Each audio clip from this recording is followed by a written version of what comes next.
The following programs were originally aired live, long before the advent of high fidelity, and they were recorded using a variety of means, from direct recording onto early audio tape and glass records, to simply placing the microphone of a wire recorder in front of the speakers of a radio playing the program.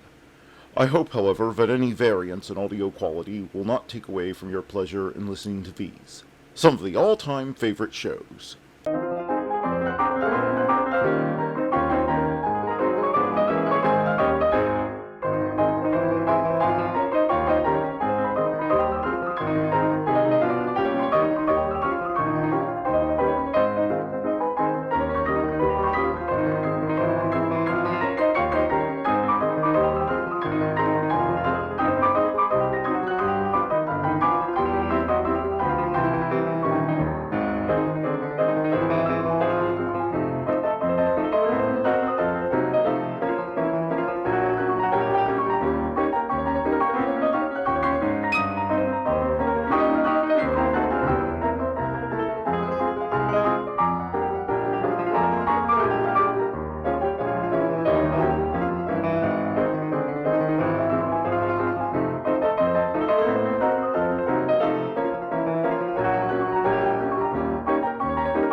Good evening, and welcome to another edition of Nightly Old Time Radio Shows. I am Matt from the past, and the date is August the 12th, 2024.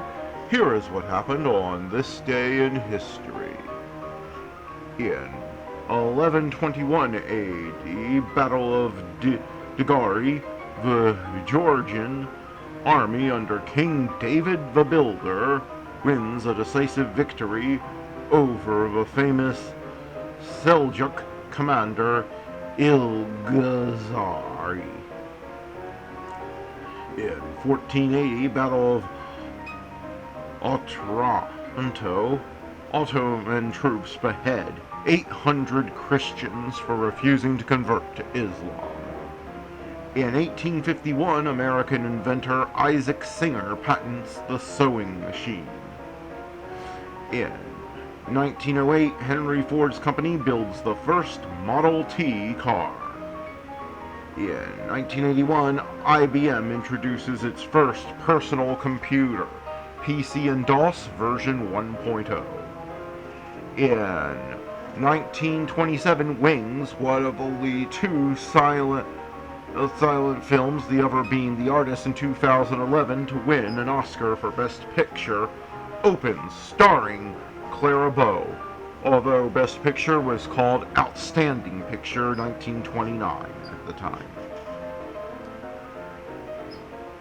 In 1991, heavy metal band Metallica releases their fifth album, Metallica, debuts at number 1 on Billboard's 200 chart.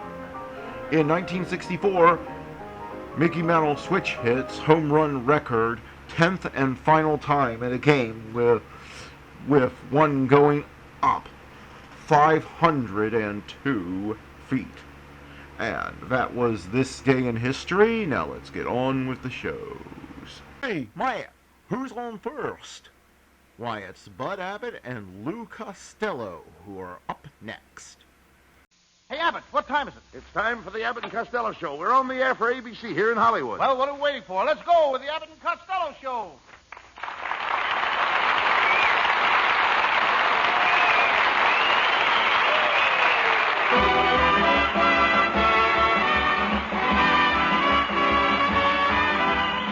Yes, it's the Abbott and Costello Show, produced and transcribed in Hollywood for your listening and laughing pleasure. Chuckles with a carload and music by Matty Malnick. So hold on to your chairs, folks, for here they are, Bud Abbott and Lou Costello.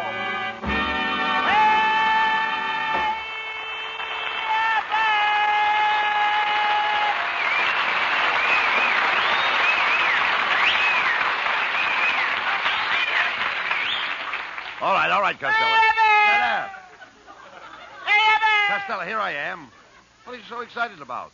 What am I excited about? Yeah. Two motorcycle cops just chased me up Sunset Boulevard. What- Boulevard. What for? What for? Yeah. Just because I had the green light with me for 6 blocks. Well, wait a minute. Now, look. If you had the green light with you, why were the cops chasing you? I had it in the back seat of my car. You and your whole family are always in trouble with the law. I guess you're right, Abbott. No, I guess you're right. Yes, indeed. During the last war, my brother Pat got arrested because he forgot to register for the draft. He forgot to register. Yeah, he was too busy milking his cows. Milking his cow. Mm-hmm. He should have been at the front. What for? The milk was at the other end. You're a hopeless idiot, Costello. Oh, please don't say that, Abbott. It isn't my fault. I had a very sad home life. You did? I did. I was born on a streetcar, and I never saw my mother. Why not? She forgot to get a transfer. I'm convinced that you're a schizo. A what, so? A schizo. Skis. Haven't you ever experienced a schizophrenia? Yes, the first time I put on a pair of skis, I fell on my frenia. But don't bore me out, Abbott. I don't feel so good. I went to the doctor, and he told me I was as sound as a dollar. Well, if you're as sound as a dollar, then why are you feeling so bad? Do you know the shape the dollar is in these days? Costello, how does it feel to be a moron? It feels pretty good once you're used to it. Oh.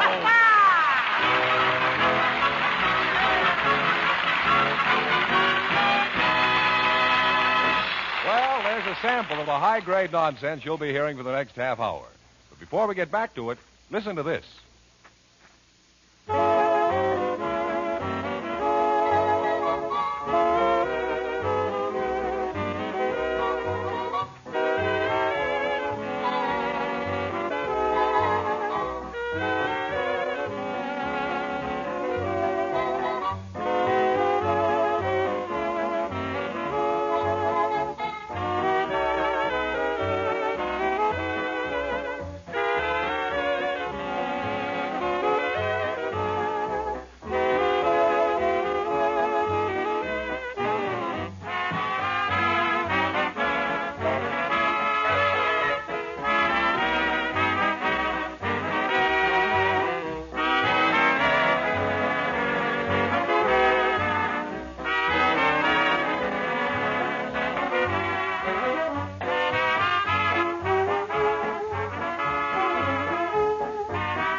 Stop howling, That's a new Costello. one. What is it?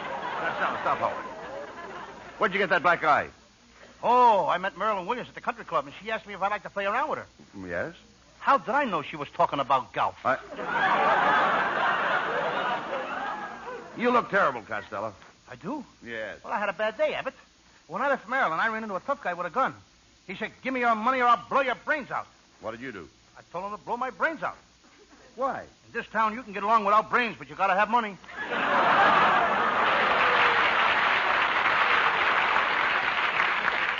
Well, never mind that.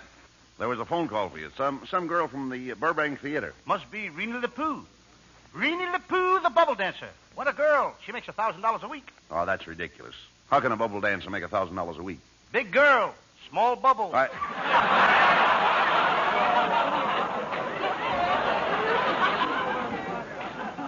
Does Marilyn Williams know that you're running around with this bubble dancer? Oh, sure. I told her, and she took it like a trooper. Like a trooper. A storm trooper. Well, now, don't be too hasty in giving up Marilyn for Lena LaPoo, especially. No, Reenie the Pooh. Reenie, is it? She's French girl. Oh, French girl. Are you sure that Miss LaPoo loves you? Oh, sure. Ever, she'd do anything for me. No She kidding. loves me so much that she goes out with other fellas so I can get the proper rest. Ain't she a nice girl? Do you think you'll marry her? Nope. We got different ideas about marriage. She wants to have 5 boys, enough for a basketball team. Well, what's wrong with that? I'm a football fan myself. You get so stupid. Tell me, is there a school for morons? Oh, sure there's a school for morons. You mean you didn't know it? No, I didn't. And all the time we thought you were playing hooky. Costello, you'll be the death of me yet. What was that? I said you'll be the death of me yet. Promises, promises. All I get is promises.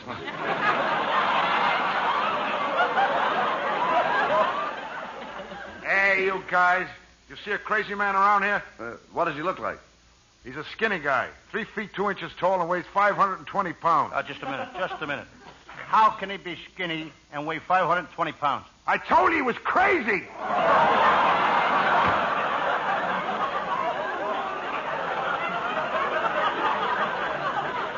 You know the door shut before he went out?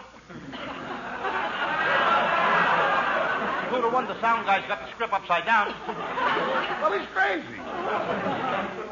Hey, every week more crazy people come into this show. Last week, Abbott's wife walked in here with a rubber plant. Now, wait a minute. What's the matter with my wife walking in here with a rubber plant? Growing out of her head? Mr. Costello. Hey, Mr. Costello. All right, Norman, all right. What's the trouble? Well, you know that box of matches you gave me yesterday for my mother? Yes? Well, she can't light them. Well, here, give me the box. Now, I'll show you how to light them. Look, I just strike them on the seat of my pants. I know, but she can't wait for you to come over to the house every morning when she wants to light the stove.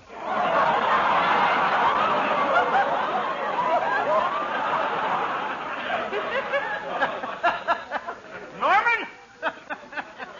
I got something for you, and I want you to keep it under your hat. What is it? A new head. Costello, look, why don't you stop picking on Norman?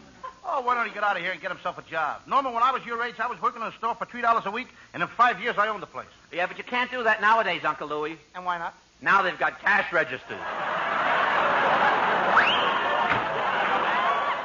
That was Abbott's nephew, folks. And at the end of the season, we're going to send him to the Harvard Medical School in a bottle. Oh, now look, Costello. Norman is a brilliant student of history. Right now, he's studying about the Egyptian pyramids. What's that? Well, they're great big things made out of concrete that took thousands of men to build them. Hundreds of years to finish them, and by the time they were finished, they cost millions and millions of dollars. In Egypt, they call them pyramids. We got the same thing right here in California. Yeah? We call it the Hollywood Freeway. Talking about pyramids, you see those cars on top of one another? Yeah, yes, I saw them. The joke stinks, don't it? Yeah. Well, I gotta go now. I got myself a new job. I'm with Phil Spitalny's all-girl orchestra. Well, that's fine. How do you get along with all the girls? Wonderful. He's got 40 girls, and every night after rehearsal, I'll grab each one of them and I kiss her goodnight. Wait a minute. You kiss 40 girls? Aren't you overdoing it, Lou? Yeah, but if you saw these girls, you'd be overdoing it, too.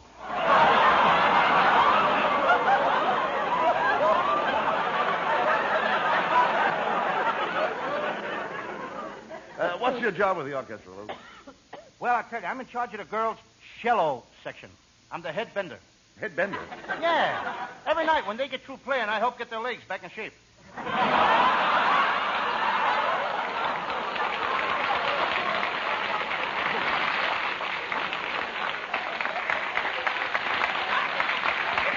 Well, isn't that dangerous work, Lou? Well, I'm used to dangerous work, Abbott. In the summertime, I'm a high wire walker in the circus.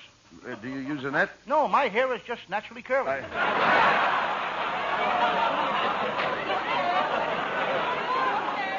Have you ever had any other jobs working around women? Oh, yeah. In my spare time, I'm the intern at the movie studios. I treat stars when they get hurt or something. Oh, are you kidding? What do you know about first aid? Suppose a big star like Rita Hayworth fainted on the set. Now, how would you go about reviving her? Well, I put my arms around her, and I hold her close, and then I smother her with kisses. Well, what good would that do her? I don't know about her, but it sure would do wonders for me.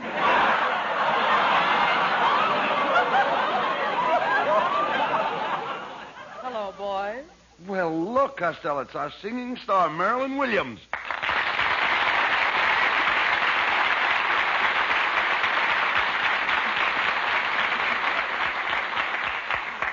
Marilyn, I want you to know that we're very happy that you came over here from England to sing for our show. I think you're wonderful, Why, Marilyn. thank you, Mr. Abbott. In England, I was considered just another canary. A what? A canary. How do you like that? Over here, we got nothing but those little yellow ones. My, what is that I smell? It's a new perfume I'm wearing. It's called Roy Rogers No. 5. Do you like it? Why, yes. Trigger comes through just as clear as a bell. Marilyn, why don't you marry me? I'll take you away from all this. Oh, but I'm very happy, Lou. I have mink coats, diamond rings, automobiles, and thousands of dollars. Okay, then I'll take all this away from you. Don't pay any attention to him, Marilyn. Why don't you let me take you out over the weekend? Oh, I'm sorry. I have a date with a very sporty friend of mine, and if I go with him, he'll take me to the El Rancho Vegas and let me play roulette. If you go with Abbott, he'll take you to the La Brea tar pits and let you pitch pennies.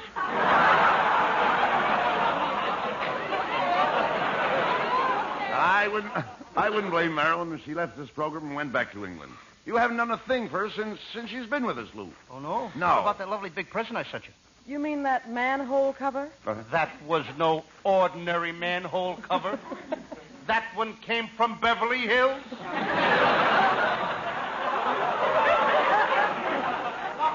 Marilyn, why don't you forget about Costello? I'm the man for you. You and I would get along together like ham and eggs. That's Abbott, folks. Always putting himself first. Well, Bud, I like both you and Lou, but I wish you'd both stop fighting over me. Marilyn's right, Costello. You fight over her like a dog fighting over a bone. Brother, when there's that much meat on a bone, I'll fight over it every time. Take it easy. Oh, let's forget about me, boys. How are you making out on your new picture? Wait till you see me in that picture, Marilyn. I play the part of a reckless gambler.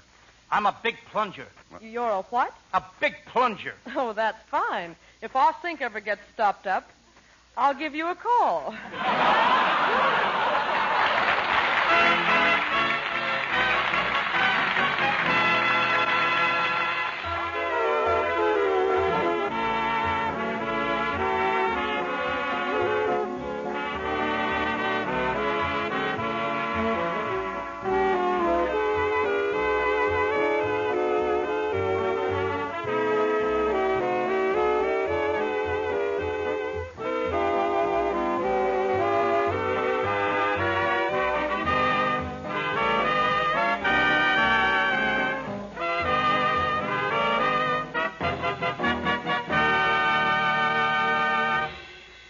Now, let's get going. Now, wait a minute, Costello.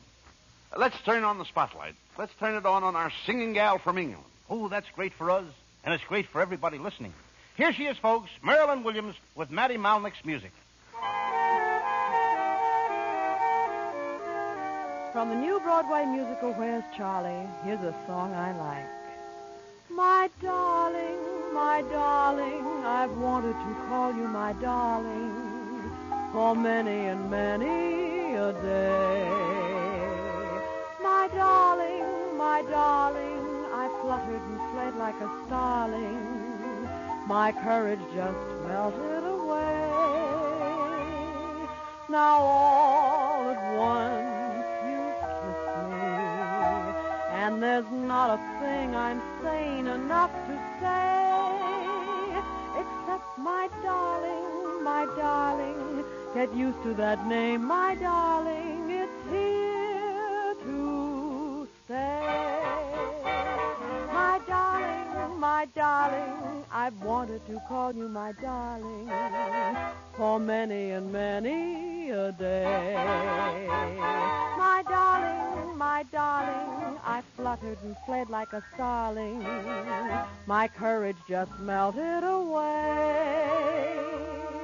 Now all at once you kiss me, and there's not a thing I'm sane enough to say, except my darling, get used to that name, my darling. It's here to stay.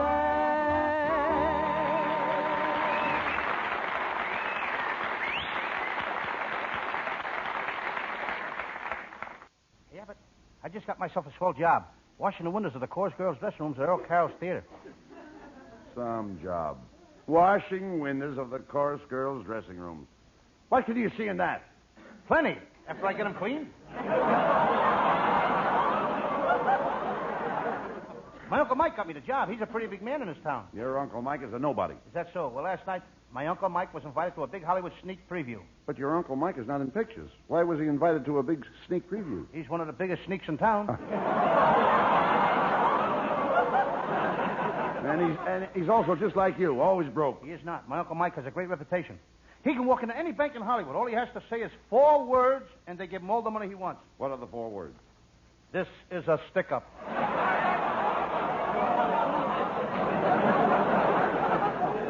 No, I don't see how your Aunt May puts up with Mike. Well, they get along pretty good. I can't see it. Uncle Mike is the boss in this house. Aunt May runs the kitchen, and she tells the cook what to do. She tells the maid what to do, and she tells the gardener what to do. What about Mike? He can say anything he wants to the cat. Well, at least he's got some home life. Costello, why don't you find a nice woman? That's the home type. I got one. Last night I said to her, let's go out for dinner. She said, no, Louis, I'll cook dinner for you. Then I said, how's about going to a nightclub? And she said, no, Louis, we'll stay home and listen to the radio and save money. Oh, wait a minute. She sounds wonderful. Where did you meet her? My father introduced me to her. What did he say? He says, Louis, this is your mother. Yeah, Dummy, why don't you find a nice girl and ask her to marry you? I did have it.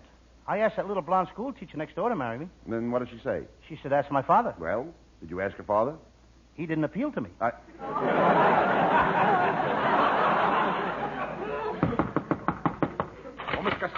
Mr. Costello, I got a note for you here. This time he beat the door in.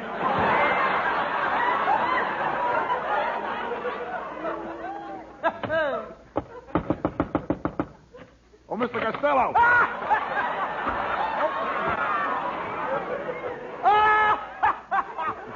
Let him walk through the door.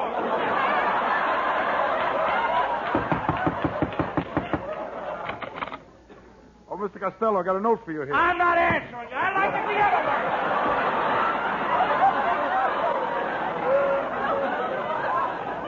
Wait, you say you've got a note for Costello? Well, I take it, Lou. Who's it from, Lou? It's a fair note from one of my listeners. It says, Dear Mr. Costello, your portrayal of Sam Shovel, private detective on the radio, is my favorite program. It's so funny that last week while listening to you, I simply died laughing. I'm coming to the studio tonight. I hope he gets in this time. He made it! Mr. Costello, there's someone here to see you. Who is it? A corpse with a smile on his face.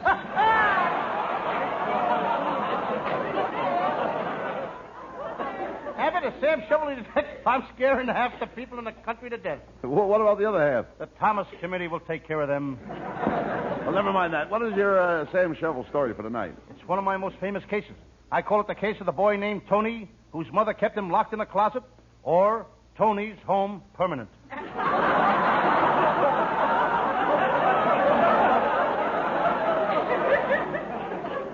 Sounds interesting. Well, let's get on with the case.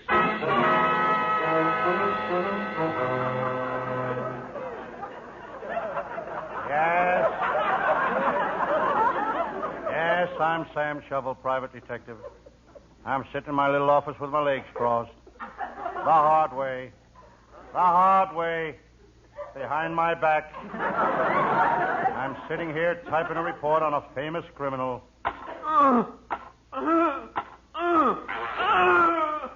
Pulling the criminal out of the typewriter. I turn to my desk and pick up a piece of paper. Do, re, mi, fa, sol, la, si, do. It's note paper. I decide to clean out my desk and throw all the old bills into the wastebasket. That was my light bill. That was the water bill. That was just plain bill.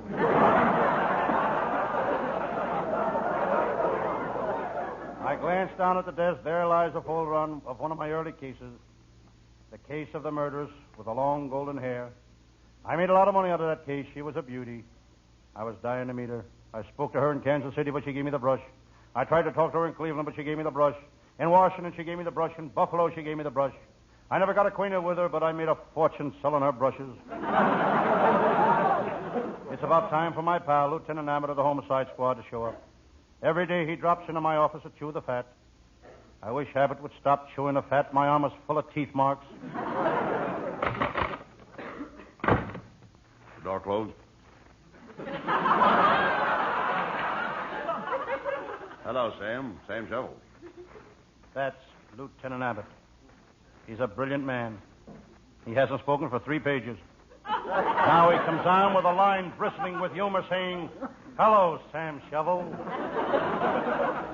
Sam. And you're in. Why do you stay cooped up here all day? Why don't you hire a typist to do your office work? I had a typist, Lieutenant, but I had to let her go. She could only type with one finger. Why? She had only one finger. She came from a very poor family. She had 9 thumbs. A typist with 9 thumbs? Every time she hit that space bar, the typewriter jumped off the desk. Any new cases today, Sam? Yes, a guy came in here this morning and told me he shot both of his aunts. He put 6 bullets in one of them and 4 bullets in the other. And he wanted my advice. Well, what'd you tell him to do? I said, go home and get the lead out of your aunts.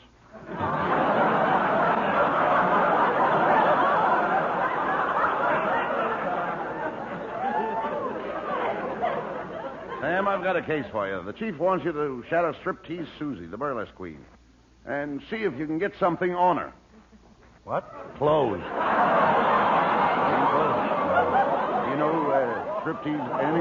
Or Susie? Or wait a minute, Susie. Do you know Striptease Susie, Sam? Doesn't matter who it is. I'll get it.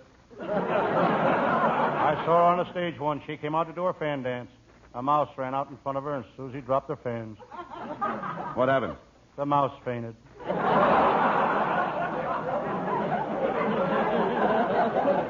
Well, forget about that case, Sam. How would you like to help me collect some evidence against Waterfront Lil? I think her cafe on the riverbank is a hangout for the smugglers, but I need more information. I'll help you, Lieutenant Abbott. I'll go down there with you. Hand me my fishing pole and that can of bait.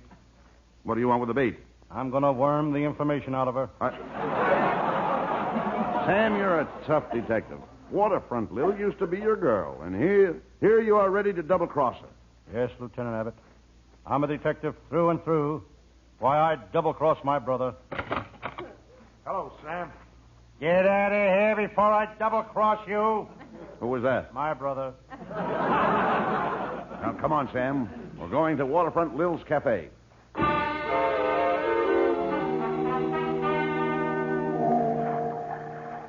There we were in the toughest part of town, the hangout for tramps, cutthroats, and vagrants.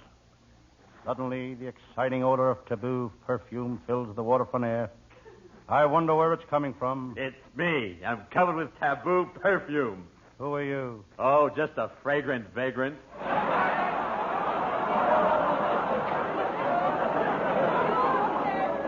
No matter what we give Abbott's nephew, he gets nothing. Come on, Just a Sam. check every week. That's Yes. all he gets. Hey, Sam, there's Waterfront Lil's Cafe over there. I don't like the looks of that place, Lieutenant. Why not? Sailor just come out of the door and he's walking down the street holding his girl's arm. Well, lots of sailors walk down the street holding their girl's arm. While the girl is still in the cafe.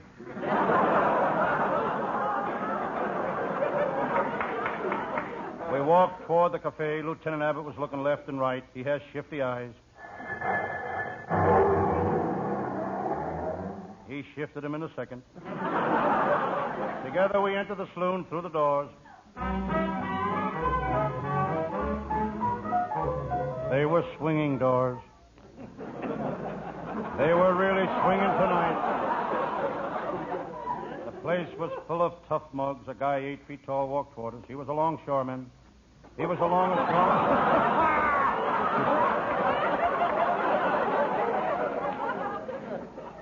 I just got it myself.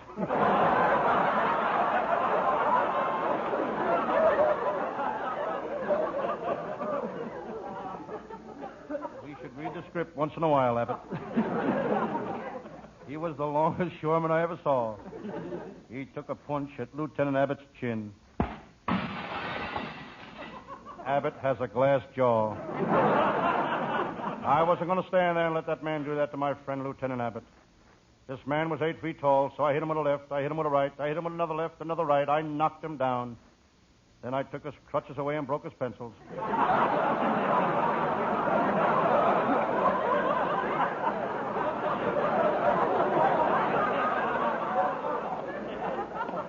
I looked up. Waterfront Lil was standing beside me.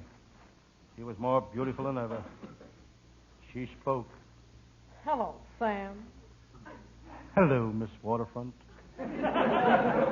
Call me Lil, you gorgeous hunk of man.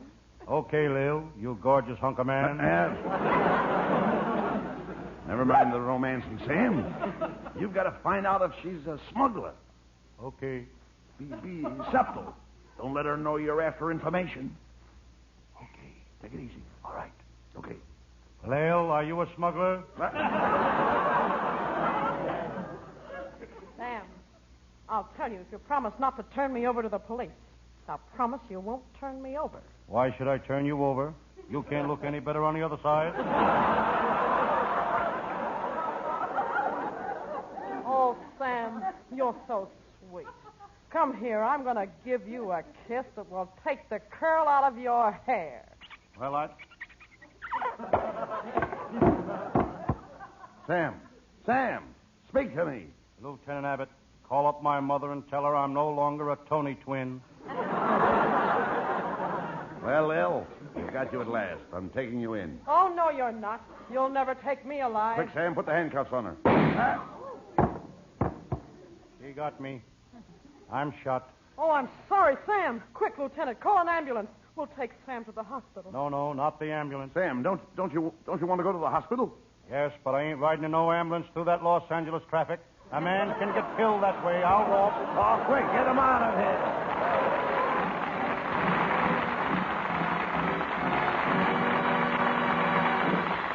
Don't worry, folks. Our madmen aren't through with you yet. Right now, they want you to hear this.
Well, Costello, you certainly gave a brilliant performance as Sam Shovel tonight. Thank you, Bud Abbott. You're full of pep.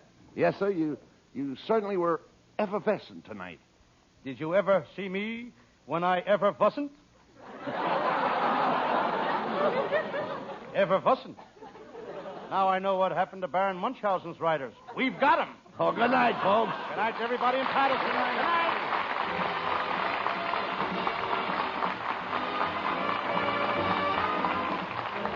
Listen each Thursday night at this time for another great Abbott and Costello show, produced and transcribed in Hollywood by Charles Vanda, and featuring Marilyn Williams and Matty Malnick and his orchestra. Be sure to stay tuned for the outstanding entertainment which follows throughout the evening on this ABC station.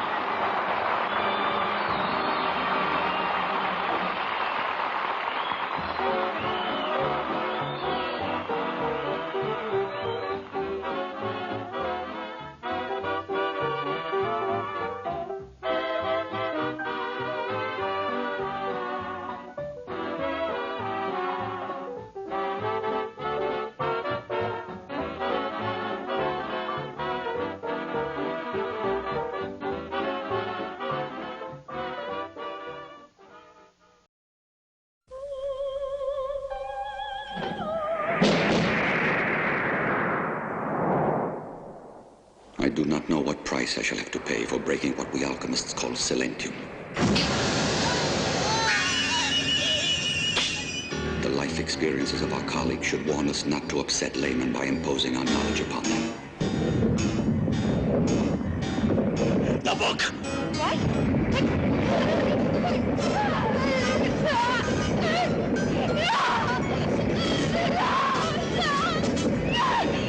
There are mysterious parts in that book, but the only true mystery is that our very lives are governed by dead people.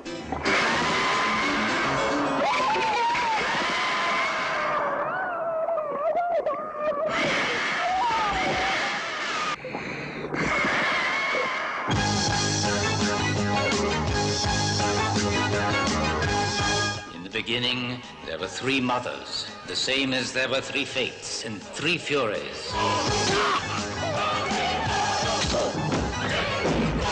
And has always mistakenly called them by one terrifying name.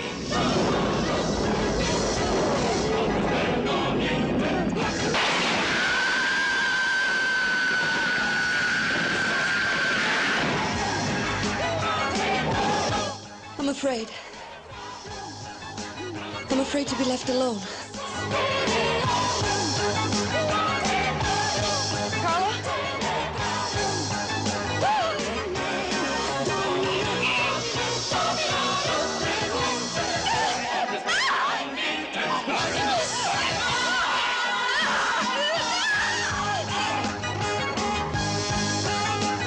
My sister. Where is my sister?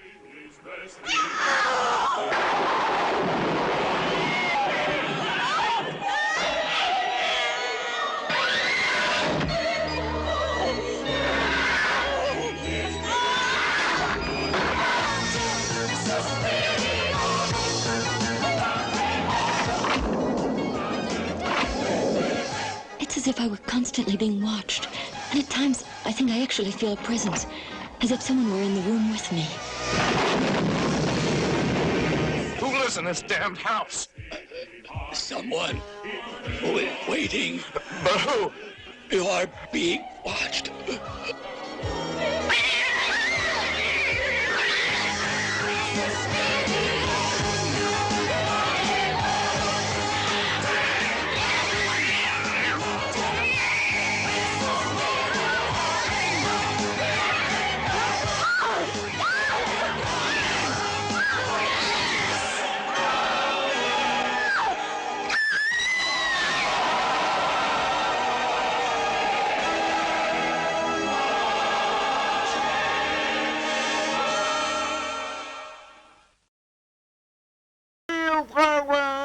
From the sound of music. And Bing Crosby is up next. Hey, that's a mighty little stylish intro there, Durward. Hello, everybody. Hi, Rosemary. Hi, Bing. You care to commence the proceedings with a bit of song, Rosie? Why, you're very sweet to ask me, Bing. I'll just do that little thing. You're the very one that can do it, too, chum.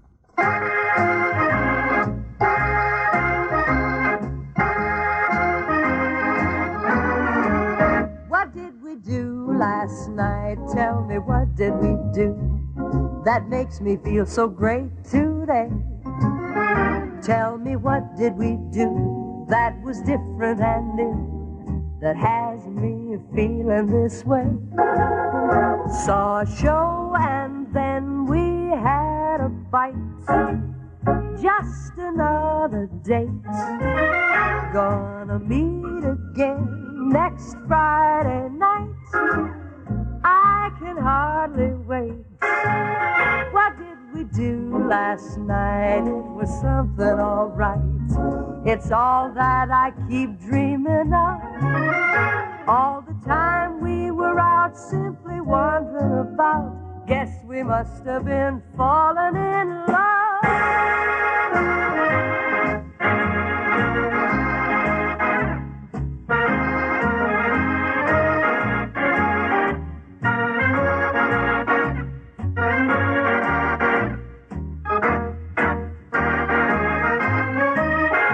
Saw a show and then we had a bite, just another date. We're gonna meet again next Friday night, and I can hardly wait. What did we do last night? It was something all right. It's all that I keep dreaming of. All the time we were out simply wondering about. Guess we must have been falling in love.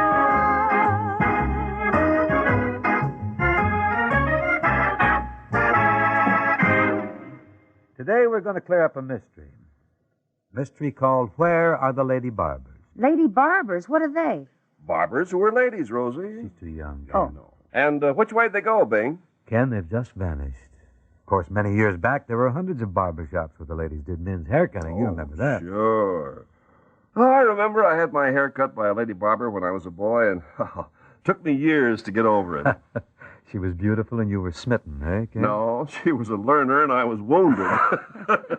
One little deep? Starting at the barber college, just a beginner. Uh-huh. Oh, I had a thing about getting my hair cut for a long time. You were at the plastic impressionable age, I of was course. being molded. Too bad, because lady barbers, as I recall, had a soft, delicate touch, and sitting in the barber's chair was very pleasant.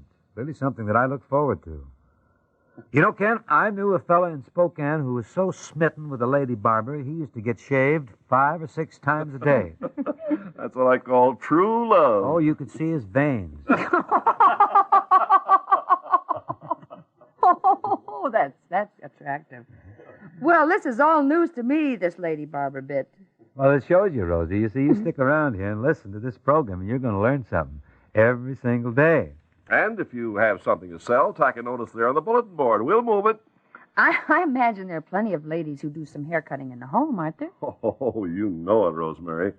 Junior gets the soup bowl cut, and so does Daddy in plenty of homes. Homemade haircuts, not always artistic, but adequate and done with loving hands. Well, Ken, this news will make you happy. I know, because What's this? to tell the truth, the true lady barber still flourishes. And where do you suppose?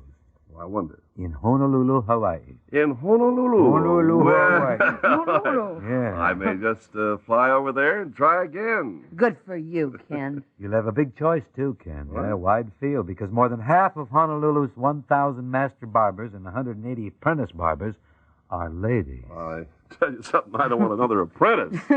Demand a girl with a diploma. Oh, yes, I think you should ask for a cum laude chick with she must be wearing her Ed Pinard ribbon, too. Don't let her near you unless she's really been through the mill. Now, for the lovely lady barbers of Honolulu, I think we ought to do a Hawaiian song. You trying to line up some free haircuts? No. There's no payola involved, Rosie. This comes right from my heart.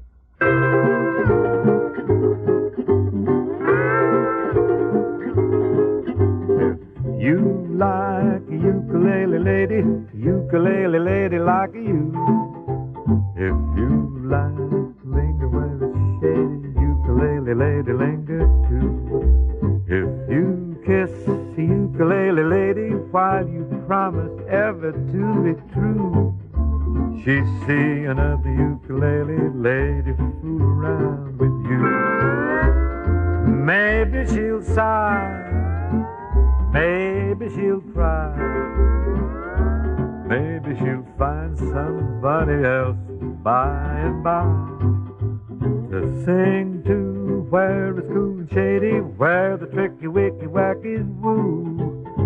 If you like a ukulele lady like you. I saw the splendor of the moonlight on Honolulu Bay. Something tender in the moonlight down Honolulu Bay. And all the beaches are full of peaches who bring the ukes along. And in the glimmer of the moonlight they love to sing this song. If you like a ukulele lady like you. If you like to linger where it's shady, ukulele lady linger too. If you kiss a ukulele lady while you promise ever to be true, she see another ukulele lady fool around with you. Maybe she'll sigh, maybe she'll cry, maybe she'll find somebody else by and by. Sing to where it's cool and shady, where the tricky wicky wackies woo. If you like a ukulele lady like you.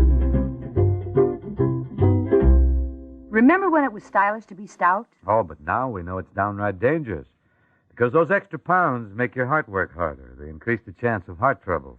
If rich desserts are piling pounds on you, try delicious low-calorie dessert puddings instead. Creamy, smooth chocolate, butterscotch, and vanilla flavors. Yes, and so rich tasting, you can't believe they're low-calorie. Yet because dessert is made without sugar, A serving has fewer calories than half a large grapefruit. Deserta gives you all the goodness of a sweet, nourishing dessert without the extra calories you get in regular puddings and pie fillings. Try delicious Deserta gelatin desserts, too. Only 12 calories a serving.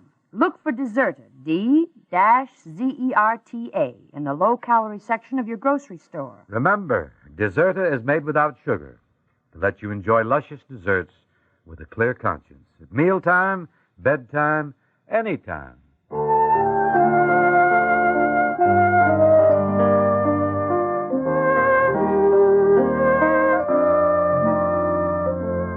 I hear the cottonwoods whispering above.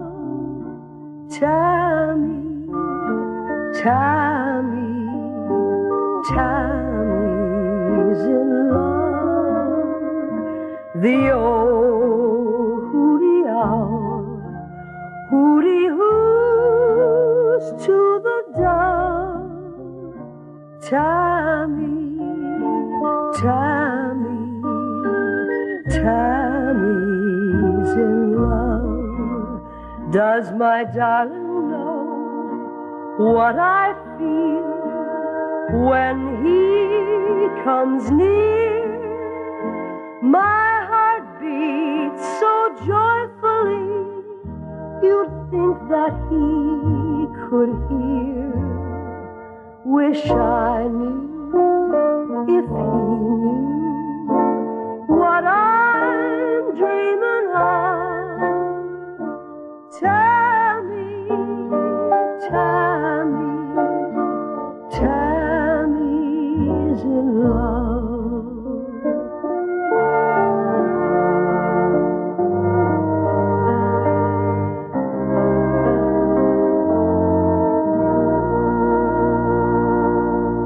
Does my darling feel what I feel when he comes near? My heart beats so joyfully, you'd think that he could hear.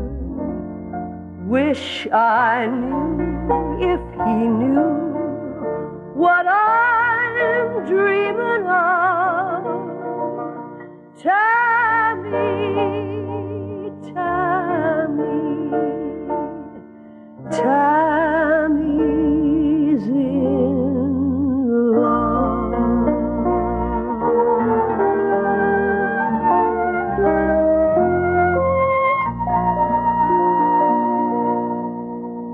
Here's a question for you, Rosemary. What do you do when you get a cold? I sneeze mostly. Now, no ad-libbing. You're supposed to say... I look for fast relief for my cold distress. And to find out how to get that, listen. Movie stars can't let cold and sinus congestion spoil their performance. So what do? Listen to Rod Cameron's answer. When my head gets stopped up from cold and sinus trouble, I take the new medicine for those miseries. New 4-Way cold tablets.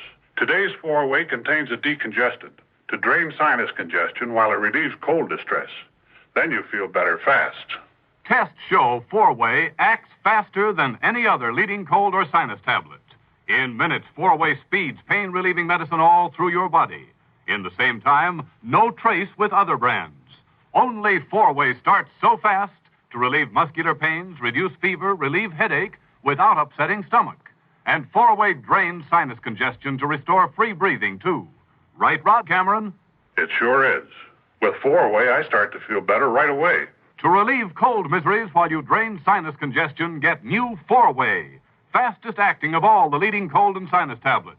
New improved formula, same familiar package. Only 39 cents. Rosie, would you reach over there and pick a ditty from the rack? Fine, Bing. What'll we do? Something dramatic or something light?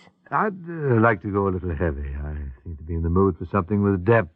Something a fellow can get his teeth in. Something dramatic. How about singing We Just Couldn't Say Goodbye? That gripping enough for you? Ooh, that's grim.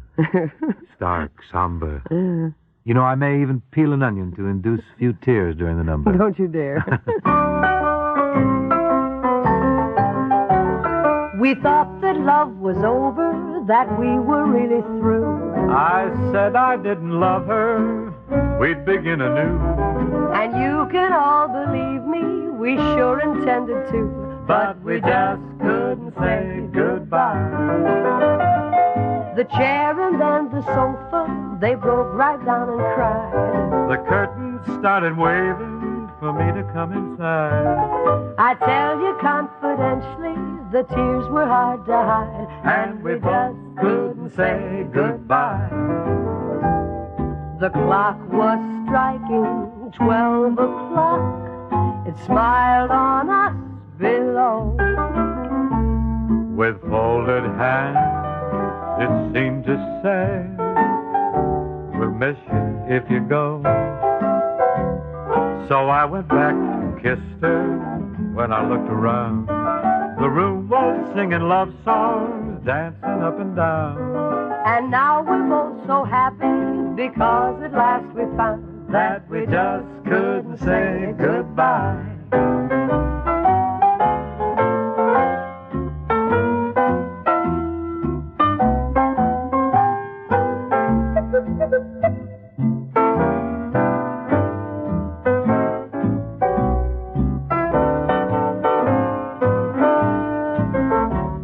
So I went back and kissed her. When I look around, the room was singing love songs, dancing up and down. And now we're both so happy because at last we found that we just couldn't say goodbye. Hey, looky, Miss Rosie, an automobile sponsor. That's news to me, Mr. C. How so? This copy here talks about a cushioned, smooth ride. Ever tell you, Rosie, about the old Stutz Bearcat I had back in... Never mind. This cushion smooth ride describes the performance of Traverse draperies when hung on Eastern's Duo Trax Traverse rod. Duo Trax? Oh, now I know why my Stutz rode so rotten. It didn't go on tracks. Tell me, Rosie, what's so great now about the Duo Trax? Unlike ordinary single-track rods, the Duo Trax gives each drapery panel its own separate track for unfailing, jam-proof action every time. Remember how you talked to your Stutz when it wouldn't go? Tut, we're on the air, Rosie. Relax, Bing. The way draperies zip along with Eastern's patented Duo Trax, you'll have only words of praise for this finest of Traverse rods, guaranteed for 5 years. Folks, at your local department or drapery store, get the Duo Trax as well as a complete line of drapery hardware by Eastern Products Corporation of Baltimore, featuring a rod for every purpose, every purse. For the name of your nearest dealer, call this station. I want to go where you go, do what you do, love when you love, then I'll be happy. I want to sigh when you sigh, cry when you cry, smile when you smile, then I'll be happy. If you go north or south, if you go east or west, I'll follow you, sweetheart, share your little love nest.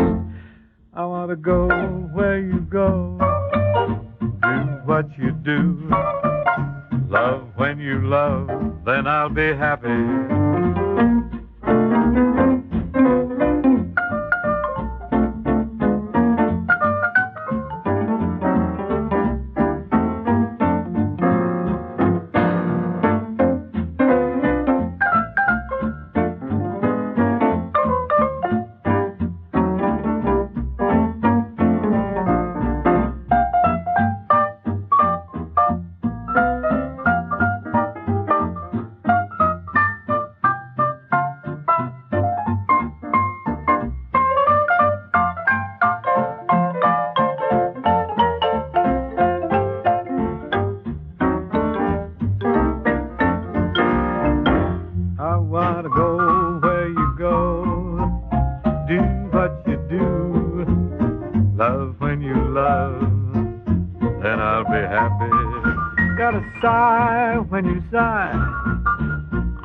When you cry, smile when you smile, then I'll be happy. If you go north or south, east or west, I'll follow you, baby. Share your little love nest. I want to go where you go. Do what you do. Love when you love, then I'll be happy. I want to go where you go. Do what you do. Sigh when you sigh, cry when you cry, baby. Then I'll be happy.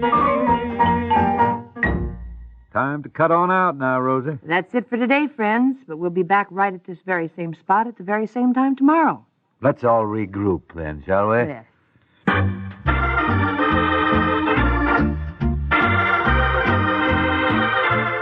Every year, some 120,000 children are born mentally retarded. There are many ways in which these children can be helped. Also, some causes of mental retardation have been discovered and cures developed. Help give these youngsters a chance to live normal lives. Contribute now to your local branch of the National Association for Retarded Children.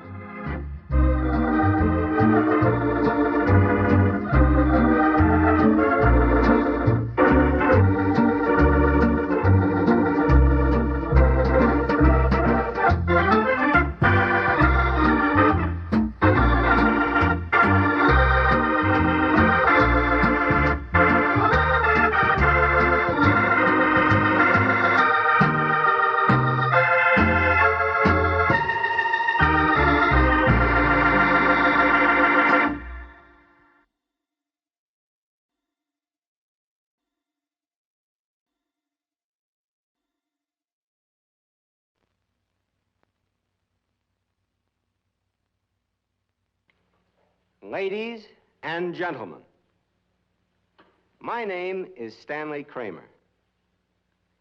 Nowadays, a motion picture producer engages in a great variety and types of battle. I've been in one or two myself. But I think that in my own career, nothing can possibly rival the excitement and the provocation of the battle which I have recently finished refereeing, in a manner of speaking. I refer to the battle and the clash in a motion picture film known as Inherit the Wind.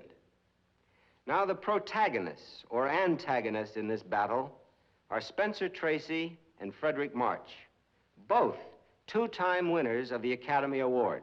God speaks to Brady, and Brady tells the world. Brady, Brady, Brady Almighty! The Lord is my strength.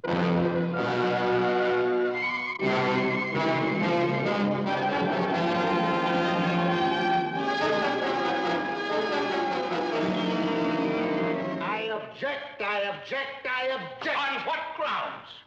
Is it possible that something is holy to the celebrated agnostic? Yes. The individual human mind. They are the generations of the holy men and women of the Bible. How'd they go about all this begetting? What do you mean? Well, I mean, did they begat in much the same way as folks get themselves begat today? Process is about the same. I don't think your scientists have improved it any.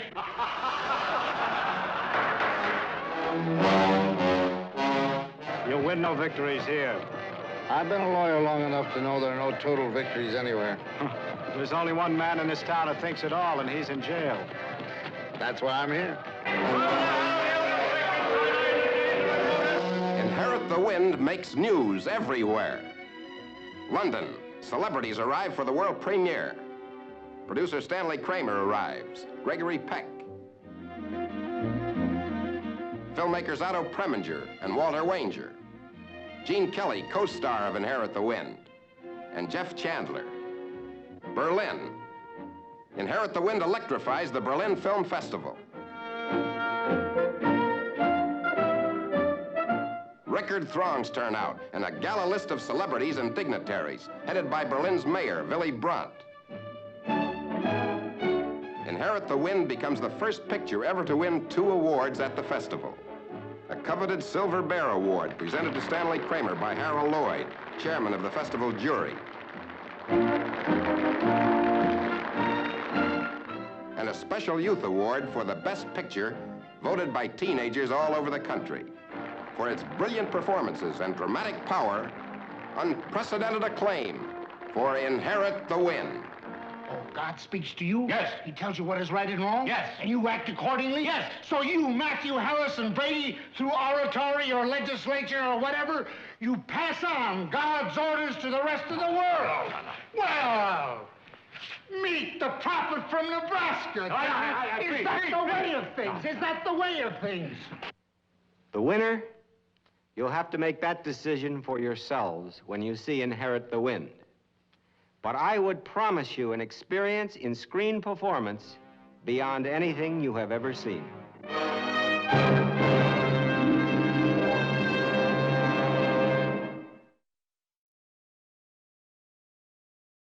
A true legend of American comedy, Bob Hope, is up next.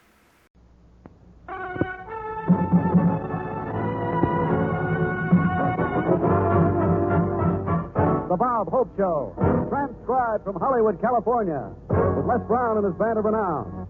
With yours truly, Hi Aberback. Our special guests, William Holden, Jack Kirkwood, and the Bell Sisters. And here he is, Bob Hope.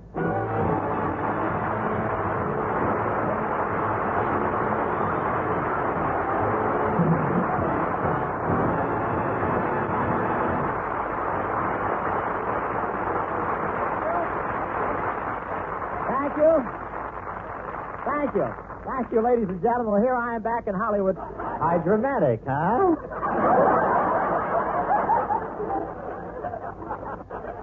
I just got back from a little trip to Hawaii, and I had a marvelous time. I didn't intend to go to Hawaii. They got such a complicated flood control system here in California now that every time I try to cross the gutter on Vine Street, I wind up in Honolulu. Thank you, pedestrians. Thank you. I'm lucky to be back, though. My pilot was an Hawaiian, and when we flew in over the harbor, he wanted to dive for pennies.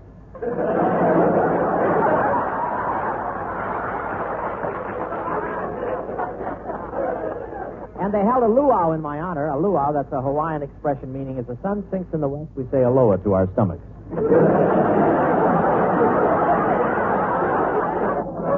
Oh, boy. I was lying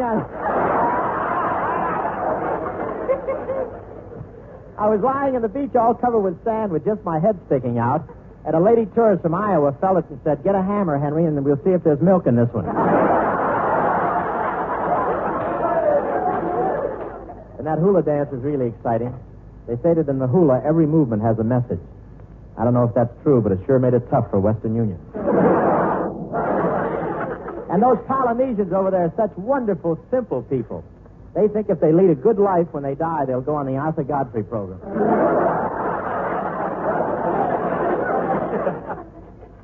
While I was in Hawaii, I scouted around for a good location spot for the new road picture, The Road to Bali. The scenery in Hawaii is perfect, and after the picture's released, it'll make a good hideout. You gotta think, you know. Thing is in the picture not only because the producer made a mistake, he thought it was belly, not ballet. You know, from the way I talk, you'd think I didn't like Bing. And I like an audience to think.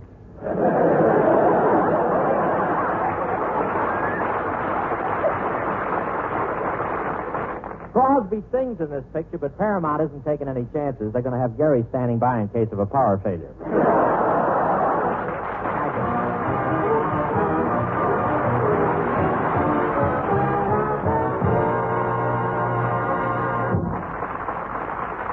Well, ladies and gentlemen, Bob just spent a week in Hawaii appearing for the servicemen, and Bob had just returned from the islands, and I was over at his house helping him unpack.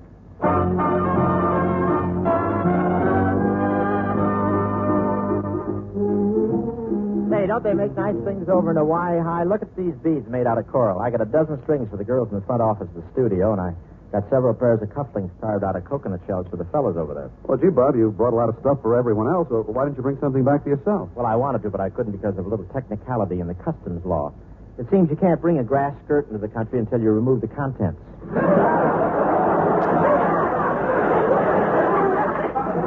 I was the only passenger coming down the gangplank whose valise was playing Dreams Come True in Blue Hawaii.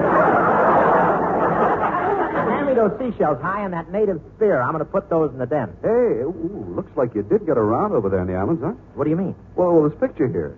Bob, you've never had a girl this good looking before. Hi, that's a mask for a witch doctor. Besides, my girl's ears aren't half that big since she had them clipped by the vet.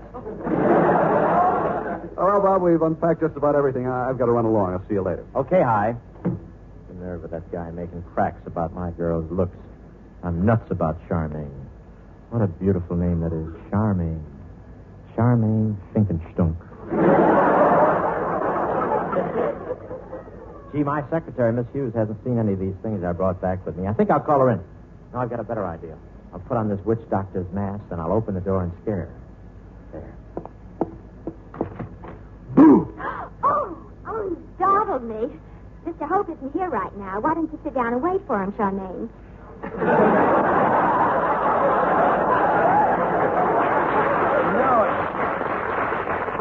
No, it's me, Miss Hughes. Oh, good, Mr. Hope. Some bills have piled up while you were gone. Here they are. What else? Your agent says he thinks he can get William Holden for your radio show. Well, tell him I'll handle that myself. Bill Holden lives right next door. I can walk over and talk to him. I may make a better deal if I give him one of those ukuleles I brought back from Honolulu. I'll give him this damage one. He'll never notice it. You know, I've taken a couple of lessons. Listen, Miss Hughes. Dreams come true. In blue, you are you. In blue, it would never quit until I... In blue...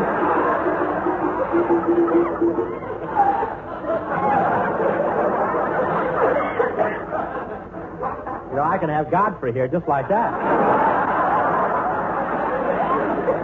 In blue, you are you. I spent that night. Mr. Hope. Yes? You're not thinking of taking this up seriously, are you? I think so. Why? Then I better renew your insurance in the Blue Cross plan. Some people just don't appreciate good music. Well, I'd better get over to Bill Holden's house.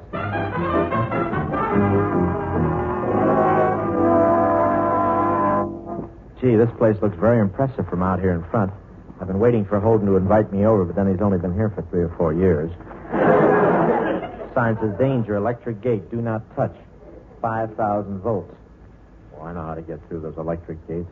I'll just lift the latch with this wooden pencil.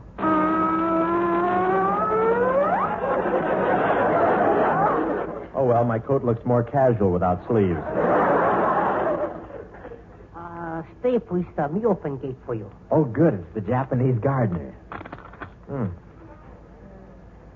Thank you. Also, Gee, your shrubbery looks nice, and that hedge running along the side must be the tallest in North Hollywood. Must be 9 or 10 feet high. Oh, that's very tall. Also, very thick. Very thick. Yeah, you betcha. Oh, yeah. Oh, yeah. Of course. You have more.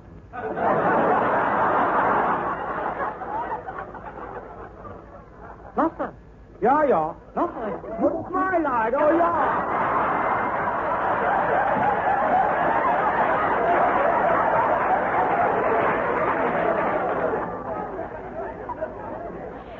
Aye. Oh, why did you let it get so tall and thick? To keep out stray cats and dogs? Also, keep out somebody next door named Mr. Hope. Mr. Hope, why would the Holdens want to keep him out? Oh, many reasons. When Mr. Holden are building house, Mr. Hope come over nighttime, steal many bundle shingles. Well, maybe 1 or 2 shingles, but I'm sure he didn't take very many. Oh, no? Take a look on top of Mr. Holden's house. 1 half of top is redwood, and look what we have to use to finish other half. Gee, surplus army blankets. I wondered why the whole second story flapped on windy nights. Well, I've wasted enough time standing here. I better go up and knock on the door. If Holden's peeved at me, it can't be just because we live next door to each other. He's making pictures at Paramount, too, and there's bound to be trouble whenever there's 2 good-looking men at the same studio. I'll knock again. Good day, sir. Could I help you? may be the United Nations. Yes, I have a ukulele here for Mr. Holden. What, sir? A ukulele. Look, I'll show you. Dreams come true in blue Hawaii. Marcus, I told you over and over, you've got to feed that Cocker Spaniel on time.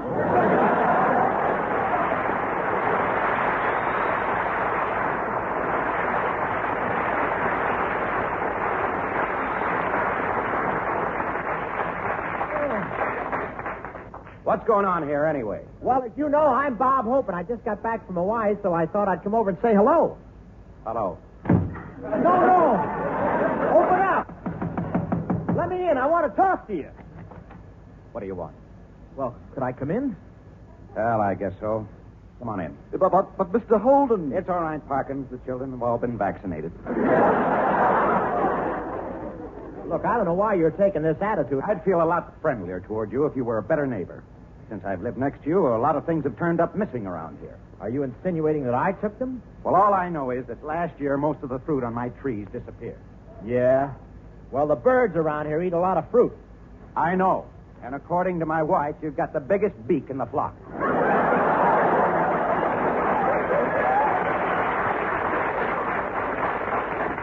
Now, you listen to me. I've got a few complaints against you. Oh, yeah? For instance? Well, for one thing, during that last storm, the rain came right through the roof and leaked into the living room. Well, what about it? Why do you buy such cheap shingles? Gee, Bill, don't be sore at me. Let's be friends. Look, I brought you a ukulele all the way from Hawaii. Now, never mind that. And furthermore, I wish you'd quit throwing your trash into my yard. When anybody swims in my pool, they have to stay underwater. Every time they come up, they get hit with a flying beer can. I guess I haven't been such a good neighbor, but I could turn over a new leaf. Then we could be friends? Well, sure, if you really want to, Bob. By the way, how was your trip to the island? Well, to tell you the truth, it was a little disappointing. I went over to look after some interests I have over there. Some interest? Yeah. Crosby let me in on the ground floor on a money-making proposition. I traveled 4,000 miles and found out the whole thing was worthless. Gee, I didn't know you could go wrong with Crosby. What kind of a deal was it? Well, he sold me 1,000 shares in a pineapple mine.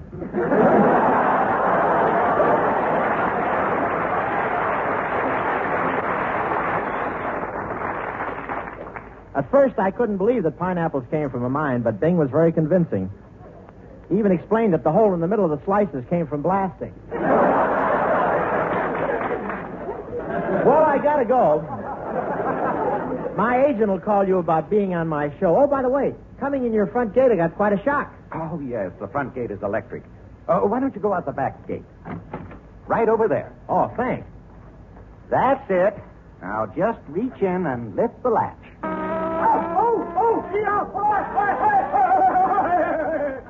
I got a little Crosby in me, too.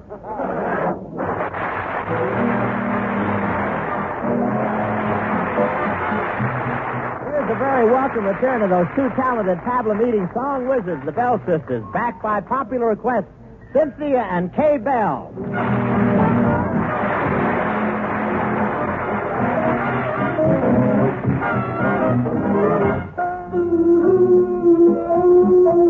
You've got me crying for you. And as I sit here and sigh, say I can't see the truth. Ooh. I'll tell my mama on you. The little game that you play has made her baby oh so blue. You left me in the lurch. You left me waiting there at the church. Ooh, that's why I'm crying for you. Someday you'll feel like I do, and you'll be booing too.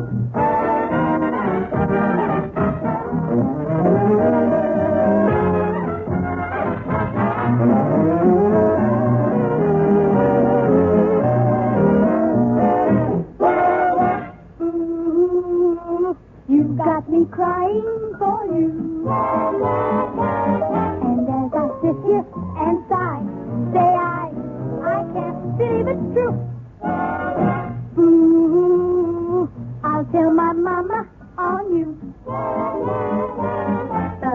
game that you play has made her baby oh so blue. You left me in the lurch. You left me waiting there at the church. Ooh, that's why I'm crying for you. Someday you feel like I do, and you'll be booing too.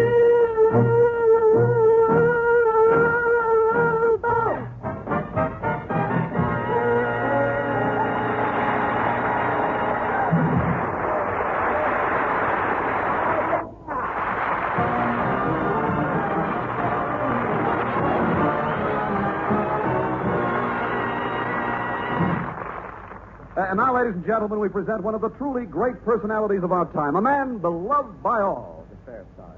An entertainer who has brought joy to thousands. Millions. An artist in the grand tradition, a man whose talent is très formidable, par excellence. I don't know what that means, but I'm sure it's true. And here he is, the promise of real entertainment for any audience, Tony Martin.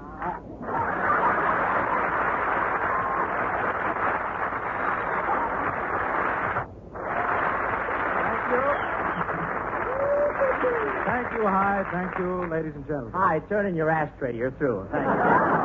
You know, Bob, the music business is taking a very interesting turn. What with the new styles in singing and these novelty tunes that are so popular. Oh, I know. They're really wild. I heard one the other day. It was called, "You Must Have Poured Molasses on My Heart Because I'm Really Stuck on You." But, Bob, you should hear the doll that's on the other side of the record. What is it? Well, it's called "I'm Dancing with Tears in My Eyes" because the girl in my arms is Arthur Murray.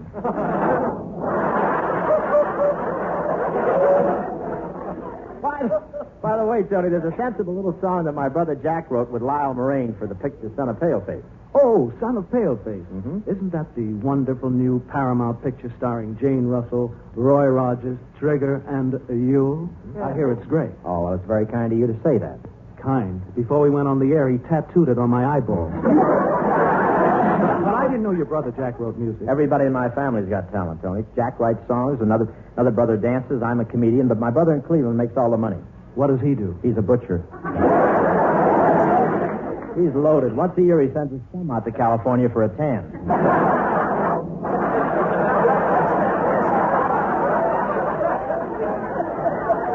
Hey, shall we have a go at the tune for my brother Jack? Yeah, go. I hope Lyle Moraine's listening.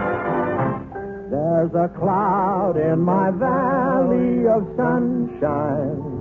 Since you told me you found somebody new. There's a cloud in my valley of sunshine. And now I'm lonely and I'm blue. Can't we fall in love again all over? Won't you hold me in your arms just like before? 'Cause there's a cloud in my valley of sunshine. And I hope you'll bring the sunshine back once more. Can't we fall in love again all over? Won't you hold me in your arms just like before? 'Cause there's a cloud in my valley of sunshine.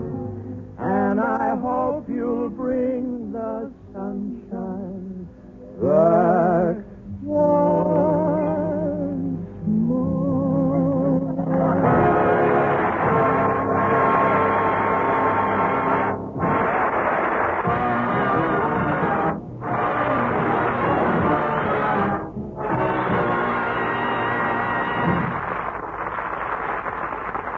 Ladies and gentlemen, tonight we present a saga of the racetrack titled Winner Take All, starring William Holden, assisted by Bob Hope, the Laurence Olivier of the $2 window. Steady high, no ad-libbing. Don't be independent just because you got a job lined up. Lather boy at the Turkish bath. Just read the announcement. Give them some music, Les.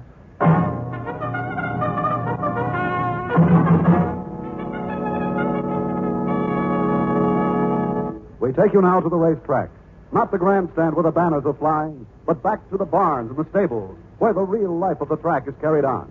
Our central character is a man who makes his living as a jockey's agent. That's me. My name is Feedbag McCoy. I'm a jockey's agent. Right now, I'm in a bad run of luck. I'm so broke that lately I've been sneaking into the stables and eating the oats. I guess I've been eating too many oats. Now, no matter where a fly lights on me, I don't have to move. I can twitch him off. Gee, if I could only find a jockey, a good jockey.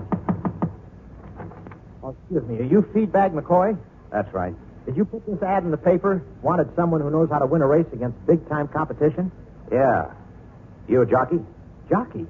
Well, I thought you wanted a running mate for Cherry Coke.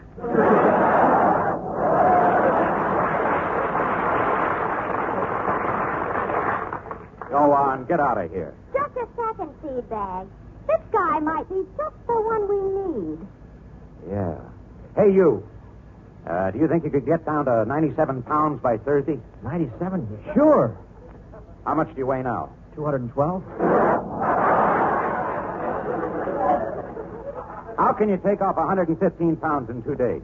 Haven't you heard of Rye Crisp? You know, McCoy, now that I look at this guy, he might be a spy from one of the other stables. Me? Yeah.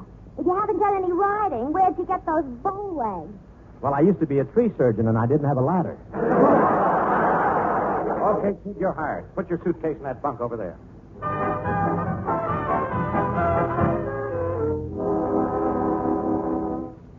That's how I met the famous Feedbag McCoy and became a jockey. McCoy wanted me to start from the bottom, so he made me work in the stables, live in the stables, and sleep in the stables. But he fed me pretty well. Every day I had 2 chlorophyll sandwiches and a large glass of Stop-S. It was coming up to the big race, and I had to get in condition, so McCoy sent me over to the jockey's exercise room. All I could see in the room was a man standing on his head. I walked over to him and said, "Hey, what's the idea of standing on your head?" Prevents fallen arches, boy. Oh, not perfect. No.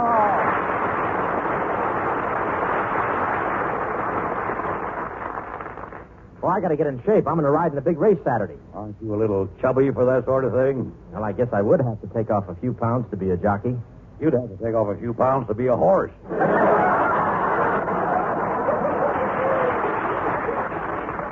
Are you the athletic trainer? That's right, son. And I called you son because it's shining through that hole in your head.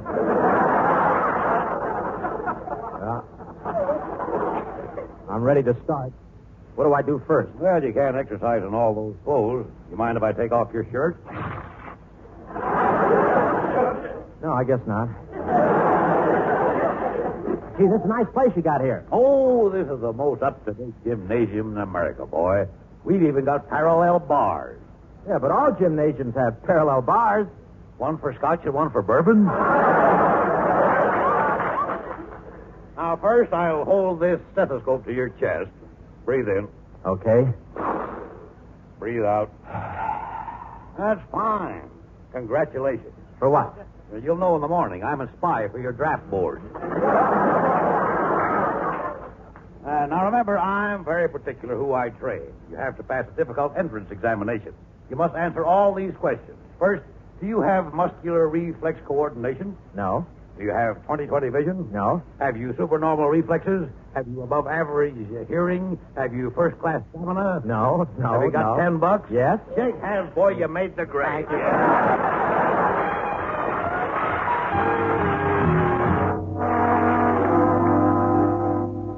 It was the day of the big race. I figured I'd win the handicap because I had the horse for the best breeding.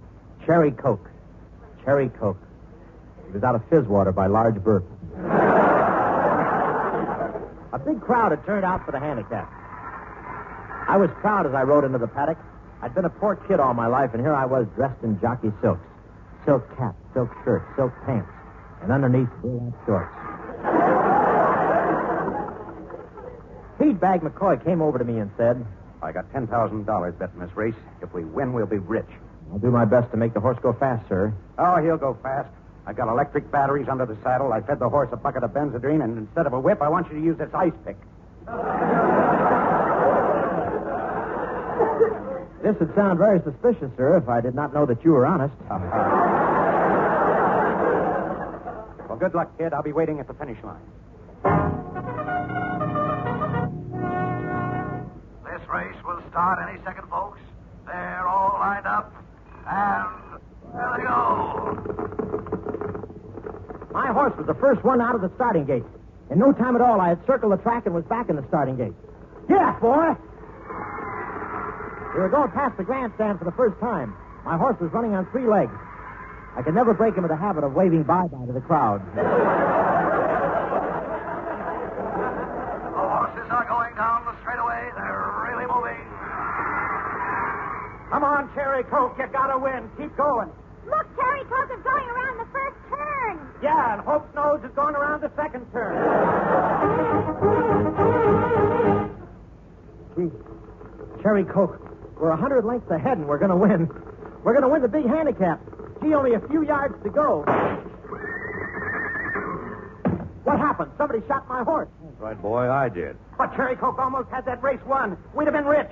Yeah, but why did you do it? I couldn't let you win, boy. If you'd won, you'd have got ambitious. You'd want to be the greatest jockey in the world. And it's all so foolish because you're not going to be a jockey. Why not? I forgot to tell you. I'm also president of your draft board.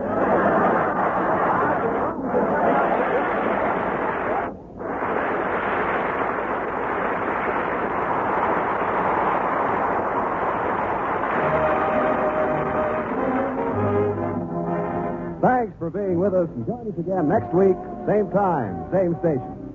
This is High Aberback saying so long for Bob Hope and the whole gang. See you soon.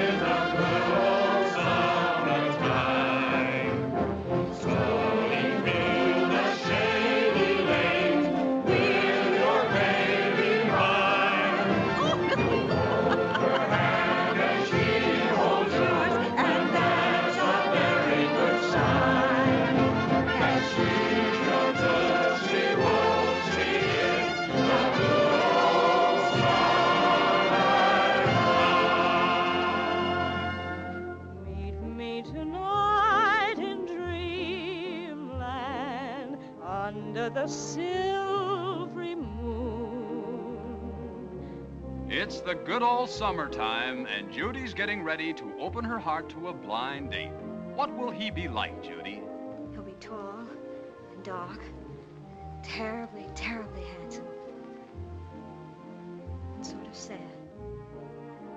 Andy, don't look so sad. Tell you the truth, Rudy, I don't feel so good. Look out for the carnation. It's 8:15, Andy. You don't have time to feel bad. Where's the button hook? On the desk.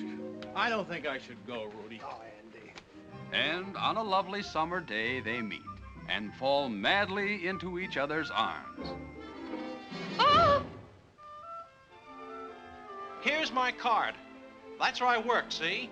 Now you go buy yourself whatever I've ruined, and I'll be glad to pay for it, all right? Thank you very much. Goodbye. Goodbye.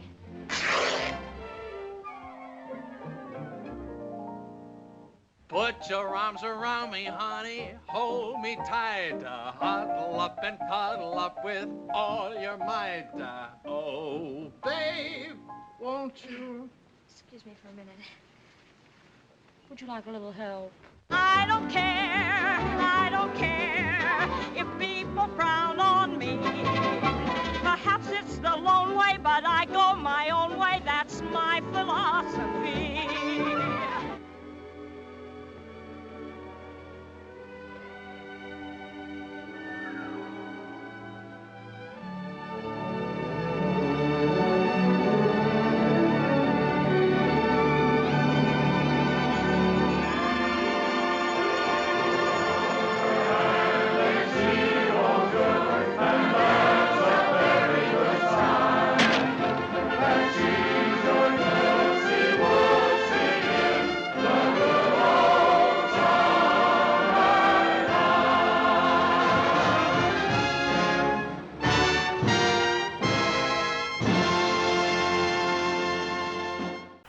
true crime stories of the LAPD are up next with Jack Webb's Dragnet.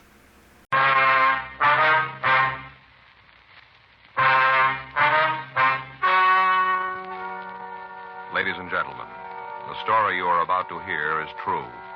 The names have been changed to protect the innocent. Dragnet.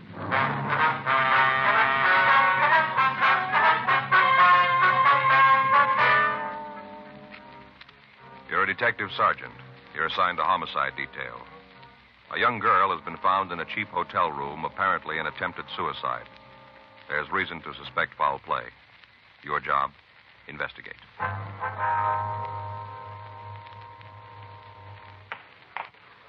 It was Thursday, November 19th. It was warm in Los Angeles. We were working the day watch out of homicide detail. My partner's Frank Smith. The boss is Captain Lorman. My name's Friday.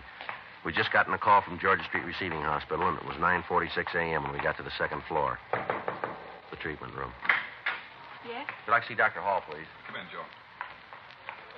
Joe, Frank? Hi, Doc. Is this the girl? Yeah. How's she doing? I'm not sure yet. Just finished the transfusion. And when are you going to know? We think she's going to live, but there's no way of telling right now how much damage has been done to the brain tissue. Mm-hmm. Bad bruise on her face. Must have received a bad blow. Might have gotten when she fell. Mm-hmm. Let's go outside, huh? I can use a smoke. Okay. Well, if there's any change, I'll be out in the hall. All right, Doctor. You got a cigarette? I'm fresh out. Yeah, here you are. Frank? Yeah, thanks. Here's a match. Thanks. I didn't know you gave transfusions in cases like this, Doc. Don't have to very often. You see, a thing like this, the carbon monoxide in the gas joins with the hemoglobin in the red cells, won't let go. Blood takes the monoxide through the system and suffocates the brain tissue. We've given her some choramine, helps speed up the heart action. The way it looks, she's got a good chance of living, but we won't know how bad it really is until later. It's a rough one, isn't it? You find out who she is?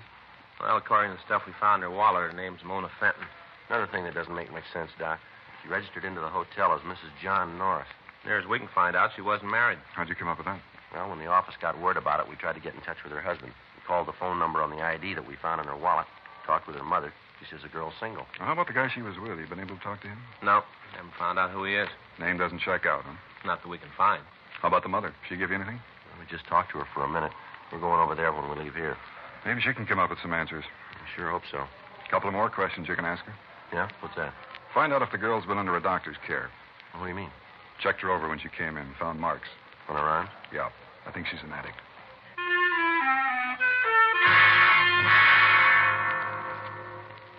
At 8:30 a.m. that morning, a guest in a small hotel on Grand Avenue had thought that he detected the odor of gas in the halls of the building. He notified the desk clerk, and together they conducted a search of the premises. Finally, they ascertained that the escaping gas was coming from a room on the third floor of the hotel. When the desk clerk got no answer to his calls, he used a pass key to open the door. Sprawled across the bed was a girl who appeared to be in her early 20s. The gas heater in the room had been turned on full, and the windows were closed, locked, and stuffed with pieces of torn sheets to keep the fumes in the room. The quick action of the desk clerk had undoubtedly saved the girl's life. While the hotel guest called an ambulance, the clerk turned off the gas, opened the windows, and administered artificial respiration to the girl until the ambulance crew arrived. As an attempted suicide, the homicide detail had to make an investigation, and Frank and I were assigned to the case. After we'd talked to Doc Hall at Georgia Street Receiving Hospital, we drove down to the hotel where the girl had been found. Right in here. Anybody been in this room since the other officers left? No, sir. Told me to lock it until you could see it. All right, sir. Now, this is just the way you found it, is that right? Well, yes, of course. The gas is turned off, and I opened the windows, but everything else is the same. I see. From what you said on the phone, she came in last night, is that right? Yes, sir. At least that's what the registration book says. They checked in at 10:15. Did you take care of them? No, I was out to dinner when they got here. Who checked them in? Jeff Christensen. See you around? No, not right now. He'll probably be back tonight. You know where we can find him? Well, I don't know. See, Jeff got paid last night. Got his week's wages. Last I saw him, he was on his way out on the town with some of his friends. Jeff goes out on the town. Maybe we don't see him a couple of days. I see. But you figure he'll be back tonight, huh? Oh, yes. Jeff only worked a couple of days last week, so he ain't going to go on much of the town. Mm-hmm. Did you see the man Miss Fenton came in with? No, I didn't. They were already in the room when I got back from dinner. I checked the book. I got the money from Jeff before I left. The man must have gone out sometime early this morning. I guess I was asleep. My room's just back of the desk. Fella must have got out while I was asleep. I see. Did you get any calls from the room at all? Not a one. Like I told those uniformed officers we hear, I didn't see them at all. Not a people. Matter of fact, I was thinking how nice and quiet they were. But the way the room looks, they sure must have had some sort of argument. Yes, sir. Huh. Would you know if they brought any baggage with them? Matter of fact, I know they didn't. Sure looks like they did some heavy drinking, don't it? Mm-hmm. Yeah. Glasses. That bottle's almost empty. Yeah. I'd rather you wouldn't touch the bottle. Oh, yeah, well, I won't. Say, you talked to the girls' people yet? No, sir, we haven't. But you're planning to see them, aren't you? Yes, sir. Yeah, I wonder if you'd do me a favor. You know when you see a people? Yes, sir. What's that? Well, I don't much mind the dirty glasses and having to straighten the room up. That's all part of the hotel business. But I wish you'd say something about the torn sheets. Tell the people about them. I don't want to cause no trouble, but maybe if they know how about the sheets were all torn up, they'd want to make good on them. You will mention it, won't you? Hmm? Yes, sir. I'll call the office, Joe. Have them send out a crew, see what prints we can lift. All right, fine. Who else has a pass key to this room? Oh, you mean beside me? Yes, sir. Well, there ain't nobody. Where's the key kept? That hangs on a nail next to the desk. That big nail there. It hangs right on it. Mm-hmm. When you came into the room, did you notice if there was anything around the door to keep the gas inside? I don't follow you. Well, you found pieces of torn sheets around the windows, you say. Now, was there anything like that with the door? Oh, yes, I'm with you now, yeah. Now, let me think. As I remember, no, there wasn't nothing there, just around the windows. Mm-hmm. Was the key in the lock when you came up here? You mean inside the room? Yes, sir, that's right. No. The reason I know that for sure is that I looked through the keyhole. Tried to see what was in the room. No, sir, the key wasn't in. Of course, that don't mean nothing. Sir? Well, only a couple of the rooms have keys anyway. We don't use them anymore. You mean you don't lock the doors? Sure, we lock the doors. We got them all locked all the time. This is a respectable hotel. Of course we lock the doors. But not with those keys. We got those other locks on the doors. Oh, I see. You see, yeah, see that? Sort of like Yale locks. That kind, you know. That's what locks the doors, not the other keys. Yes, I see. Of course we lock the doors. Yes, sir.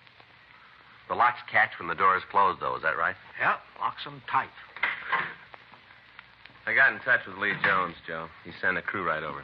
Good. I checked with Doc Hall. How's the girl? Oh, she's coming along. Doc says she's doing better. Oh, these fellas that you're going to have roaming around here. What's this all about? There's something wrong? We're not sure yet, sir. Oh, dear. It always happens like this, don't it? What's that, sir? I try to run a respectable place. Goodness knows I do. I keep it right up to date. There's good service, and something like this happens. There was no reason for that girl to do a thing like this, not in my hotel. Now you cops come in here. Cops going to be all over the place. Tenants aren't going to like it. They ain't going to like it at all. Just because of that girl. Why'd she have to come in here and do a thing like this? Why'd she have to do it at all, sir?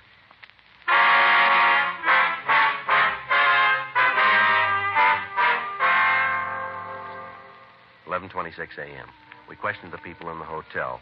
None of them could remember hearing any undue noise coming from the room where the girl had tried to kill herself. Normally, the investigation would have been routine, but with the possibility of foul play, we had to check every angle and then check it again. The crew from the crime lab arrived and went over the room. Under the bed, they found an empty capsule, the type commonly used to dispense heroin. They also came up with a clean set of fingerprints on both glasses.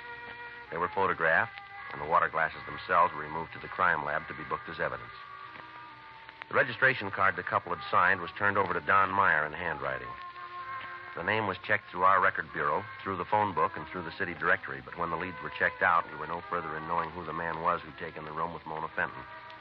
Word was left at the hotel for the handyman to contact us as soon as he returned.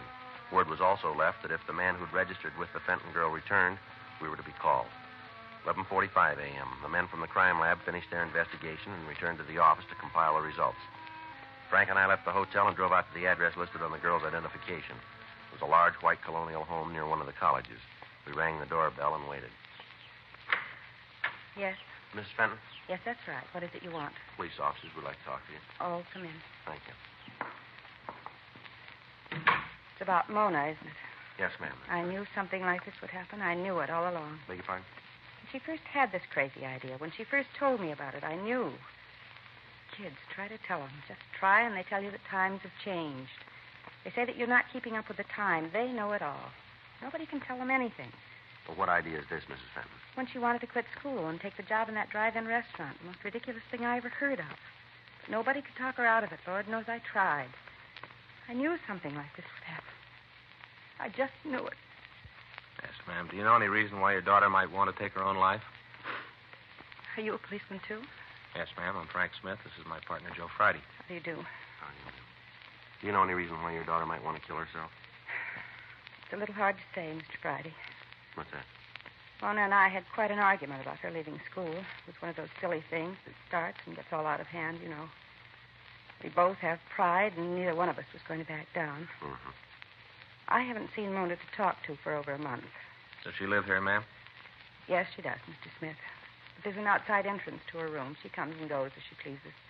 Doesn't eat her meals here, so I hardly ever see her. Do you know if she's been under a doctor's care? No, I don't think so. Why do you ask that? Well, is your daughter a diabetic? No, she isn't, Mr. Friday.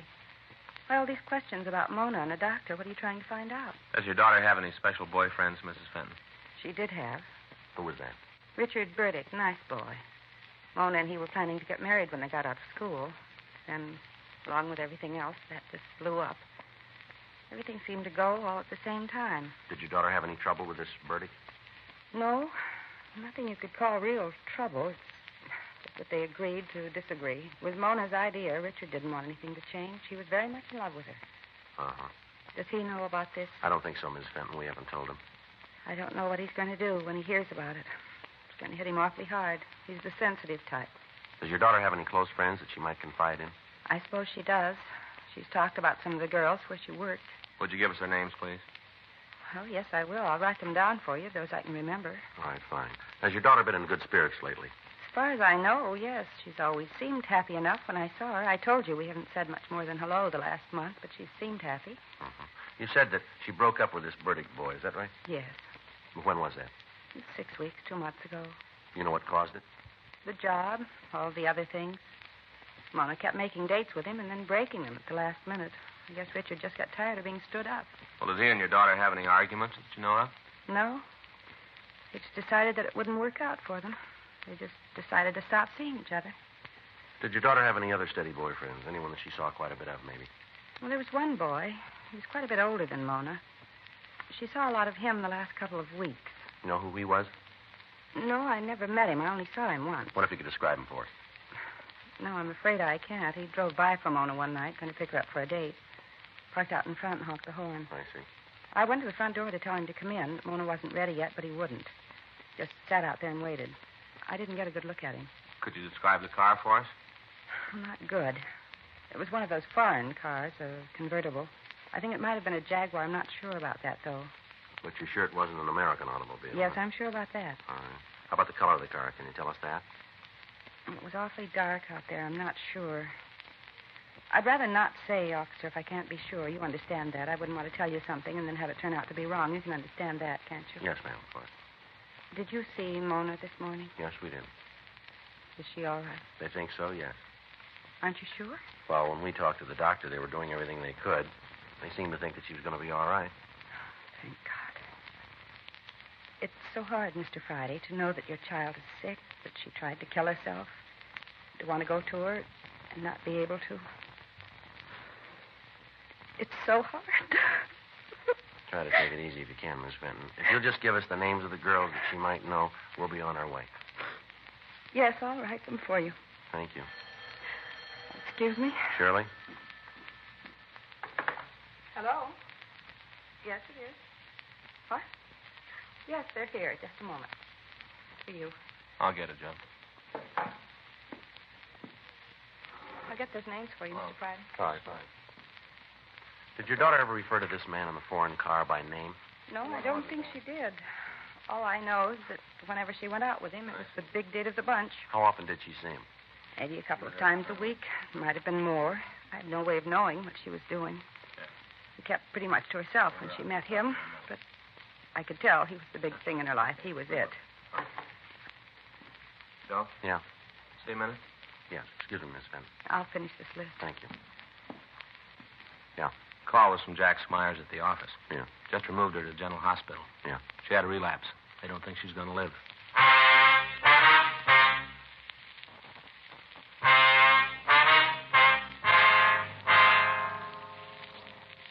We obtained the name of the drive-in restaurant where the Fenton girl was employed.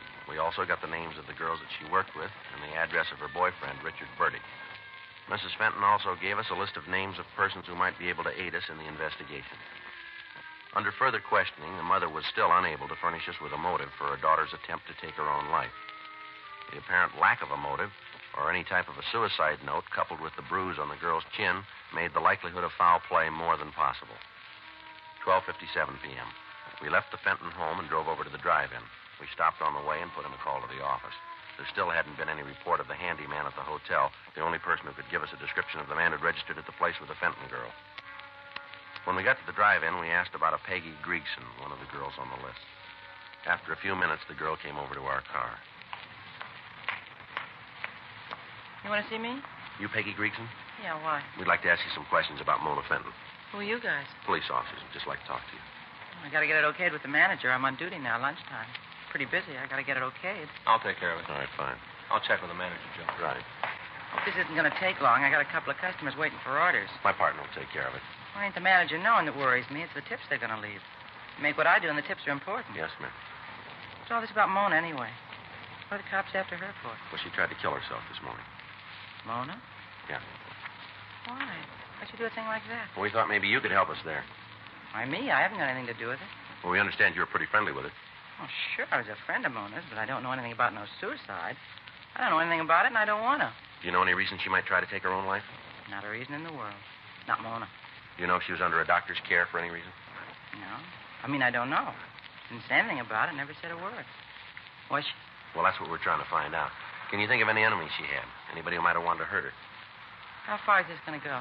Well, how do you mean, miss? I mean, who's going to hear about this? Who's going to hear the answers I'm going to give you? Well, no one. Now, what do you got for us? Well, I'll give you this for free. If anything happened to Mona, you go talk to Dick Burdick. Talk to him. He'll be able to tell you. Why'd you say that? Because it's true. No other reason. He's a real bum. You ask me, I think there's something wrong with him. You know, in the head. Would you have any reason to say that? All the reason in the world. Poor girl, this bum all the time coming around giving her trouble. All the time telling her how he's going to kill her and anybody that comes near her. Burdick said that to Miss Fenton, did he? Half a dozen times. Wasn't more than a week ago. Mona told me she told him off, told him to get lost. Didn't want any part of him, to leave her alone. He made a big scene. Mona told me all about it. One day this Terry drove in here. Got one of those flashy foreign cars. The Jaguar? I think so, yeah. All right, go ahead. Well, one day he drove into the place. Mona took care of him. I guess he liked Mona. He kept coming back, always parked in her station. Anyway, this Burdick kid found out about it. Wasn't anything for him to worry about, but he made a big thing about it. Told Mona she was supposed to stop seeing Terry. Said if she didn't, he was going to cause real trouble. Did he say what he was going to do? Well, I think he was kidding. I don't think he really meant it. He's just a kid. Well, what did he say? I really don't think he meant it. Well, all right. Now, what did he say to her? Said if he found them together again, kill them both.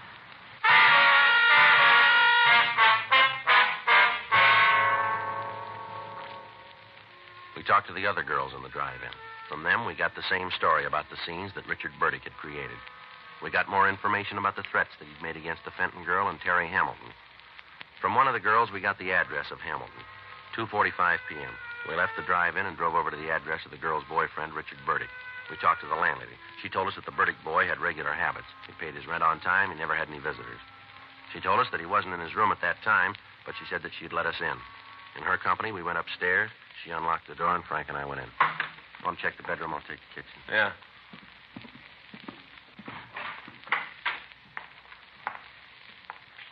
Well, there's nothing out there. How'd you do? Well, looks like we're a little late. What? His clothes are gone. We checked the room further. Every indication was that Richard Burdick had left the apartment in a hurry. We talked to the landlady again. She could give us no reason for his disappearance. She gave us the name of his employer. We put in a call to them, but they told us that Burdick had failed to show up for work that day. 4:15 p.m. We put in a call to the hotel on Grand Avenue, but the handyman still hadn't returned and there'd been no word from him. We went back to the office and checked the name Richard Burdick through R&I, but we found no criminal record for anybody answering his description. We put out a local and an APB on him. At 4:39 p.m., we got a call from General Hospital telling us that the Fenton girl had regained consciousness and that we could talk to her. Frank and I left the office and traveled Code 2 out to the hospital. The doctor on duty told us that the girl was out of danger, but that she was very weak. He asked us not to get her excited, and he led us into her room. Miss Fenton? Yes, who are you? Police officers. Why can't you leave me alone? Go away. Just a couple of questions we'd like to ask you. I don't want to talk to anybody. Why didn't you leave things the way they were? Why didn't you leave me alone? Well, you had a lot of people worried, miss. No reason for it. Be better all the way around if things had happened the way I planned them. And you did try to kill yourself. Yes. Who was with you in that hotel room? You mean Mr. Morris? Yeah. It was Terry. It was always Terry. He was going to marry me, then he didn't. He said he would, and he didn't. That why you did what you did? Yes. You use narcotics, Miss Fenton? Hmm? Use narcotics? Yes, that was Terry's idea, too. I think that's all he wanted with me, just to get me hooked so I'd have to do what he said. I think that was the reason. How about this Richard Burdick? What about him? Do you have anything to do with you deciding to take your own life? In a lot of ways. The biggest mistake I ever made was leaving Richard. I thought it was smart, real smart. I was going to show him. Terry said he'd marry me. He said he was in love with me. Did he get you started on narcotics? Yeah. At first it wasn't so bad. I loved him, really, I did. Then when I had to have the fixes, he changed. Told me he couldn't give it to me anymore. That I was going to have to pay for it. I tried to tell him that I loved him, that I wanted to be with him. That's why I went to the hotel to talk it over. Try to come to an understanding, some kind of an understanding. Mm-hmm. He said that he didn't want to have anything to do with me, that he wanted no part of me anymore. Said that I was going to have to pay for the H from now on. I didn't have any way to pay for it. He said it wasn't any of his business. He a user? Yes. All so stupid, Ma'am? The whole thing, I had it real good all the way around. And then I went ahead and ruined everything, tore it all down. Even if I'd have killed myself, it would have been no answer. Not the right answer, anyway. I know that. I know it real well. All right. Can you tell us where you can find this Terry? You bet I can. I want to see him feel like I do. I want him to know what it's like. Will you be willing to meet with him? Make a buy of narcotics for us? You name the time, I'll be there. I'll be there if I have to crawl. All right. You better get some rest now. I guess so. I'm pretty tired. Did you see my mother? Yes, ma'am. Is she real mad at me? No, I don't think she is. Would you call her? Ask her to come and see me. Tell her I'm sorry. Tell her I want to see her. Now, she'll be glad to hear that. I hope so. I got so much to tell her and Richard. So much to tell them both. All right, Miss Fenton. We'll get in touch with her. And you tell me when you want me to call Terry. You tell me. All right, we will. Terrible thing, isn't it? What's that? Terry. He's been around a long time. Must be other girls in the same fix, all because of him. Girls who have a bad habit and have to do what he says. Girls like me, terrible. Nobody knows how many. Yes, ma'am. Where's it going to end? When you meet him.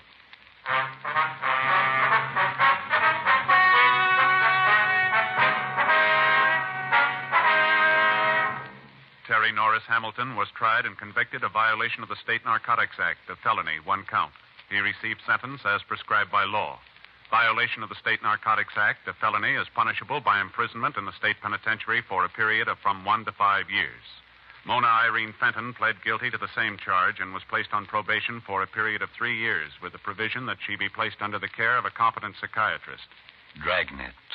The story of your police force in action is a presentation of the United States Armed Forces Radio Service.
within a mile from here. Go get me a cop. Sure. What? It's Laugh Ahoy, my hearties, with a new comedy rage of the nation. Those gay, goofy, hilarious nitwits of the Navy, Bud Abbott and Lou Costello, in a bigger, better, funnier show than Buck Privates, in the Navy. Taste that dish. Shall we? Mm-hmm. They'll torpedo your troubles and blitz your blues. Aided by this grand cast of fun and music makers. Dick Powell, those song-sational boogie-woogie singers, the Andrews Sisters, lovely Claire Dodd, Dick Foran, Butch and Buddy, Shemp Howard, the Condos Brothers, in the merriest Navy musical that ever hit the screen. What do I care about the petty officer? I got no use for a petty officer. So I see. Could this possibly belong to you, sailor? Thanks, buddy.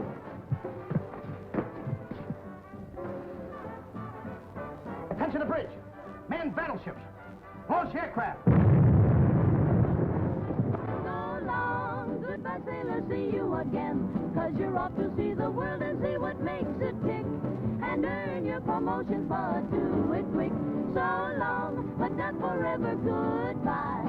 We'll see you again when you put back into port. So long, bon voyage to you, 'cause you're off to see the world.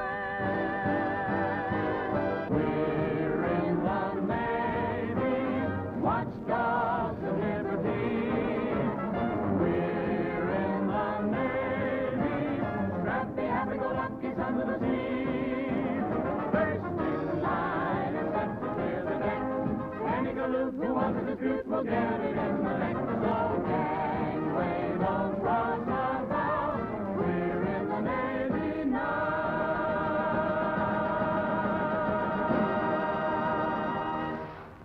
And now, let's drop in to Duffy's Tavern.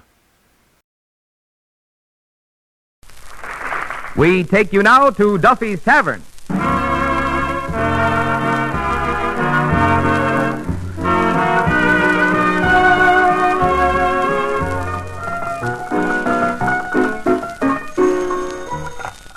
Hello, Duffy's Tavern, where the elite meet to eat. Archie the manager speaking. Duffy ain't here.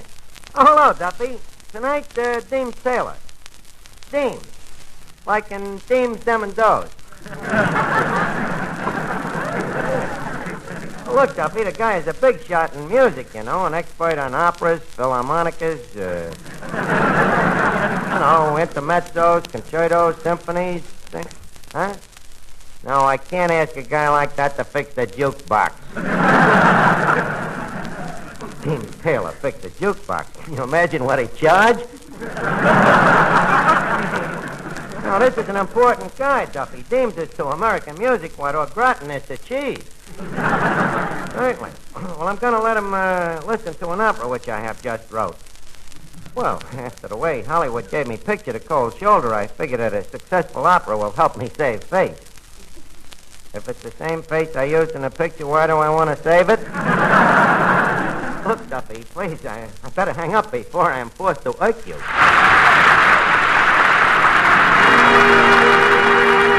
Now, leave us see how this opera sounds. It opens, the Duke has lost his entire fortune. He's sick with fever and malaria as he comes home from his mother's funeral. He walks into the house and he finds his wife in the arms of his best friend. So turning to the audience, he stabs himself with his dagger as he sings, "Oh, what a beautiful morning." Well, now that part's okay. Eddie, that's the second stack of dishes you dropped today. What's the matter with you? I don't know. I guess I must have lower plate wobble.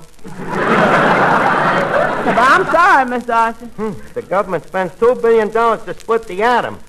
All they had to do was to bring it to you. Now cut out the noise. I'm busy here. Ain't you through with that opera yet? Well, no, not quite. I'm working on the score.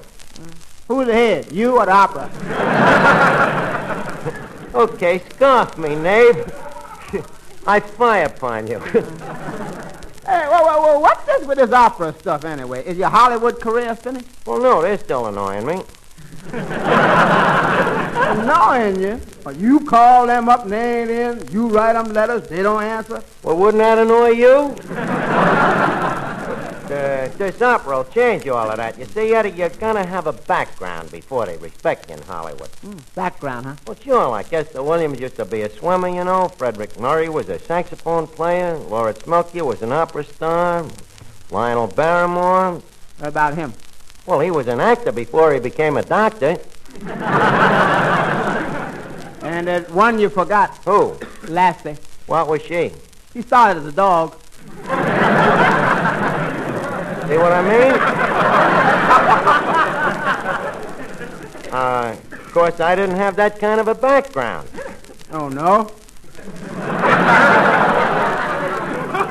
No, I was great in the picture, but in order to be a success in Hollywood, you've got to do something besides act.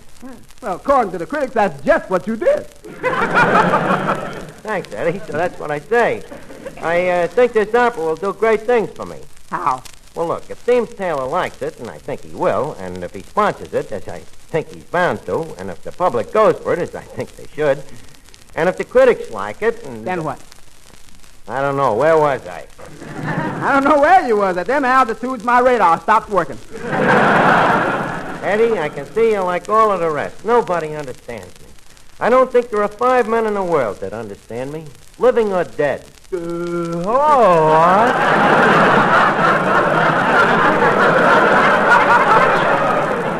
hello, Finnegan. Hey, what's with you? You look very dapper tonight. Oh, thank you, Art. I guess it's his hand-painted tie. It's pretty, Art, isn't it? Well, it looks kind of fuzzy. Maybe I should have shaved me chest before I painted it on.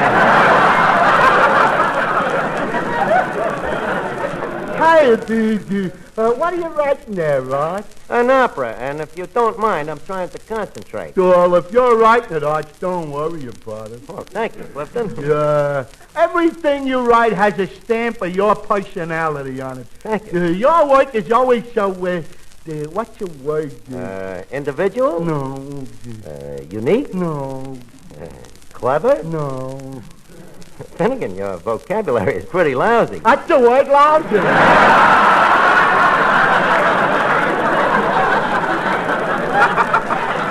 Say, look, Arch, who's going to sing in this opera? Who's going to sing? Well, certainly not you with that voice of yours.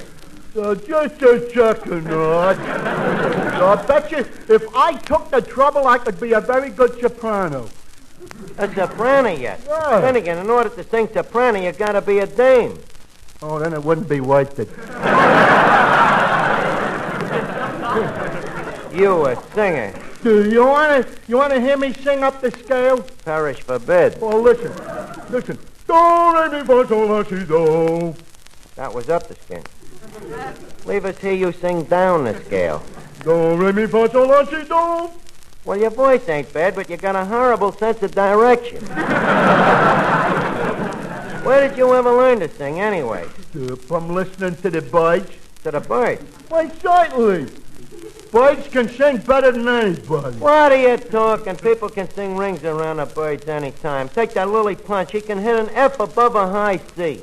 While balancing herself on a telephone wire?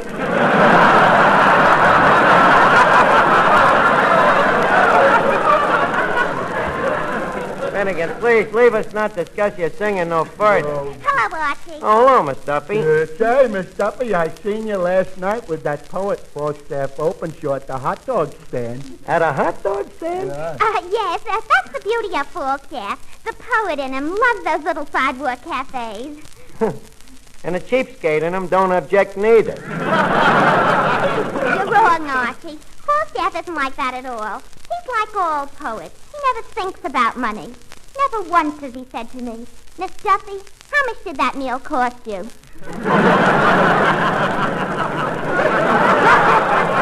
Oh, boy. You should have seen them eating together, Rod. You know, they're really in love. Oh, Finnegan. Oh, don't be silly. We were just having a hot dog. So look, Miss Duffy, I've been around. Don't tell me. You know, I know when a fella and a girl take the hot dog out of the roll, put the two ends in their mouths, and work towards the middle, that's love. I didn't know about this, Miss Duffy. Are you really serious about this, Falstaff? Well, yes, I am, Archie. As a matter of fact, we're going to announce our engagement just as soon as Falstaff asks Papa for his consent. Well, why don't he ask him? Papa won't let him in the house. Well, look, Miss Duffy, I would like to spend more time discussing your maritime relations, but I gotta get this opera ready so we can sing it for Dame Sailor. Oh, an opera here tonight? Oh, well, I better go gargle my throat. Miss Duffy, you're not gonna sing here tonight. You and your off-color tourist. Archie, whose father is boss here and can have who fired? Who said you couldn't sing here tonight? Okay, goggle yourself up. Thank you. What a voice. Eddie, nail down them pig's feet. There's a hod caller loose in the house. Oh, brother, am I lucky that this opera of mine is singer-proof. Blow the bugle, toot the trumpet. Here is Falstaff. Where shall I dump it?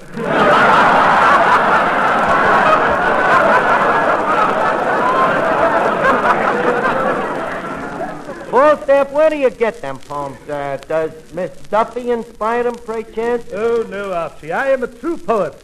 And the true poet is inspired only by suffering. Yes, I guess Miss Duffy does inspire. Has she inspired any new ones lately? Oh, indubitably. Have you heard, "Stop flirting with the optometrist, Mother. You're making a spectacle of yourself"? No, I ain't heard that one. Or, "The police closed Father's barber shop when they heard he was handling hot towels"? Very quaint. Well, Steph, why don't you think up a title for my opera? An opera? 'Tis done, old boy. I shall go woo the muse. Oh, she's right over there by the cash register. But, don't let her take your mind off of that title.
Archie? Oh, yes, Falstaff. I think I have just been struck by the muse.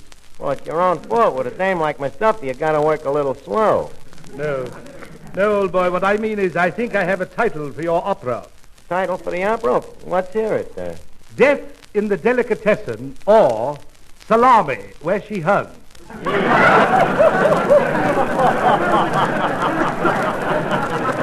Well, it's very unusual. Oh, yes. But maybe we better try for something a little more mosaic. Shall we? Hey, Mr. Archie. Yes, Eddie. Ain't that Deems Taylor coming in the door? Where? Oh, yeah. Look at the guy, Eddie. Such culture, such refinement. Notice the graceful way he steps over Moriarty. Well, Deems Taylor.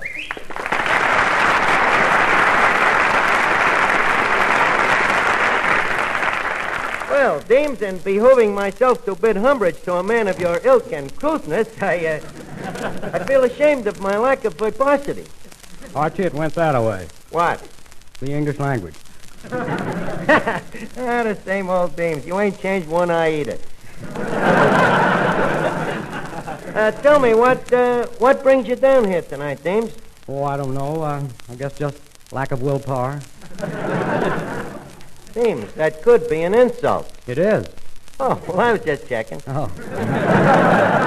You don't mind? No. Oh, well. How's things? Pretty good. That's good. Read any good operas lately? Well, frankly, no, I haven't. Oh, huh? Yeah. Been to any movies lately? Say, like at the Paramount? Oh, that's right, Archie. You did make a picture, didn't you? Did I make a picture? It's just been busting box offices all over the country. Well, that's simply wonderful. Who was in the picture with you? Oh, I had a little support from Betty Hutton, Paulette Goddard, Alan Ladd, Bing Crosby, guys like that. But enough of me, Deems. What have you been doing? Well, I've been doing some commentaries on the symphonies with a little support from Stokowski and Damrosch and Toscanini, guys like that. Well, you gotta have a little help. By the way, I haven't seen your picture yet.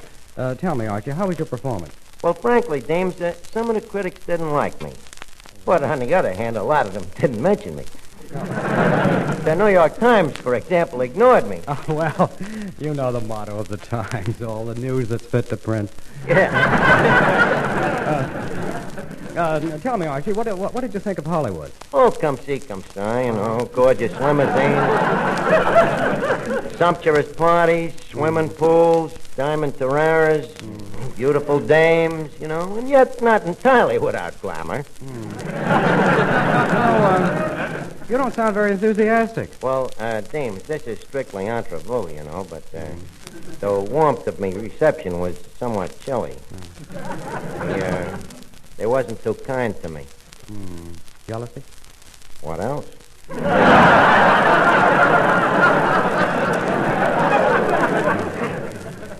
And, of course, to that movie gang, I was just a guy from a tavern making $15 a week.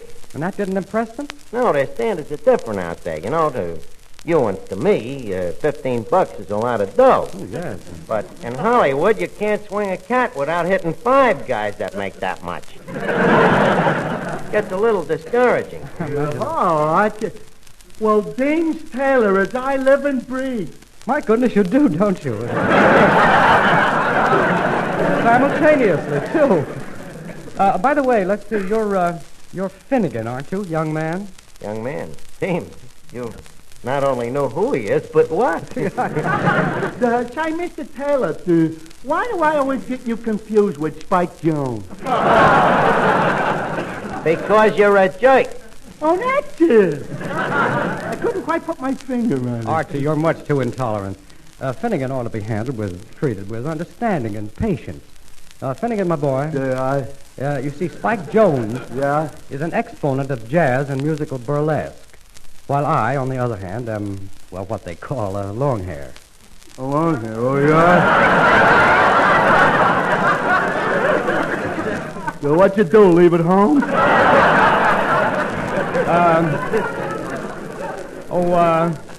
Archie, what was that word you used a moment ago? Jerk. Thank you. Finnegan, you're a jerk. Beat it. Good work, Dames. Now, look, I got a little surprise for you. Uh-huh. You see, most composers have been dead for 100 years, right? Right. Dames, do I look to you like I could be an opera composer? You certainly do. Thank you. Now, prepare yourself for a little shock, Dames. I have wrote an opera. Et tu, Brute? No. This one we're thinking of calling Salami, where she hung. And I think I can safely say, Dames, that it is the most beautiful opera that's come along since you yourself wrote that Peter Rabbitson. What's the plot? The plot? That's the beauty of it. You see, the curtain rises, and all of the characters are on the stage dead. Why? Why? Yeah. Why not? You see, it's revolutionary. Just a second, Archie. The characters are all dead in the first act? Who said we open with a first act? You think I let myself be hogbound by tradition? This is a modern opera. You see, what I do is I put the second act after the third act and split the first act into intermissions that overlay the overture. But I see I'm confusing you. Oh, me? Look, Dame, instead of me telling you about it, why don't you take it over in the corner and read it over to yourself, just quietly? Couldn't I scream just once? If the mood seizes you, sure. Hey, Miss Duffy, Falstaff, come here. Hey, Arch, what does Dean think of your opera? I don't know yet, but I'll bet he falls in love with it. Well, that's nice. I hope they'll be very happy together. Finnegan, please, I am too busy to listen to these half-witticisms. I got to get the cast together for this opera. Say, Archie. Yeah, Dean. It says here in on the opera, written by Archini. Is that you? Yeah. I figured Archie was still playing for opera, so I decided to adopt a musical name, you know, a metronome. Oh, yeah. Well, Deems, tell me, what did you think of the opera as a whole? That's exactly what I thought of it. And you don't know the best part of it. What? Well, we're going to put it on here tonight, and we got a nice fat spot in it for you. No, Archie, wait a minute. This is carrying it too far. Deems, please, leave us be realistic. Here we are, you and me. Neither of us getting any younger, you know. I'm managing a broken-down tavern. You're the president of ASCAP. Ain't we got no ambition? Now, here's your part. Okay, gang, everybody ready? Okay, Maestro Melnick? Yeah? Overture, if you please. Thank you. Ladies and gentlemen, we are about to present a scene from a new opera wrote by my esteemed self. Now, this opera tells the story of an ancient and royal Italian family named the Pastos, and their enemies, the Antipastos. The part of Prince Cacciatore Pasto will be sung by Mr. Deems Taylor, our eminent contemporary and mezzo barracuda. Thank you. Now, the part of his sweetheart, Princess Vermicelli, Antipasto, will be sung by that popular lyric falsetto, Miss Duffy, our popular cashier and girl after Men About Town. Thank you. Now, if you please, Maestro Melnick, we will commence with the libretto. Oh, Cacciatore, how can I live without you? Oh, Vermicelli, I'm so mad about you. Oh, moon, Oh, June. again. Boy, is this bad. Mr. Taylor, please, tonight you are not a critic. You are merely a broken-down opera singer. Sorry. Granted. Oh, what a tragedy. What hollow mockery. Dear, shall we laugh or cry? You laugh, and I will cry.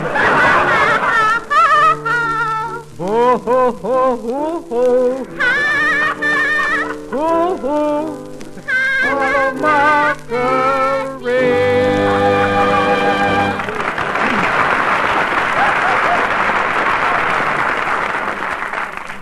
Archie, this music. Yeah. It's La Donna Immobile. Well, thanks, Dames, and it gets even more so. Continue, Maestro. Oh, princess, the man cometh through the forest. It's my trusty servant and old family container. Princess, whither art thou? I wither here. Whither art thou? What hide you hence? I come tiding sad berry. Tiding bad berry. Kiddo, I have news for you. Princess, your father, the Baron Gorgonzola Antipasto, approaches forthwith. He has found out that you are in love with this son of a mortal enemy. Oh, this is terrible. Quickly, Cacciatore, quickly, we must flee. Yes, Vermicelli, we must flee. Flee, flee, flee, flee. Hello, Marguerite. It is too late to flee, my love. Here is your father now. Here is your father now. Here is your father now.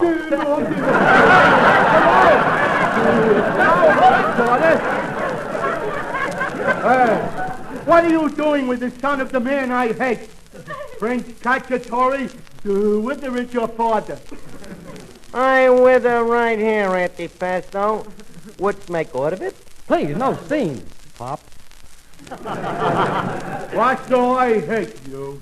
And I hate you. Oh, I hate you. And I hate you. Do I hate you more than you hate me? No, you don't. Oh, yes, I do.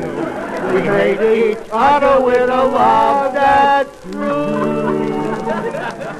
Antipasto. Yes, Pasto. Didst you bring your sword? I did. Wouldst fight? Would. Then thirst on God. Right, come on. Oh, stop them, Cacciatore, before they sunder each other from limb to limb. I cannot, Vermicelli, lest they will sunder me. Then I will stop them, though it cost me my blood's life. Gad, look! The princess has run betwixt them. She has just been stabbed. She's down. She's up. She's down. She's up. Up. Up. Down. False there. Stop. Stick to the music as it is rough. Now, if you please, Mr. Melnick, you will please start the violin section. Thank you. Well, go on, Miss Duffy. That's your cue. Drop dead. Egad, Antipasto, 'tis the death rattle. I fear I have stabbed your daughter to the quick. No, Pasto, you have stabbed your own daughter. What? Yea, verily? What dire lie dost thou sayest, thou man? Well, 'tis the truth I speak, Pasto. I am the old nurse, and when the prince and princess was mere babes in arms, I got them all mixed up one day. You got them mixed up? Yes, I mixed them up. I got them all mixed up. I couldn't tell them apart, so I'm singing the wrong tune, but I got You got them all mixed up. You did. Thank you, Falstaff. They mixed us up.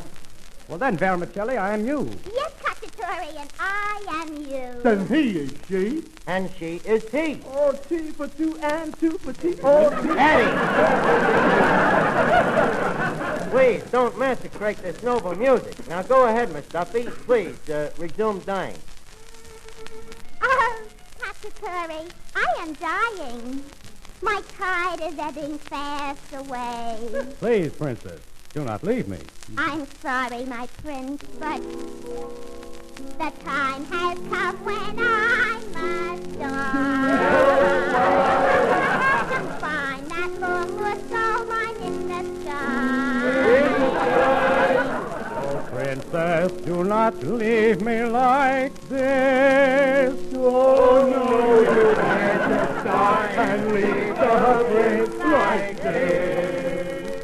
I've got to go. Oh, no, no, no. Yes, I must go. Oh, no, no, no. Yes, I must go. Oh, no, no, no. Yes, I must go. Oh, no, no, no. and she ain't the only one. There goes Steve, and he's had all he Tennessee. Come back, Steve. No, Archie, I must leave me think. But first I'd like to say that this here opera Steam!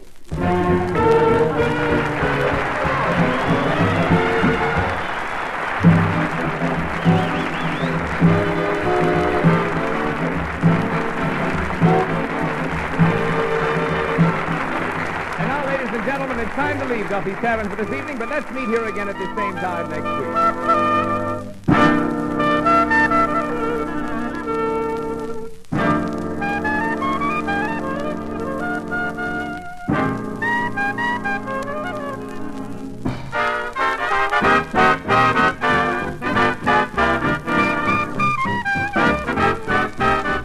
This is the Armed Forces Radio Service.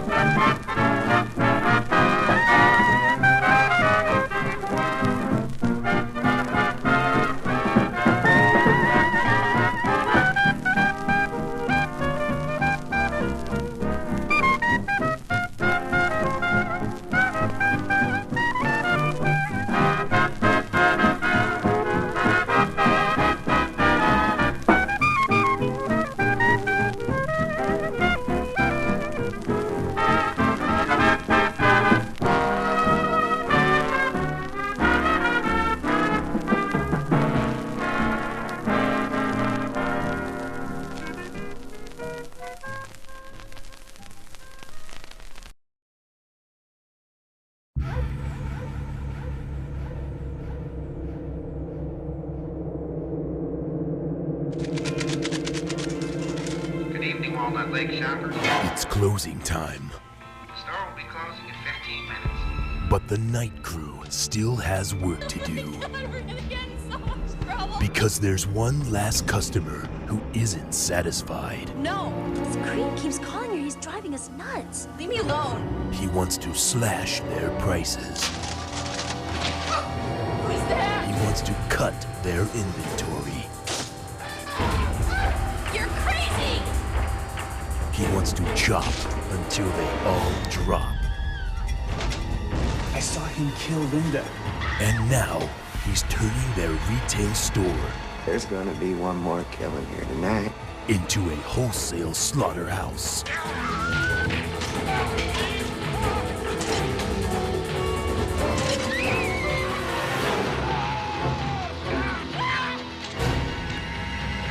From the producers of Evil Dead 2 and Pulp Fiction comes a new chapter in terror. Starring Dan Hicks, Bruce Campbell, Ted Raimi, Renee Estevez, and Sam Raimi in Intruder, a new dimension in terror. I'm just crazy about this store. Fasten your seatbelts. Classic Adventure is coming your way with the Air Adventures of Jimmy Allen up next.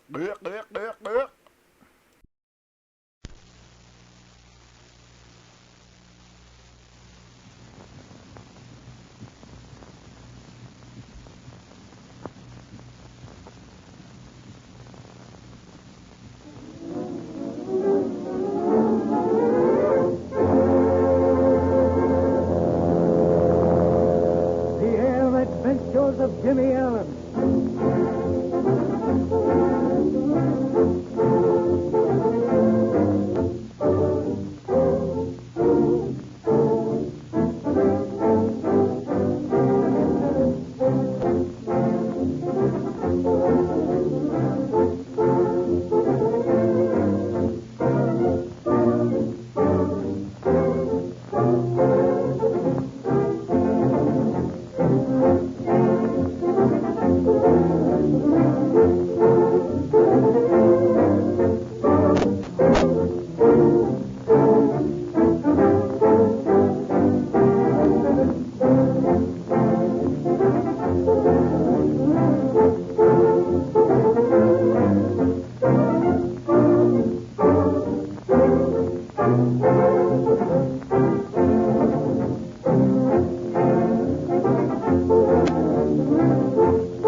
With Patricia Duncombe cleared of the charge of stealing the Ling Fu jewels and the real culprit under arrest, Jimmy Allen and Speed Robertson take off for the next hop in the international air race. Back in the cabin of the great airliner, the faithful Flash Lewis and the young American girl ride as passengers. The flight from Canton to Nanking, capital of the Chinese Republic, is the longest lap of the entire race. But when the boys leave the field, they are happy and confident of winning because of the 9-minute lead they have on their closest rival, the Russian pilot, Ivan. As they thunder along on the course, Speed thinks he hears sounds of a disturbance back in the cabin. Investigating, he finds to his horror that Patricia is lying on the floor unconscious, and Flash, unable to explain what has happened, slumps to the floor. Becoming alarmed, Jimmy leaves the controls and goes back to the cabin just in time to see Speed being overcome by the same mysterious malady. Before the young pilot can do anything, he too lapses into unconsciousness. We now go to the cabin of the big plane as it whips through the sky, unguided by human hands, its pilot and crew helpless.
Good clean air.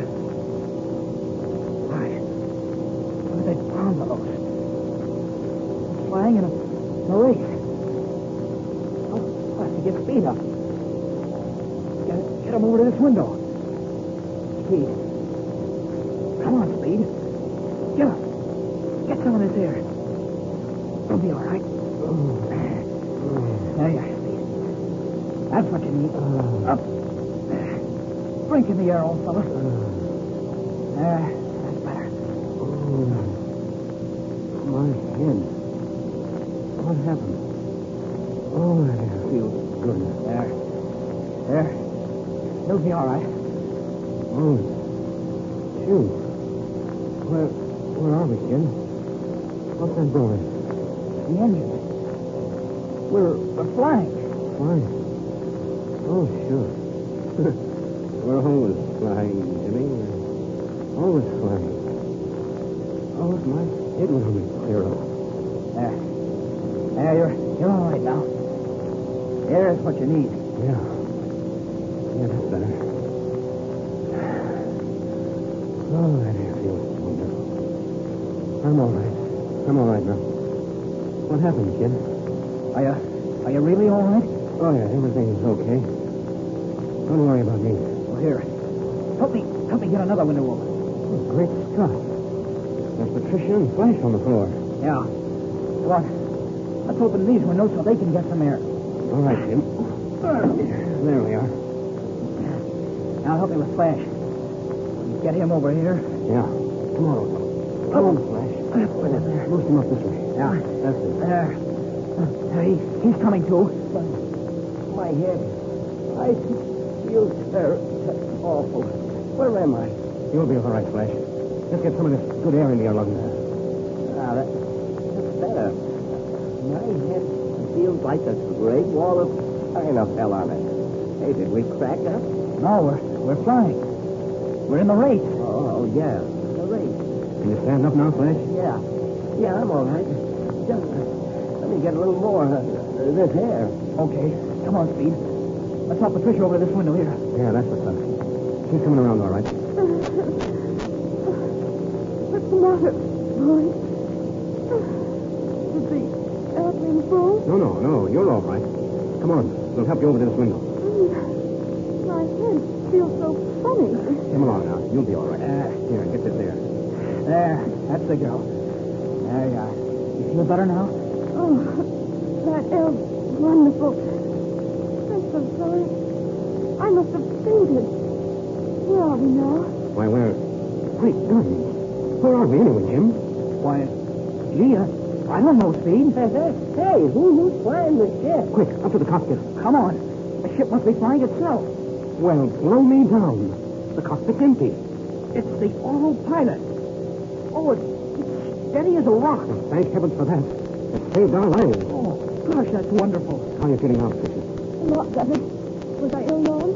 Why, we all passed out, Patricia. Okay, we did. Well, what happened to us? Oh, it must have been a poison of some kind. You mean something we ate? No, it couldn't have been anything like that. Maybe it was carbon monoxide gas. Oh, it's possible. There's no way for the exhaust fumes to get into the cabin. Well, it must have been gas of some sort. But when I came back to the cabin, there were no signs of a gas. I couldn't smell or see anything. Well, it must have been some powerful gas that was colorless and odorless. Look here, Flash. You feel all right now? Well, my head aches a little, but since I got a lung full of this fresh air, everything's happy. That's the stuff. All right. Make a search of this cabin. Every inch of it. Jimmy and I have to go up and look after the ship. Why, we don't even know where we are. I'll help Flash. Don't overlook a thing. Somehow or other, a powerful gas got into this cabin and knocked us all out. Now it's up to you to find out how it got in here. Don't worry. I'll find something. Okay. Come on, Speed. Let's find out where we are. We don't know how lucky we are, Jim. That stuff might have killed us. And think what would have happened if we didn't have this autopilot. It saved our lives. That little black box saved this ship from being piled up in a heap. And saved us from being in the middle of that heap. Wonderful. I can't get over it. Where in the world are we? Say, how long have we been up in the air? Let's see. Great Scott, kid. 2 hours and 10 minutes ago, we left Canton. Oh, we should have been over Nanking in 2 hours. Right. We must have passed right over it. Look, what's that river off to the east? Must be the Yangtze. No, it couldn't be. Here, wait till I take a look at this map. Jumpin' Jenny. That's not the Yangtze at all. That's the Grand Canal that runs up to Tientsin. But where's the Yangtze? We should have flown over it for the last 100 miles before we got to Nanking. Turn around quick, kid. We've overshot our goal. Nanking is south of us. Oh, gosh, you're right. We've gone further than we should have. Yeah, we're losing a lot of valuable time. Well, I guess we can't kick. We're lucky to be alive.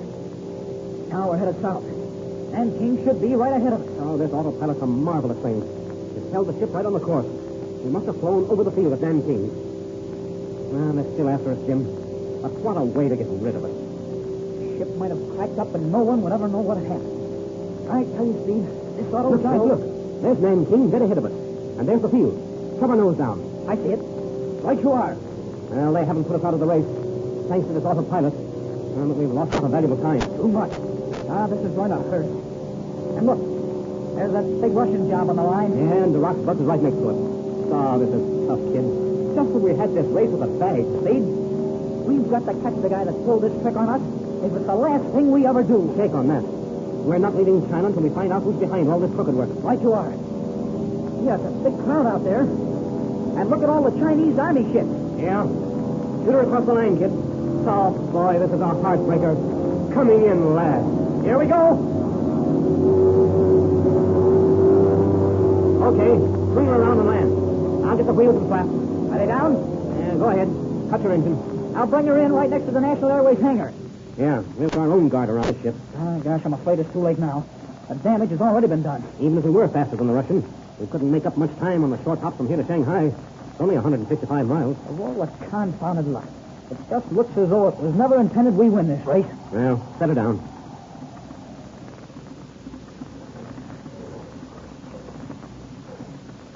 I'll taxi you right up to our hangar. I guess they wonder what happened to us. Had we better say anything about it? No, not a word, kid. Just as soon as we get clear of the official welcome, I want to report this to the police officials. Let them make an investigation, eh? That's the idea. But in the meanwhile, let's say nothing about it. Okay, this is far enough. Well, let's climb out and get the bad news. Oh, gosh, look at that clock. 2 hours and 12 minutes on this hop.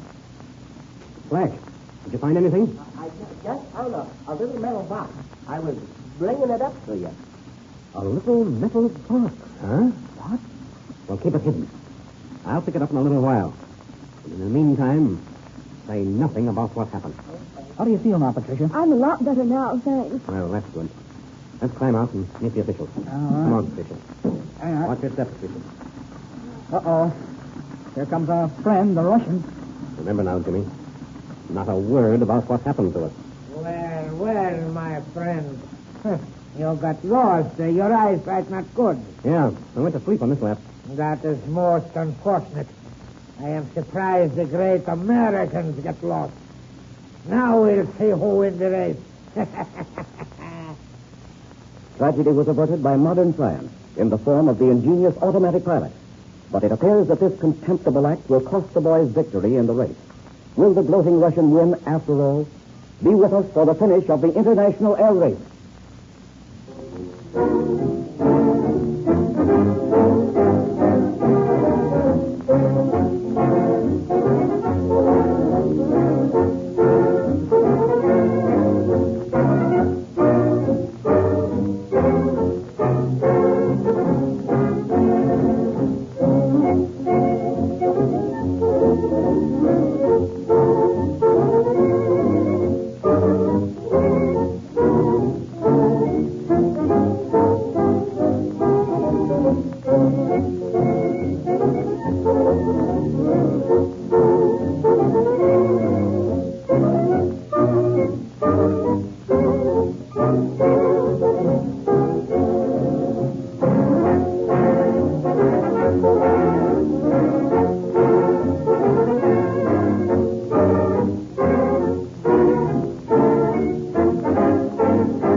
This program has come to you through the facilities of the World Broadcasting System.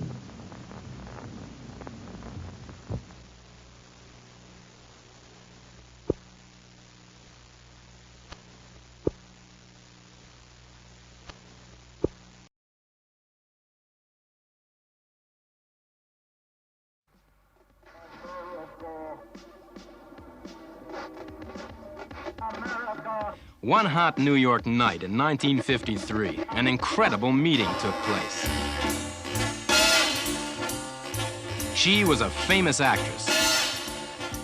He was a great thinker.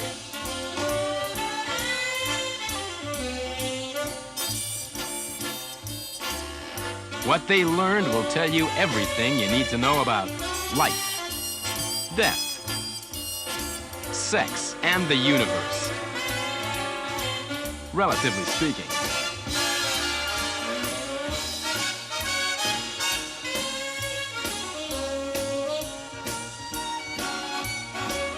Everything else is of insignificance.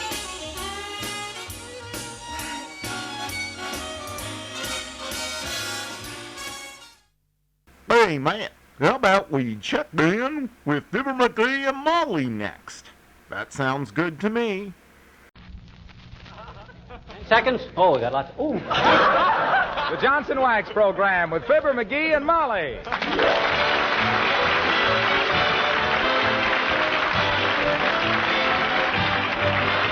The makers of Johnson's Wax for home and industry present Fibber, Magee, and Molly, written by Don Quinn and Phil Leslie, with music by the King's Men and Billy Mills Orchestra.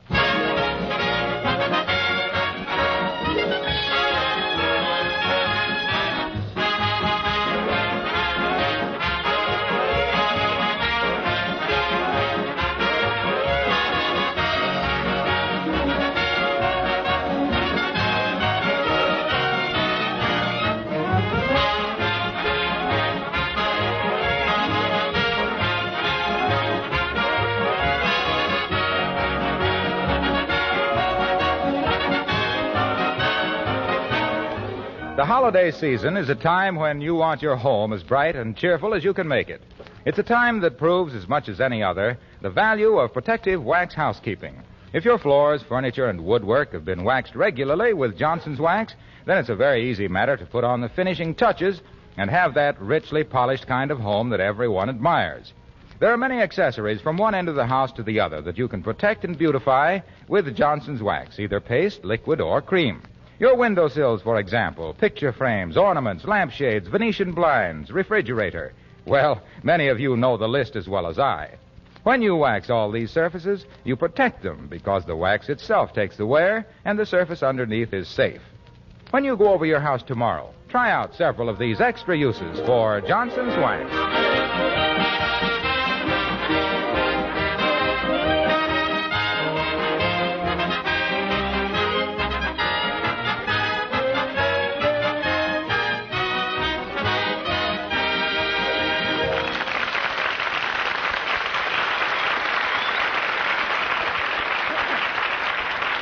3 of the most curious things in the world are the gyroscope, the pyramids, and the Squire of 79 Wistful Vista. And if you don't think he's curious, get a load of him sneaking a peek into the hall closet as we join Fibber, Magee, and Molly.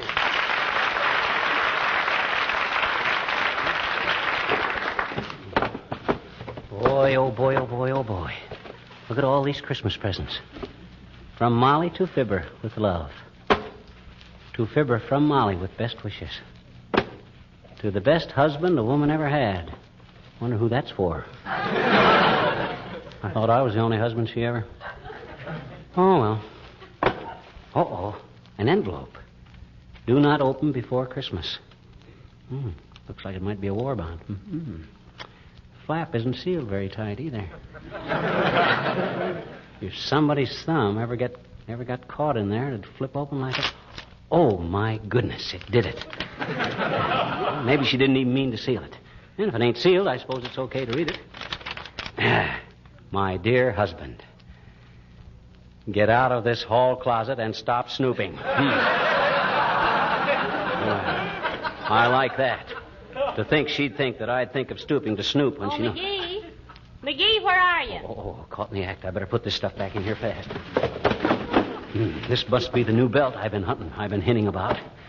I hope this is a fountain pen. If this isn't a sweater, Magee, where are you? What are you doing? I'm trying to get the door closed on the hall closet, Molly. It's so full of stuff, it's sprung open. Aha! I got it. That was quick thinking, Magee, old man. If she ever caught you doing that stuff...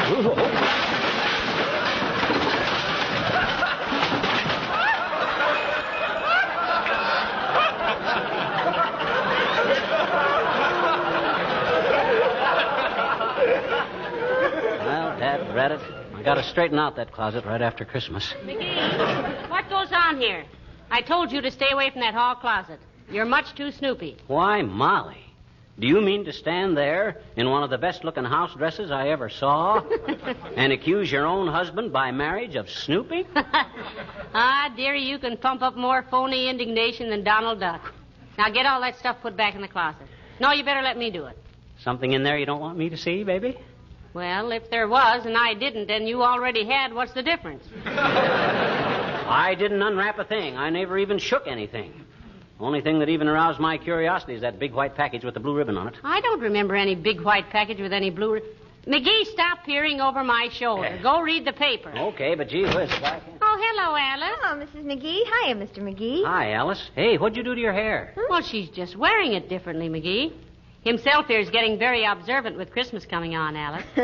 Ordinarily, you could wear your scalp full of neon lights and he'd never notice it. You like my hair with the buns over the ears, Mr. Magee? Yes, I do, kid.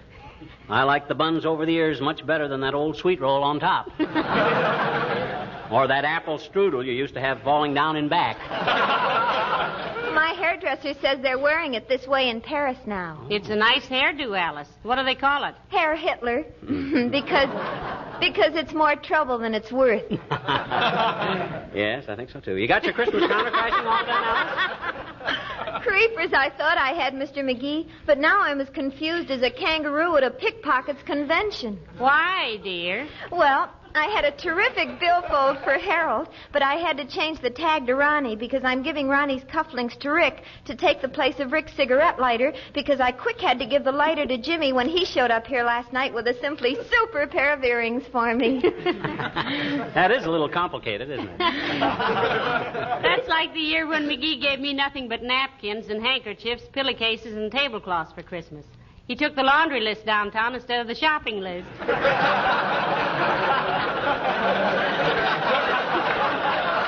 Well, gee whiz, You know, Alice, we're not doing very much for Christmas this year. The Treasury Department had beat Santa Claus down the chimney. Well, I told all the boys not to spend their money foolishly on things for me this year. I told them all to take whatever money they intended to spend on me and put it in war bonds. Good for you, Alice. Use the boys' dough to back up the doughboys. Certainly. Anyway, I just assumed they gave me war bonds as anything else. Well, I've got to get back to the post office. Goodbye.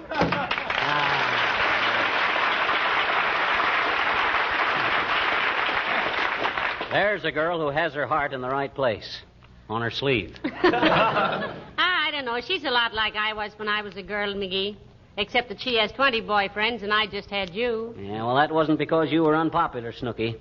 That was because there was an ugly rumor around Peoria that Magee had put a bear trap in Molly Driscoll's porch swing. That was more than a rumor, sweetheart.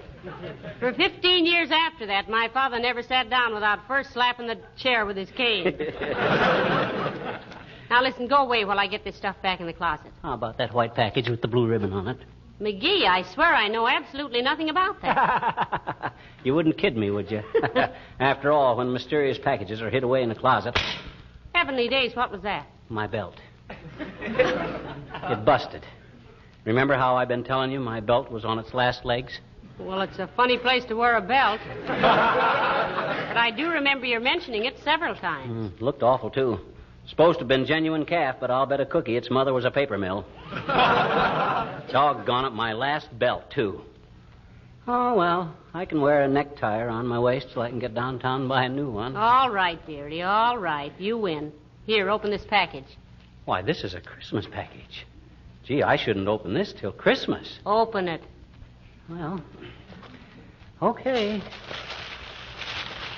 Well, what do you know? A new belt. Well, I'll be a monkey's uncle if this isn't a coincidence.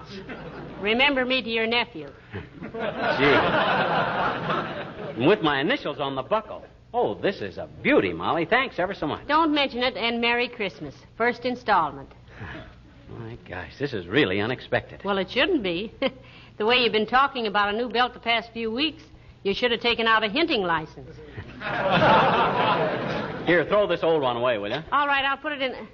Why, this is strange. Huh? Looks like it had been cut halfway through. Oh, well, I've had a very sharp appetite lately, and my waist... Come in. Hello, Molly. Hello, Gary. Hello, Dr. Gamble. Hi, you big front man for the Stork Club. Why call me Gary? You finally agree with me that I look like Cooper? No, that's just my abbreviation for garrulous. Why, Doctor, Magee is not garrulous. I should say not. I haven't been out with a girl since I married Molly. Yes. Yes, I know. You two are the living exhibit A for the scientific theory of the attraction of opposites. Molly is so good-looking and sweet and quiet. And I'm? Yes, indeed, in spades. Say, what's all this Christmas stuff around here? You been unwrapping a present, Magee? Well, he just broke his belt, Doctor. And as long as I was giving him one for Christmas, I thought he might as well have it now. Beauty, ain't it, Doc? Real pigskin. I shall not descend to any of the obvious retorts, my boy. It is a very handsome hunk of haberdashery. But aren't you a little ashamed of accepting your gifts now? According to my calendar, it's several days until Christmas. Well, I was just trying to keep up his spirits and his pants for the next week, Doctor. What do you use for a calendar, Doc? Cut a notch in a patient for each day of the week?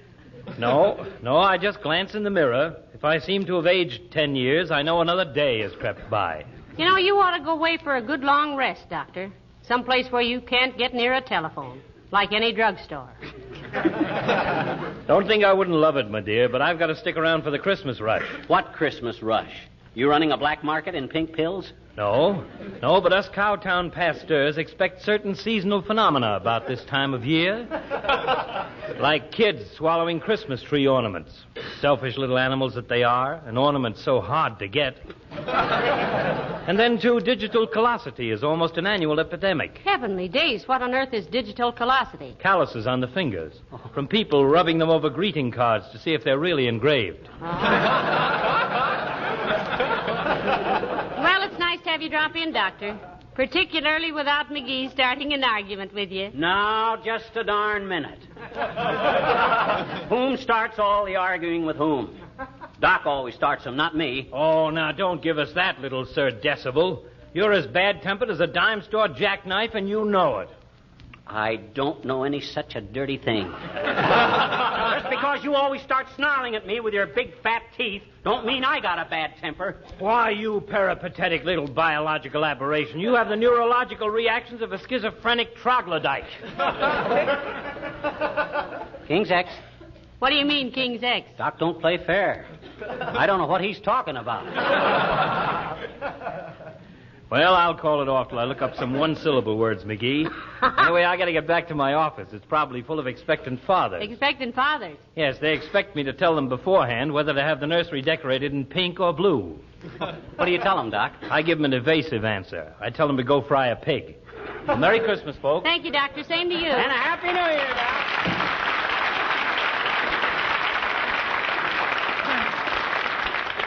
Isn't he a sweet old character? Yeah, great guy. It was a great loss to medicine when he started studying it.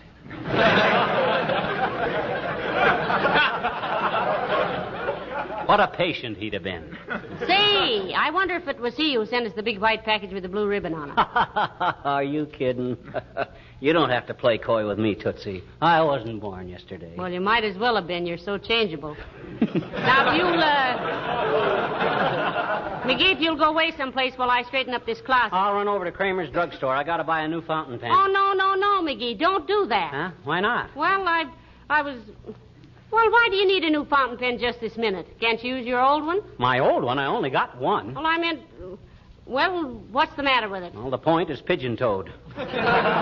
Writes 2 lines instead of 1. But maybe you'll get... When I registered with it at a hotel last summer, the clerk looks at my signature and says, "You gentlemen want twin beds?" You go ahead and fix the closet, kiddo. I'll run over to Kramer's and get a fountain. Oh, dear. You win again, Magee. Here, open this package. What do you mean? Go ahead, open it. Well, okay.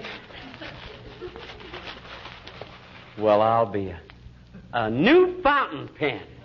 Gee, thanks, kid. Oh, this is wonderful. Merry Christmas. 2nd installment.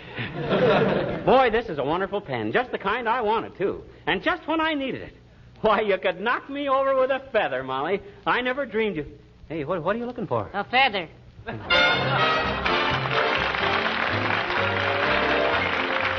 Billy Mills and the orchestra and Jingle Bell.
me, McGee. I've almost got this closet straightened up again. How about that big white package with the blue ribbon on it?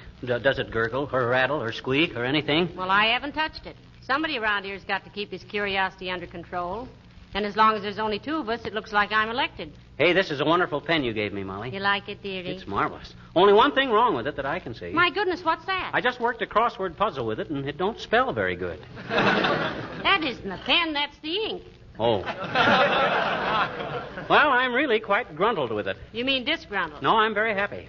It's the finest pen Hello, friends. Hello there, Mr. Wilcox. Hi, a waxy old man. How do you like the new belt Molly gave me for Christmas? Say, it's beautiful. But aren't you folks a little previous with your Christmas presents? Well, he was getting so snoopy, Mr. Wilcox, I just had to give him a belt one way or another. So I took the easy way. Look, she gave me a fountain pen, too. Ain't that a darb? Writes 10,000 words without filling. Don't know how many he'll write when I fill it.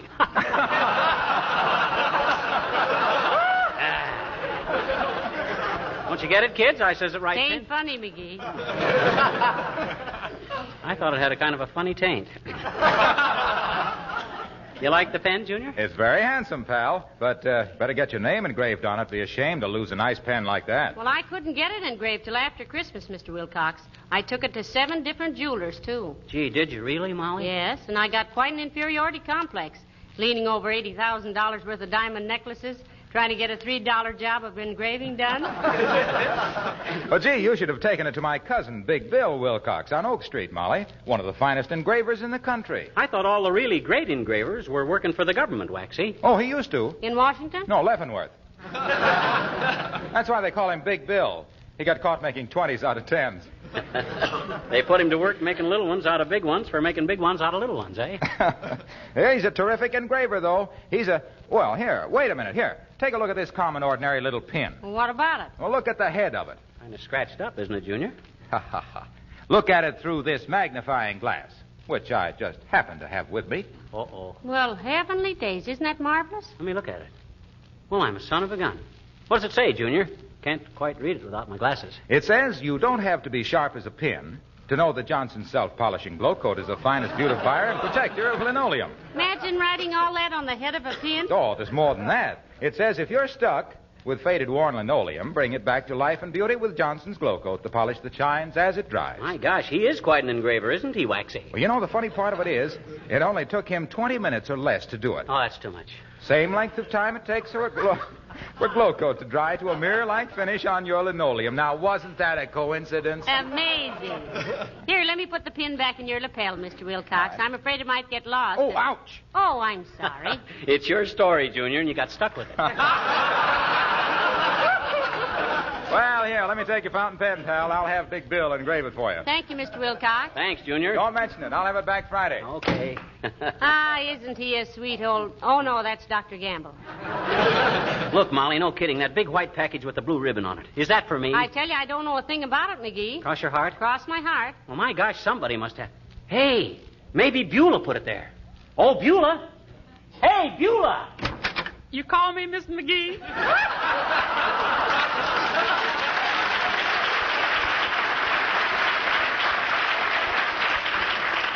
Why should I? You never call me Beulah.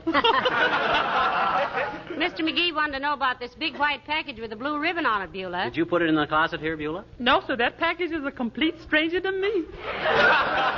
Well, that's strange. Oh, well, we'll find out when we open it at Christmas time. Have you got all your shopping done, Beulah? Yes, ma'am, practically. All I got left to get stuff for is Papa and Ira. Ira? Who's Ira? He's my one and only, sir.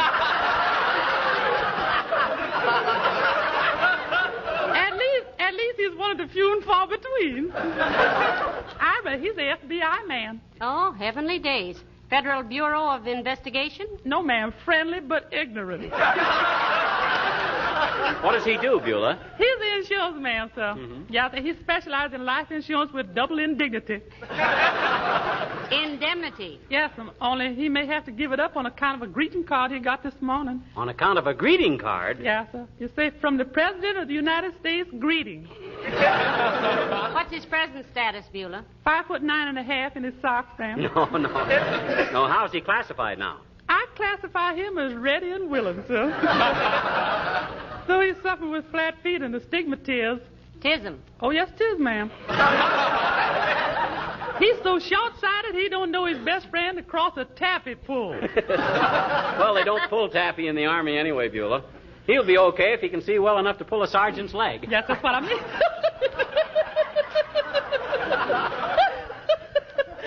Love that man.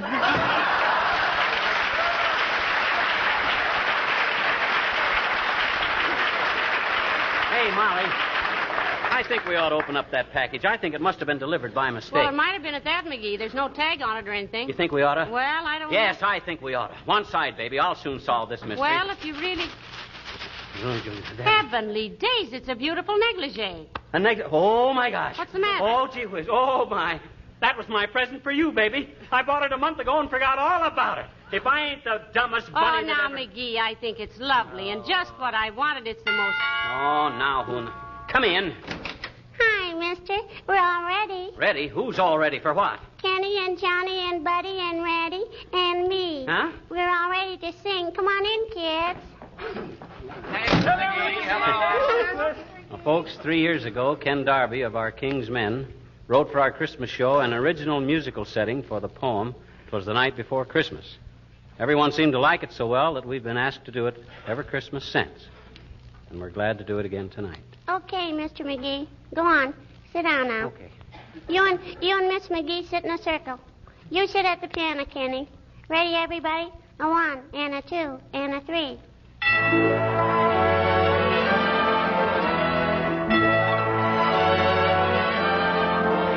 'Twas the night before Christmas, and all through the house, not a creature was stirring, not even a mouse. The stockings were hung by the chimney with care, in hope that St. Nicholas soon would be there. The children were nestled all snug in their wee little bed, while visions of sugar plums dance in their wee little heads. Mama in her kerchief and I in my cap had just settled down for a long winter's nap.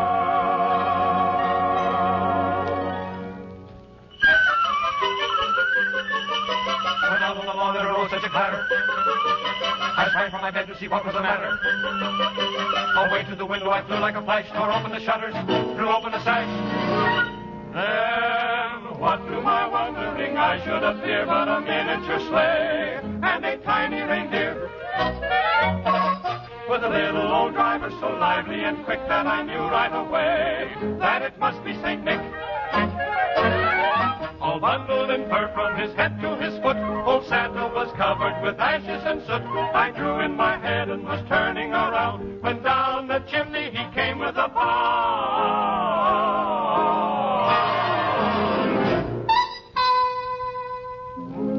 His eyes, how they twinkled. His dimples, how merry. His cheeks were like roses. His nose like a cherry. His droll little mouth was drawn up like a bow. The beard on his chin was as white as the snow.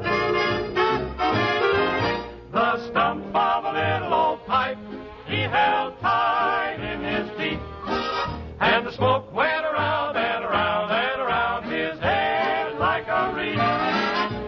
He was so chubby and plump, a right jolly old elf. Then I laughed and I laughed and I laughed when I saw him in spite of myself.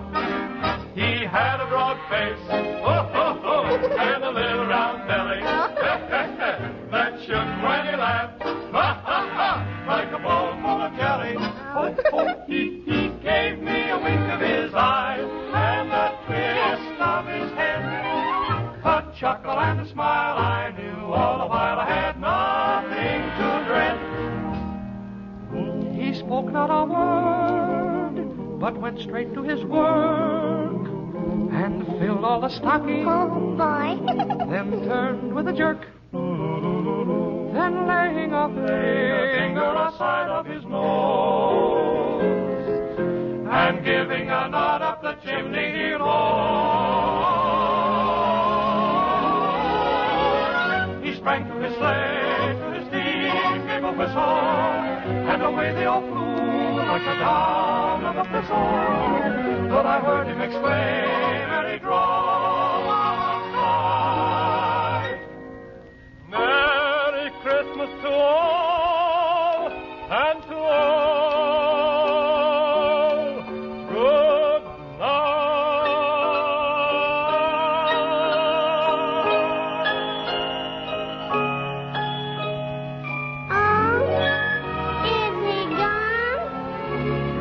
night after Christmas and all through the house. Not a creature is stirring, not even the mouse.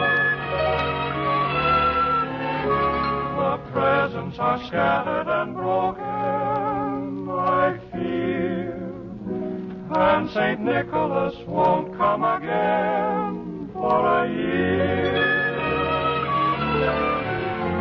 The children are nestled all warm in their wee little beds,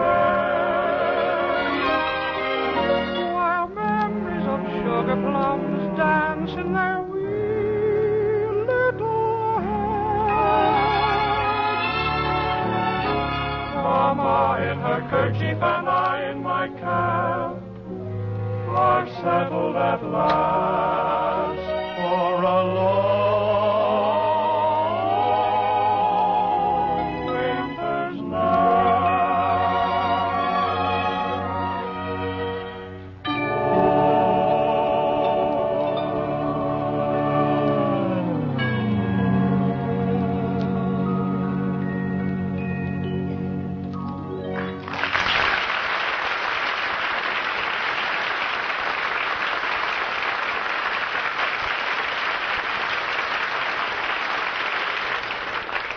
Ladies and gentlemen, 2,000 years ago, a star shone over Bethlehem to light the way to peace and goodwill on earth.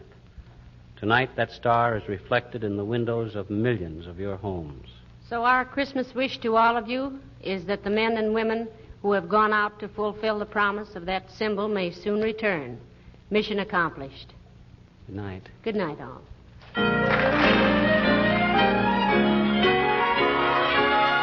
I heard him exclaim, and he drove out of sight. Merry Christmas to all, and to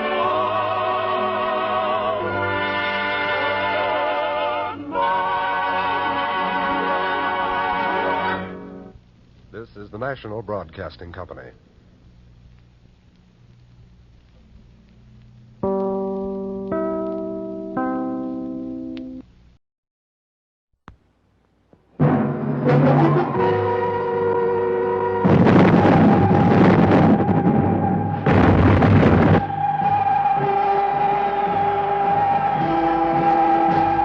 Within 3 days, the dead will destroy all the living.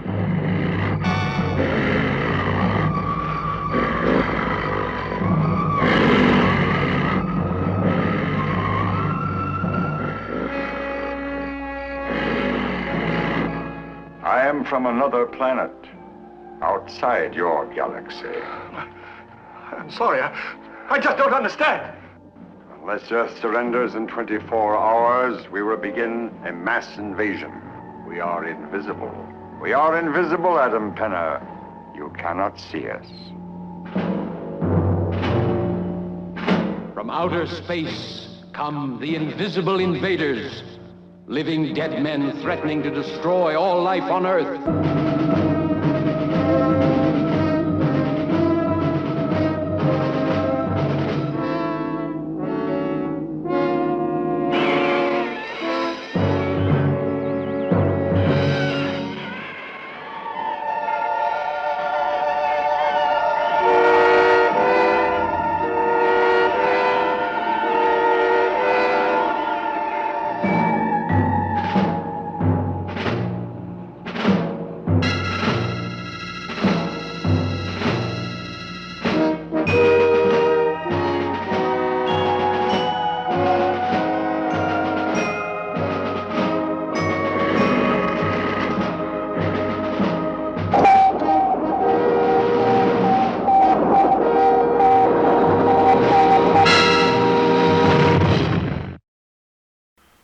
sure hope Jack Benny doesn't mind that Fred Allen is our next show. Oh, Mr. Allen! Not now, Portland. Later.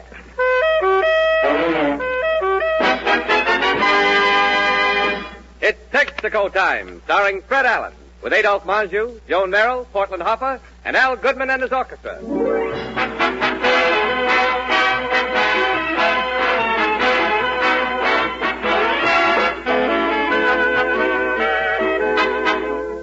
This is Jimmy Wallington, inviting you to hear the Texaco Star Theater and bringing you a message from Texaco dealers coast to coast.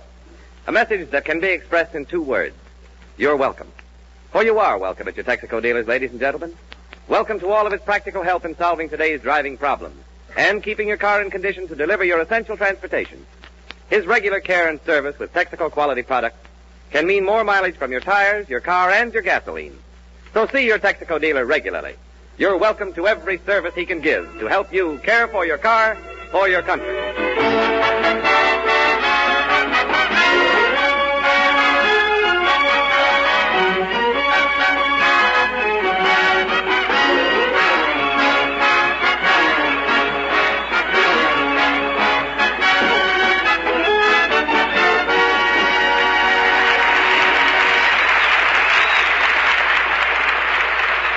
Ladies and gentlemen, when the new social register came out last week, several familiar names were missing.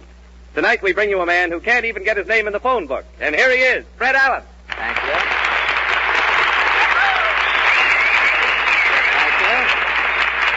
Thank you, and good evening, ladies and gentlemen. Well, as you know, ladies and gentlemen, bingo has been banned in New York, so you folks who have been coming into the studio here Sunday nights to play bingo are out of luck tonight. Tonight, you'll just have to sit here and watch the program. The doors are locked, so there's nothing you can do about it. Mr. Allen! Well, Portland. Gee,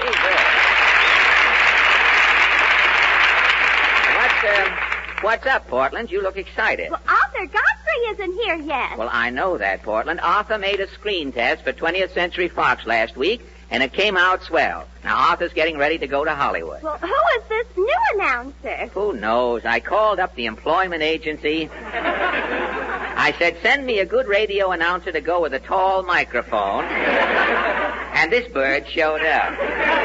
He looks like Jimmy Wallington. Well, it is Jimmy Wallington, Portland, in what's left of the flesh. You remember Portland, Jimmy? Why, sure. Hello, Portland. It's nice to see you back, Jimmy. Thanks, Portland.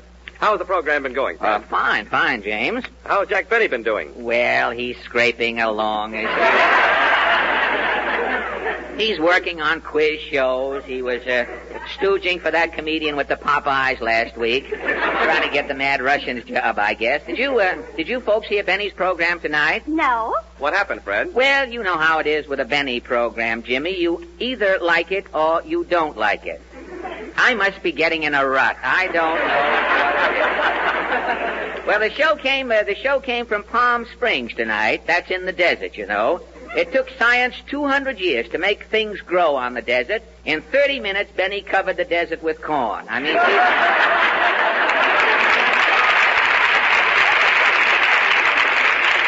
yes, sir, the desert didn't even know what hot air was until Benny covered it. At the finish, I was going to say he horsed around, but he couldn't horse around on the desert. He cameled around.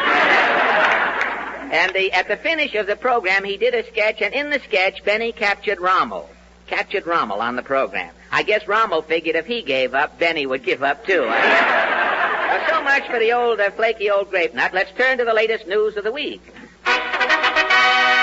The March of Trivia presents its weekly lowlight from the world of news. Washington, D.C. Members of President's Joint Labor Advisory Council, after a recent conference, say that registration of woman power may start before the first of the year. March of Trivia tonight checks on nationwide reaction to the increased use of women in men's jobs. Otis, head of a construction company, says, in our business, employing women is a headache. Well, how do you mean, Mr. Otis? Well, since the company started using women sand hogs, we had to put a powder room in the decompression chamber. Thank you, Mr. Otis. A worker who explains the women's viewpoint, Mrs. Benet Dubrowski. Say, can you announce that I'm appearing through the courtesy of the CIO? Yes, we'll announce it later. We'll have a slide come down. Thanks. I got 200 pickets with a portable radio listening in. Outside?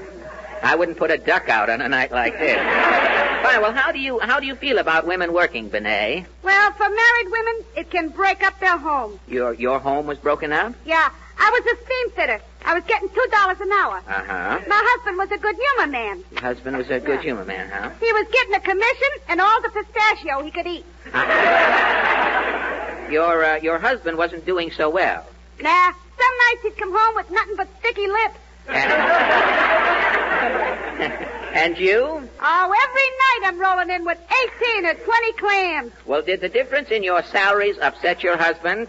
Made him a somnambulance. He started walking in his sleep. Well, walking in his sleep. Well, where would he walk? Over to my slacks, and then he'd go through them.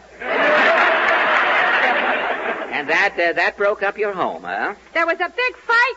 He packed up his popsicles and went back to live with his father. Well, I'm sorry to hear that, and thank you, Mrs. Benet Dabrowski. A well-meaning swain who has his troubles is Plato Gately. That's the name, Plato Gately, isn't it? Well, how do you feel? How do you feel about women working, Plato? Broke off my engagement. Broke off your engagement? Yeah. How? Well, I was nuts about this girl. She was a plumber.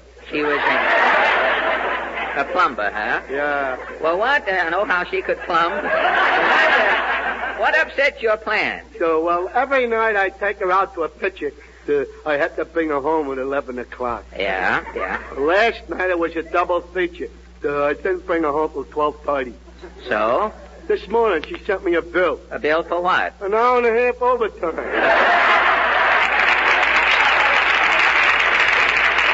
Well, she knows how to keep the wolf away from her door, and thank you, Plato Gately. Well, I guess that cleans things... Half a mo, hail and howdy. Falstaff's here to act the rowdy. Now, if you have more poems, Openshaw, I am getting out an injunction. I have dedicated a new poem to Hitler. What poem? If it wasn't for a gremlin, I might have reached the Kremlin. Well, look, Have you heard, said the gorilla to the chinchilla, may I taste your sarsaparilla? No, I haven't. Or, stop winking at the quarterback, mother. He's not making those passes at you. Now, wait. Tonight we happen to be talking about women in industry. Precisely why I am here. Don't tell me that you have contrived a poem. No, tonight I have coined a ditty. A dirge? Who knows? I have brought the Punkapog puppeteers to sing it for us. Oh, these are the Punkapog puppeteers, are they? Yes, the tall chap formerly kept company with one of the Andrews sisters. Which one? He wasn't particular. And this little man here? Oh, for 2 years, he was the floor show at Hamburger Heaven. He's not there now? No, his hair started falling out. You have to be so careful around Hamburger. Oh, I know. When he gets completely bald, they want him back. Well, it won't be long now. He'll be back there any minute. What about this women working song? Are we in the mood, gentlemen? Yes, Mr. Openshaw. Let us, shall we? My wife is working on the railroad. My mother-in-law's a whack. My daughter's learning to shoe horses. My mother's a lumberjack. My little niece just joined the Coast Guard. She sails the briny foam. You'll find a woman in every job today, but you won't find a woman. You can't find a woman. There are no women at home.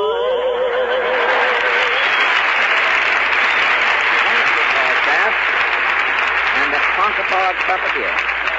And now, ladies and gentlemen, our singing guest tonight, a young lady whose voice you have heard in many pictures of late, Miss Joan Merrill. Joan is singing Manhattan Serenade.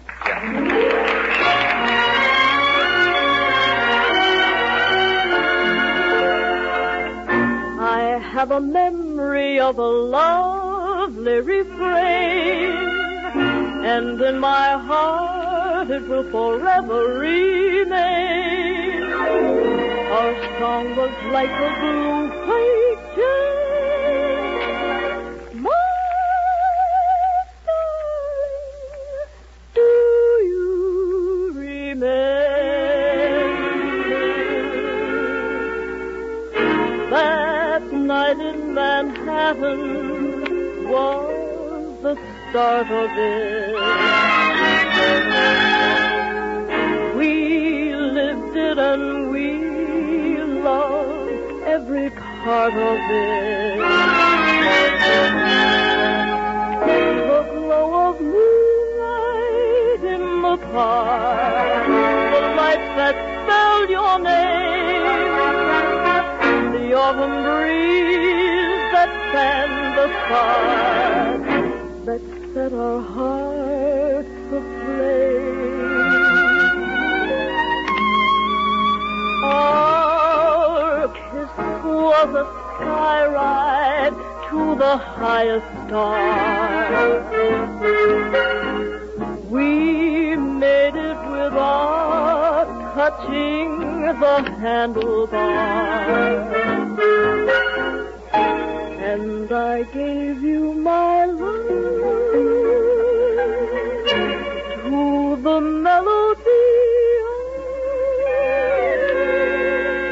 the music, the madness that made our Manhattan serenade. Our kiss was a sky ride to the highest star. We made it without touching the handlebars. And I gave you my love to the melody of the music, the madness that made our Manhattan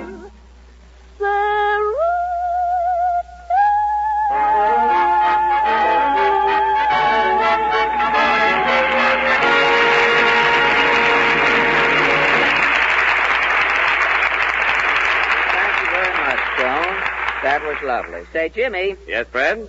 Here's your commercial. Hey, this is written in pencil. Yes, Jimmy. I had to write it in pencil. You know, the Army and Navy want to buy 600,000 late model standard typewriters immediately, Jimmy. So I called up a typewriter dealer and turned my typewriter in to Uncle Sam. Naturally, I had to write the commercial tonight in longhand. Yeah, but who can read this? It looks like the tract of a tired termite. Now, wait a minute, Jimmy. No sarcasm. Just read it, if you will. Well, I'll try. Do that. Ladies and gentlemen, the sweater is getting older. No, that's not sweater. That's the weather is getting colder, Jimmy. The weather is getting colder. Take your cane to Mexico. Not cane. That's a K. Take your car to Texaco. Ah, shucks, Fred. I'll just have to make something up out of my head. Well, we're sunk now, but you go right ahead, Jimmy. Ladies and gentlemen, if you're still driving on these cold days with last summer's worn-out lubricant, look out. For neglect of proper lubrication can ruin irreplaceable parts. And if you're careless today, you may be carless tomorrow. Take your car around to your neighborhood Texaco dealer and get it ready for winter with the right grade of Texaco lubricant, a high-quality antifreeze, and a Marfax chassis job from stem to stern. It's as sensible as putting on an overcoat when winter comes. See your Texaco dealer tomorrow.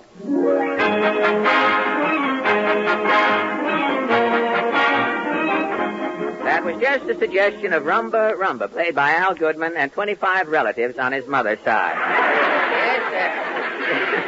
Yes, sir, Portland. Something you wanted? Yes, I forgot. Mama told me to thank you for the turkey you sent us Thanksgiving. Oh, the turkey. That's all right. It's an old custom. It was an old turkey. What do you mean? What do you mean, old? Mama said it was a cold storage turkey. Cold storage? When Mama put it in the oven, the turkey thawed out and came back to life.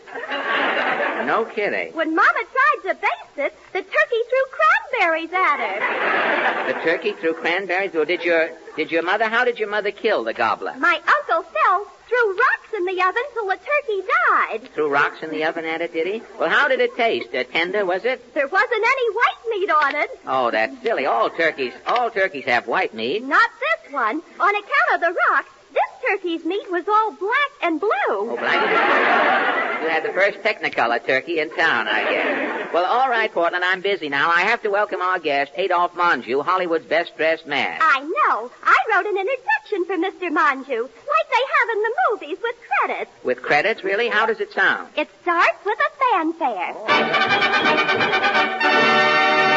Hollywood presents its best-dressed star, Adolphe Monjou. Mr. Monjou's suit was made by Barney, the tailor. Mr. Monjou's shoes, custom built by Adler Elevator Shoe Company.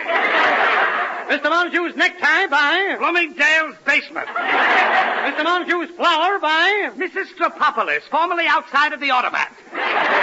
Mr. Monjou's mustache serviced by I.J. Fox.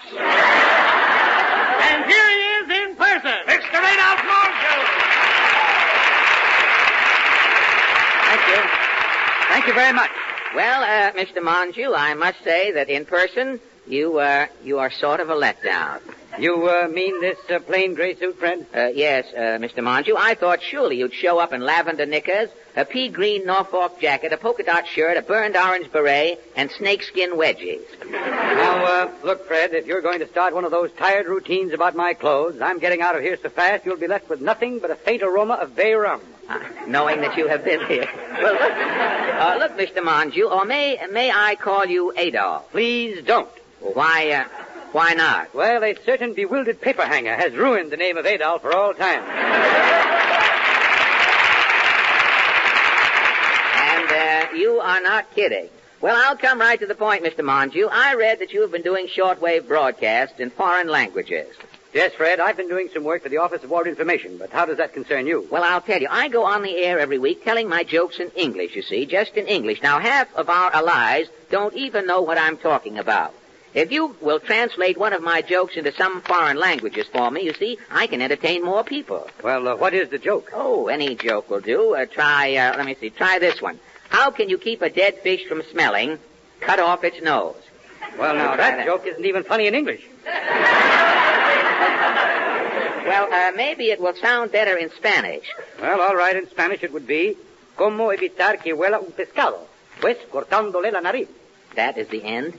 Yes, and it's probably the end of our good neighbor policy, too. Well, you know, it might go better in Russian, Adolf. How would that sound? Russian? Что вы не пахнет?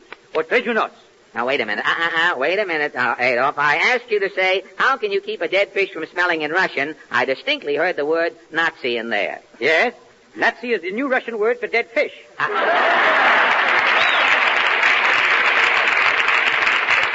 Good. I hear that the Nazi soldiers have been outside of Stalingrad so long, they're speaking German with a Russian accent now. Well, the way the Germans are retreating, they're turning the Russian steps into an escalator. Very good. Not bad at all. Well, tell me, Adolf, getting back to the joke there, how would that dead fish gag sound in Chinese? Well, in Chinese it would go, oh, that was wonderful, wonderful. Oh, that's the phone. Excuse me, Adolf. Hello? Wang Ho, Shatan Fuyang, Wang Kao, Mr. Manju.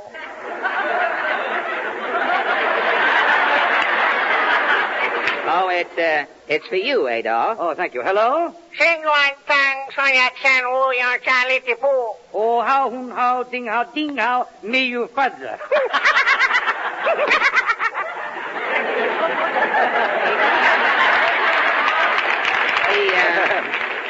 He called you up about the joke, did he? Yes, it was very funny. He said, may you fudger, may you quadza, hung ho, pum you ho. What is that translated? Well, it means, that ain't the way I heard it. Don't tell me that Confucius is writing for Fibber Magee now. You know, I think that translating my jokes is going to be a big thing, Adolf.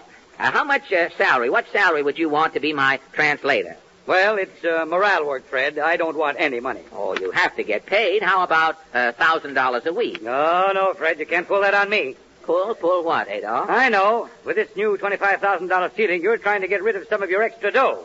Well, you're not shoving it off on me. Now, wait a minute. You have to take some money. Look, Fred, if I wanted to be a pig, I could have gone on the Maxwell House program for a pound of coffee.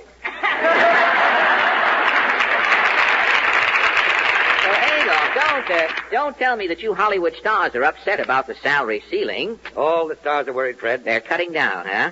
Why, the only actor who had meat on his table Thanksgiving Day was Bing Crosby. Bing had a turkey? Well, it looked pretty big for a turkey. I got a leg that was 4 feet long. Adolf, you mean? All I know is that I found a piece of harness in the gravy. Harness in the gravy. Well, tell me, how is Rudy Valley holding out? Oh, Rudy's still okay. He's wearing an annuity with sleeves in it. With sleeves. You know, Rudy used to carry so much money in his stocking, he had to sleep with his left leg in a vault every night. But speaking of clothes, Adolf, you're an authority on dress. What do you think of this outfit I have on tonight? Well, there's only one thing that puzzles me. What's that, Adolf? How did they ever stuff that suit in a Cracker Jack box? Well, that suit looks as though George Washington slept in it. Yes, And that thing around your neck, is that a necktie, or did you make your getaway at a lynching? Well, I thought... And Fred, those button shoes aren't modern, even though each button says, keep 'em flying. Yes, I guess I'm a mess, Adolf. I'm going out and buy myself a new suit. A new suit? I can get it for you wholesale. Wholesale? Yes, I've got a little spot downtown. Now get your hat, Fred. We'll get down there right away. Well, let's go, Adolf. Mr. Goodman, will you see us off downtown? Well, here we are downtown, Adolf. Are you sure you know where this wholesale suit place is? Oh, yes, Fred. It's number 12. 12. Oh, here we are. Hart, Schaffner, and Horowitz. Wholesale clothing. Fine. Now, remember, before we go in, Adolf, I want a blue serge, double-breasted suit with a stripe. A blue serge, double-breasted with a stripe. Fine. Now, let's go in. No, gentlemen? I'm Magee. Gesundheit. No, Magee. Magee. Well, stop sneezing. It could be catching. Now, wait. This is Adolf Magee. Who asked you? Well, I thought... If he knows who he is, he'll tell me. Now, you remember me. I bought this suit I've got on here wholesale. The suit I recall. It's you I don't remember. But he's Adolf Magee. You've seen him in the movies. Remember that picture, Roxy Hart? I played a lawyer in the picture. Oh, were you the lawyer for Tinzer Rogers? That's right. Twee on you, you shyster. What could I do for you? My friend here wants a suit. I got George the suit. Now, wait a minute. You don't even know what I want yet. So what? What you are going to want, I am going to have. My friend wants to see something in a blue serge. I got George the suit. Is it blue serge? It's brown tweed. Well, who wants brown? I want blue serge. Yes, my friend has made up his mind. He wants to see a blue serge. Okay, so I could give him a blue serge. Fine. But I wouldn't. Well, why not? My brother-in-law is wearing blue serge. Whee, that lowlifer. Well, what has your brother-in-law got to do with me? If I am seeing you in a blue serge suit, you are reminding me of my brother-in-law. I was scratching your eyes out. This guy is nuts, Adolf. Let's get out of here. So go ahead. Who's stopping you? Take your finger out of my lapel. Now look, Fred. Why don't you just slip on the brown tweed? Don't forget it's wholesale. Well, all right. He'll see the brown. Okay, Sam. Coming, see brown. Sam, bring in a 437 brown. Coming up, a 437 brown. Brown. Blue is my favorite color. Well, Brown. there's nothing smarter than a nice double-breasted brown suit. Well, you ought to know, Adolf. You will see this suit. Beautiful. Is it double-breasted? It's a zoot suit. The pants is double-breasted. What about the coat? Oh, the coat, a knockout. Single-breasted. Now, wait a minute. You heard, my friend? Yes, you heard me. I want a double-breasted... Gentlemen, please. But You could talk to Doomstag. I wouldn't sell you a double-breasted number. Well, why not? My no good brother-in-law is wearing double-breasted. Oh, this is ridiculous. Come on, Adolf. Let's get out of here. So go ahead. Somebody stopping you? Take your hand out of my collar. All of it. The little finger, too. Now, Fred, don't lose your head. After all, you're getting a suit wholesale. Why not have a look at the single-breasted brown tweed? Well, He'll see the single-breasted. Okay, Sam. Sam, always Sam, and to what? Bring in a 437 brown, single-breasted. Coming up, a 437, it should be single-breasted. Not snell, Sam. Sam, for 2 pins, I would enlist in the Union. Why can't I get what I want? I always wear a double-breasted suit. Well, it's time you changed, Fred. I'd like to see you in a smart, single-breasted brown stripe. Oh, stripes. Stripes flatter me, Oh, stripes. if you are liking stripes, this is your suit. A gorgeous brown, single-breasted. With a stripe? With a check. Why can't I have a stripe? You are asking? I am asking. So I am telling. My brother-in-law wears stripes. Again, your brother-in-law. Come on, let's go, Adolf. Oh, get out. I wouldn't sell you. Scram, go ahead. Well, how can I go? You're standing on my feet here. Say, Fred, I've just been thinking. A check might not be so bad as that. Lucius Beebe is wearing checks this season. But, Adolf... Oh, just try one on for me. Well, okay. You'll see the check. Okay, Sam, oh, Sam! Stop yelling. Here is the suit. Slipping the coat on this gentleman. Okay, I'm slipping, border. Now, wait till I button the coat here. Have a look. Is that a suit? Ay. Wait, what is that dragging on the floor? The belt in the back. It's a little loose. This we are tightening. Well, look, what are these 3 lapels here? Oh, that's a victory suit. We are shaving cloth. Instead of 2 pairs pants, every customer is getting 3 lapels. Well, what do you think, Adolf? Fred, it looks magnificent on you. That's the smartest suit I've seen this season. You think? Buy it by all means. All right, Adolf. If you say so, I'll take it. But isn't this left sleeve a little longer than the right? This is keeping the rain off your wristwatch. Confidently, brother, I am advising you to snap it up. Yes, Fred, you've certainly got yourself a bargain. A bargain. I wanted a blue serge double-breasted suit with a stripe. I end up with this single-breasted brown tweed suit with a check and 3 lapels on it. But don't forget, Fred, I got it for you wholesale. You bet. A suit like this you couldn't buy on a pushcart for half the money. All right. I didn't want it, but I bought it. Here's my card. Send the suit over to this address. Oh, no. I am sending it to your new address. What new address? You're moving. Moving? I've been living in this building for 12 years. I have a wonderful apartment. I have a nice landlord, and I'm very happy there. If you are not moving, I am not delivering the suit. Why not? My brother-in-law is living in that building. That is the last straw. If I have to move, the deal is off.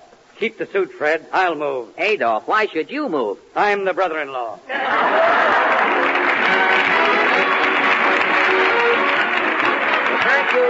Thank you very much, Adolf Monju. Now, next week, ladies and gentlemen, our guest will be Georgie Jessel and Miss Josephine Houston. And now, Jimmy, you have a message, I know, from Uncle Sam. Yes, Fred? It's about an opportunity for men of 18 and 19 who will come under the Selective Service Act. Here's a way they can get their own choice of many Army jobs. They can now enlist immediately and take their pick of 13 different branches of the Army, including the Air Force, the Signal Corps, and many others. Men of 18 and 19 who join up now can learn more and advance faster. See your nearest Army recruiting station. Thank you, Jimmy. This is Fred Allen speaking for Texaco dealers from coast to coast, reminding you to drive under 35 to save rubber and to drive into your Texaco dealer regularly to have your tires checked. Remember, you're welcome. Good night. Thank you. This is the Columbia Broadcasting System. Stay tuned to this station for Take It or Leave It with Phil Baker. Then at 10:30, listen to Columbia's Report to the Nation. Tonight, this thrilling dramatic news program brings you Larry LeSueur, CBS Moscow correspondent, Walter Cronkite, United Press North Africa, and Marine Lieutenant Donald McCafferty, Guadalcanal hero. 10 p.m., BULOVA, Boulevard Watch Time. WABC in New York, 880 on your dial. WABC in New York, 880 on your dial. WABC in New York, 880 on your dial. WABC in New York, 880 on your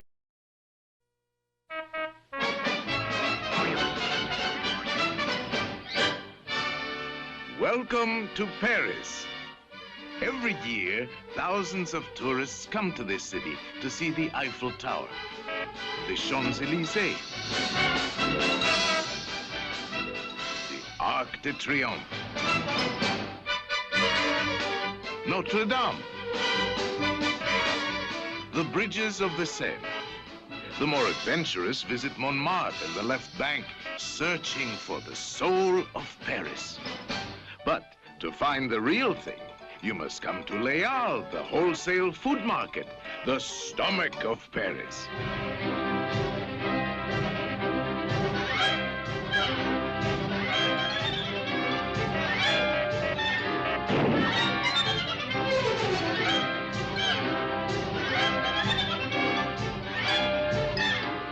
And if Les Halles is the stomach of Paris, then its busiest street, the Rue Casanova, is the heart of Paris.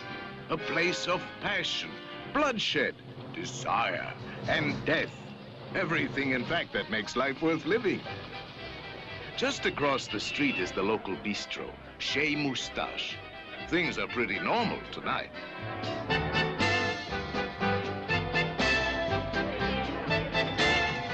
A few pool with their mags and a few flicks to keep order. Unusual words? Well, unusual people. Take Irma, the most appetizing dish of them all. They call her Irma la Douce, which of course means Irma the Sweet. Irma and her, business manager are having a minor argument over a major matter. Money.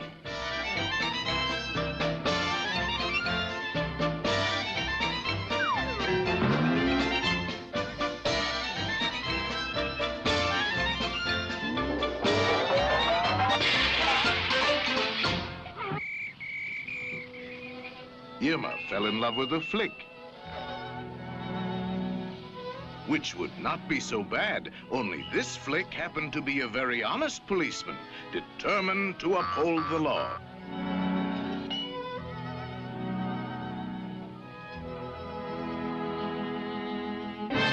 Even Leal was not prepared for this unusual state of affairs.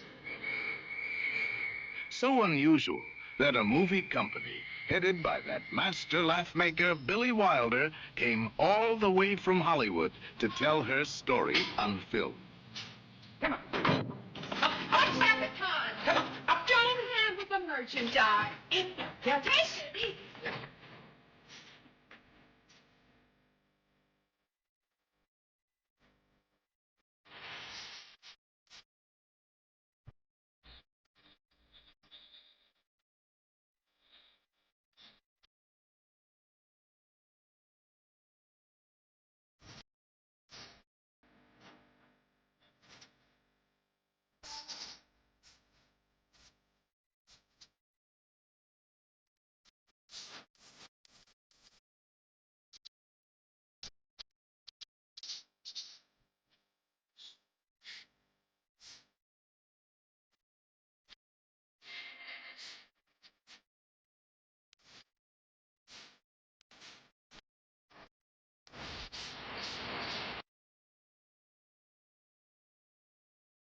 Now it is time to go back to Dodge City with Gunsmoke.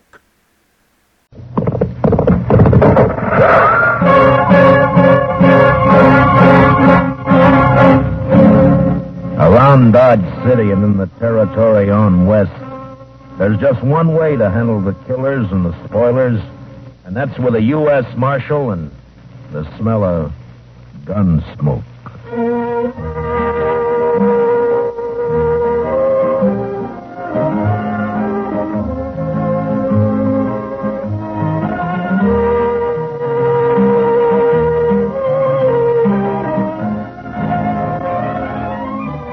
Gunsmoke, starring William Conrad. The story of violence that moved west with young America. The story of a man who moved with it.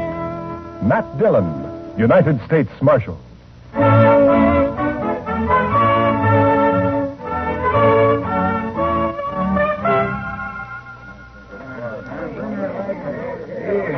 Howdy, Marshal. Hello, Mr. Biggs. Can I give you a hand? No. This is the last batch here. Hey, wait till the flies get to these buffalo hides in the morning and be enough vultures overhead to keep the place in the shade for a week. Yeah. You know, you'll sure have your hands full by tomorrow night. It looks that way. When these boys turn them hides into cash, they'll bite the corks out of every bottle in town.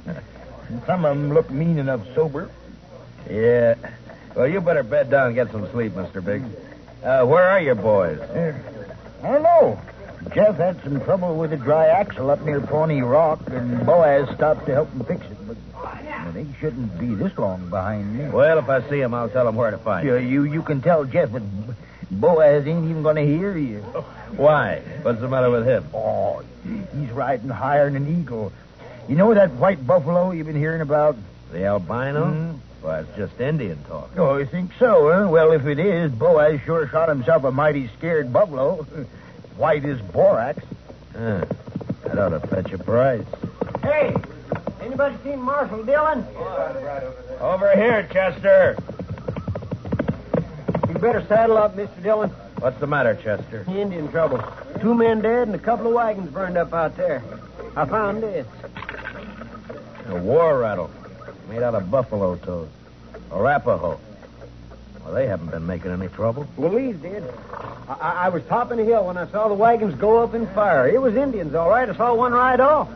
That's funny. I never heard of Arapahoes attacking at night. How far out, Chester? 10 mile, maybe? Toward Pawnee Rock? Pawnee Rock.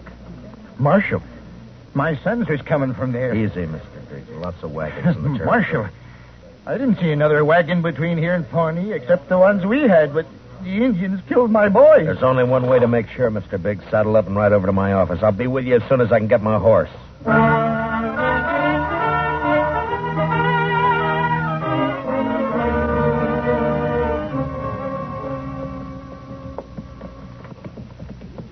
I cut back through those button willows over there when I spotted the wagons being fired. We must be close to it, then. Just over there. Right down yonder. See him? Yeah. I see him. We rode up and dismounted. The last glint of hope in Mr. Biggs' eyes died. His boys were there, all right. And it wasn't nice to see. Kill him. I'll get him first. I'll murder every redskin in the territory. We got to bring your sons in, Mr. Biggs. You know what the morning's going to be like. You don't want to leave them out here. Now, come on. Hey, look. Down there by the stream. Yeah, 4 of them. And they're not saddle horses. Mr. Biggs. Mr. Biggs. You recognize those horses down there? Yeah. I know them. Teams belong to Boaz and Jeff. Indians must cut them loose from the wagons before they fired. Doesn't that seem curious to you, Chester? In what way, Mr. Dillon? Why didn't they take the horses with them? Yeah. What are you thinking, Marshal? No burned hides in those wagons. So they stole them. Yeah, they stole them. But Boaz and Jeff both have their rifles there beside them, and the horses are left behind, too. Horses and guns are the first things Indians would go for. What are you looking for, Mr. Dillon? Those buffalo hides weren't carried off without wagons. Yeah, here. Marks the 2 other wagons here, and they're fresh. I didn't see any other wagons, only these. Well, they'd finished and gone before you got here, Chester. Well, yeah, but I'd have caught up to any wagons on the trail to Dodge. Did you go by regular trail? Well, no, I figured the Indian I saw wasn't alone. I didn't want to get bushwhacked further on. You didn't see any Indian, Chester. But Mr. Dillon, just as plain... No Indian would leave guns and horses. This job was done by white men. They didn't take anything that could be recognized or identified. You mean that somebody's in Dodge by now? With the hides my boys worked and sweated to get? I'm afraid so, Mr. Biggs. Well, there'll be more than 300 buffalo hunters there by morning. It could be any of them. We'll find our right ones. Oh, how? The albino. Whoever killed your sons will have that white buffalo hide.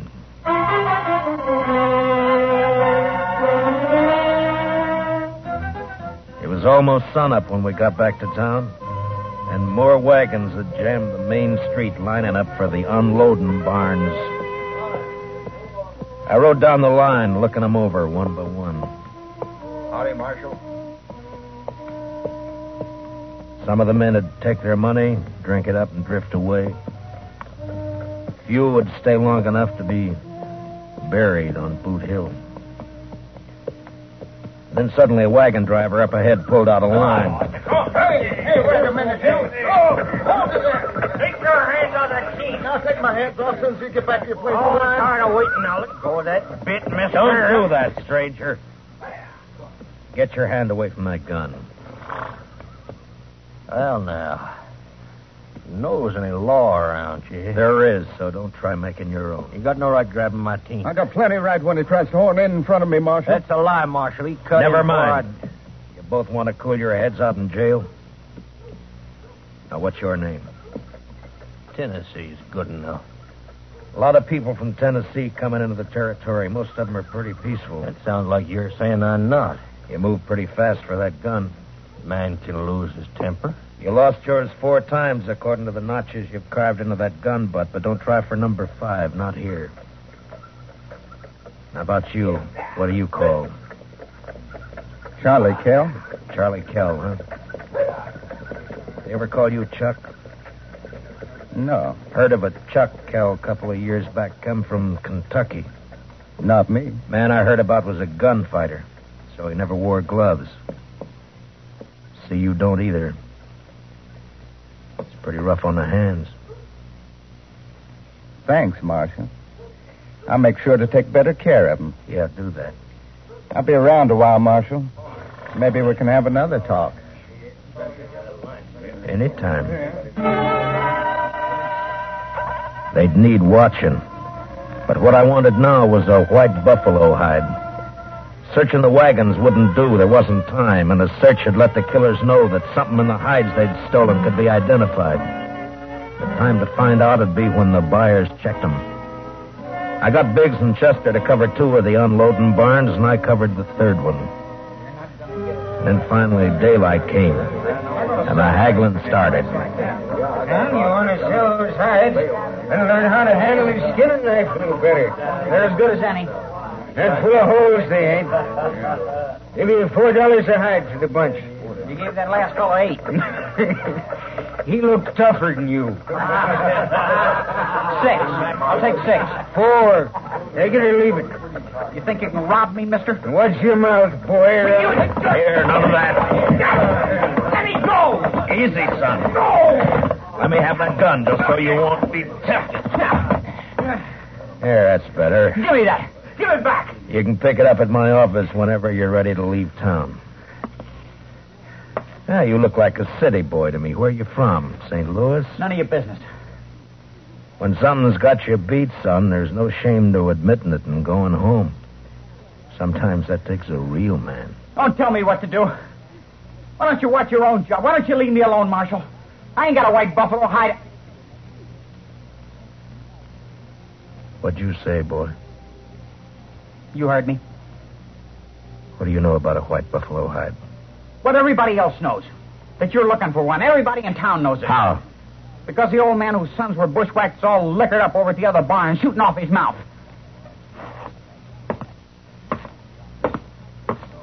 Don't go away mad, Marshal.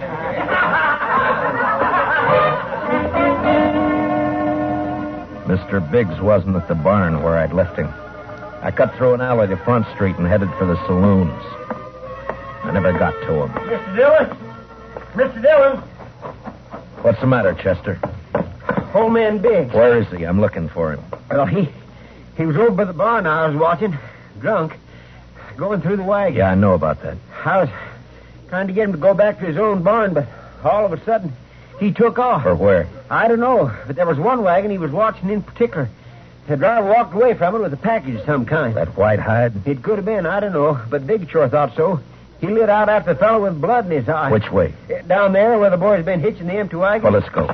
The old boy's drunk enough to make trouble. He's liable to kill somebody. Or get killed.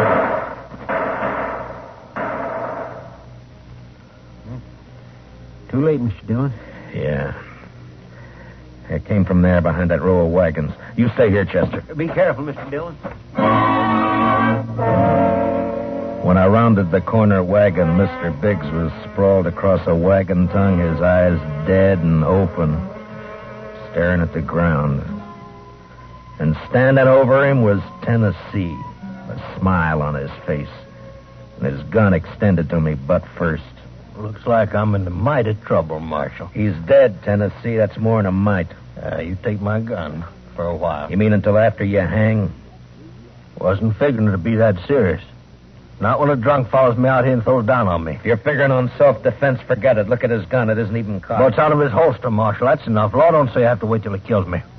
You'll have to make a jury believe that. No, well, I shouldn't have much trouble doing that, Marshal. What are you doing here, Mr. Kell? Oh, I just happened to follow Tennessee out here. Why? Well, you broke up our little argument in town. Thought I'd get him alone here. See if maybe he was still nursing a grudge he wanted to settle. But the old man beat me to it. Now, Tennessee here ain't exactly a friend of mine, as you know, but I hate to see any man hang when he ain't guilty. Is that your personal verdict, Mr. Kell? That's right, Marshal. The old man threw down on him, and Tennessee had to kill him in self-defense. Chester, Yes, sir, Mr. Dillon? which one of them had the package? This one. This is the fellow the old man was after. All right, Tennessee, where is it? I don't know anything about a package. Look in the wagon, Chester.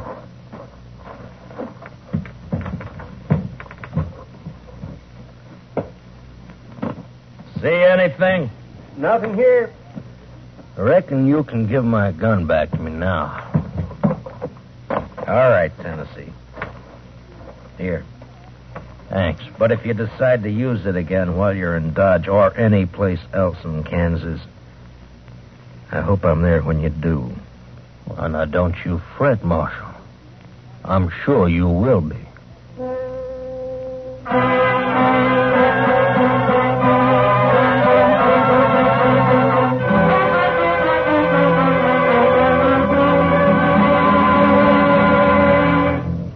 We will return for the second act of Gunsmoke in just a moment. But first, action, excitement, thrills. That's Gangbusters. Gangbusters helps to fight crime by fearlessly naming the criminals.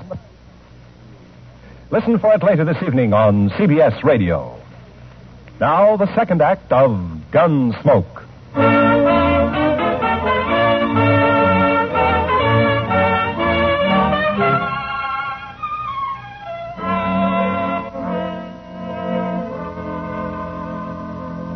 Just before sundown, we buried old man Biggs and his two sons up on Boot Hill. By the time the service was over and I rode down, darkness had fallen, and everything was going full blast. The town was roaring. Seemed like a good man, old Biggs. He was, Chester. So are his boys. Yeah, but there are too many men like Tennessee and Cal coming in, Mr. Dillon. They won't last, Chester. They'll keep coming, but they won't last. They'll take a gun and go against a man, but they won't sweat. They won't take root and build. We still gonna look for that hide? Yeah. Well, just what do you want me to do, Mr. Dillon? Tennessee and Cal will be in town, but their wagons are back there with the other empties. Ride back and look them over. Oh, they might have had somebody carry that package off for them. It might be, but they don't seem like partners, Mr. Dillon. From what I heard, you stopped them from gunfighting. Took more than one man to kill the Biggs boys, and more than one man and more than one wagon to cart the hides in. Well, you mean they staged that trouble just for you? Just for me. After they heard I was looking for that white hide. Well, why do you figure that, Mr. Dillon? When gunfighters start for their guns, nothing stops them, Chester. They both started, but they both stopped. I reckon you better take a look through those wagons. Yes, sir, Mr. Dillon.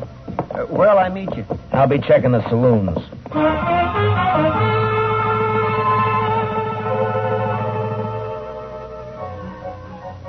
One by one, I made the stops. The Long Branch, the Alafraganza, the Texas Trail.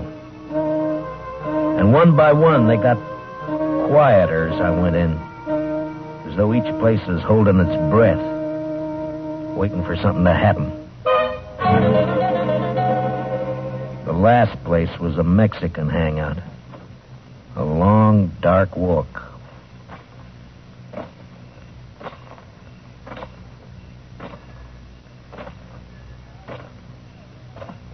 Hello, Marshal? Can't see me, can you, Marshal? No. No, I can't see you, son. Too bad. Because I got another gun. They sell them around here. And I ain't going back to St. Louis. You'll fire once, son, and if you don't kill me with that, and I'll kill you. I'll gamble on that, Marshal. Marshal!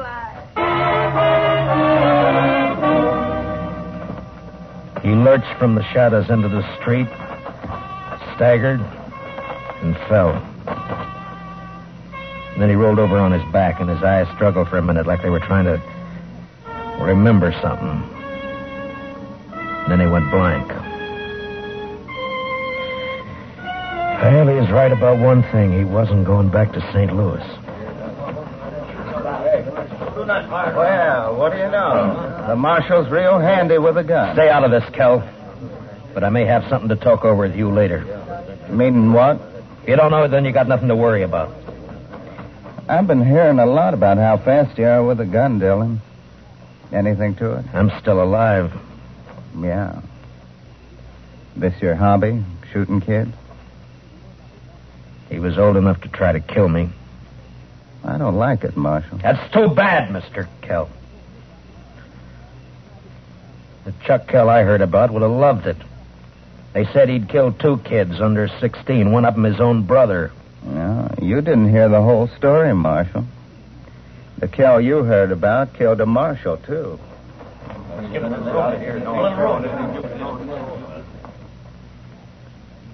You made the bid, Mr. Kell. And you got a gun. Use it or I'll take it away from you. Come and get it. Anytime. Here it is.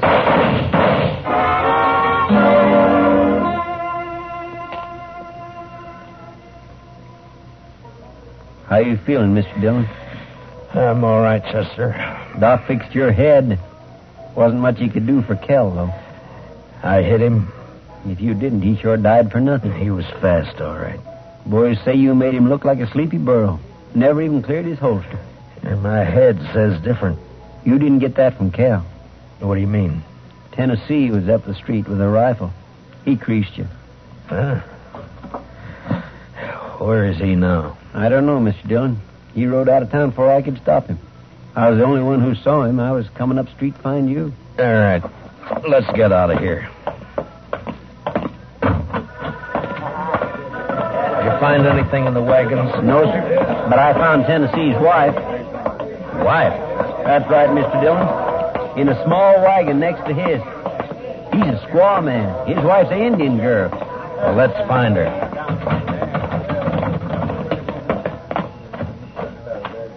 All right, Chester. Which way? Edge of town, Mr. Dillon. Well, let's go.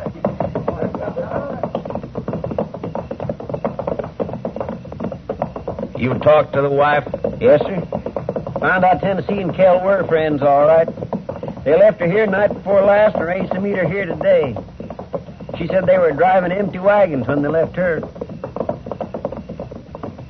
Ask her what tribe she belonged to?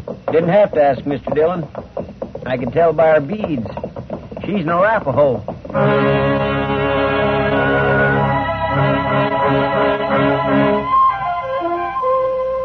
She was there, all right. Crouched by the wheel of a wagon. Her face was bloody, and she stared into a small campfire, rocking back and forth without a sound. She wasn't beat up when I left her, Mr. Dillon. Where's your husband? He gone. Gone where? He gone. Tell me which way he went, and I'll bring him back to you. No. You lawman.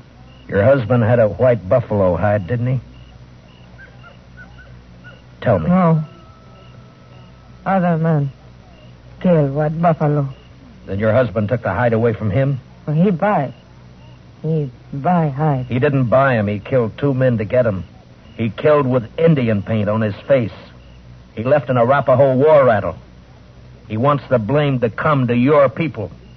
If the white men think the Arapahoes are on the warpath, the soldiers will come. No. Arapaho peaceful. Where's the white hide? What'd your husband do with it? He tell me. Bury it. Where? Where's it buried? There. Back there. By tree. Go dig it up, Chester. And then stay with her till I get back. You going after him, Mr. Dillon? As soon as she tells me which way. All right, Mr. Dillon. You're white man. No good. Now tell me which way he went. You let him go. He not come back. I can't let him go. If I do, the soldiers will come after your people. He beat you, and he ran away from you. Now he'll bring death to your tribe unless I get him. Where did he go? He ride to where moon sleep. I rode east. Tennessee had about an hour's start, but I figured to make up most of that before sunrise. The prairie was open and flat except for an occasional roll, and the Arkansas River would keep him from cutting south. His best bet for a fresh horse would be Kinsley, and I rode hard for it. It was just turning daylight when I rode in.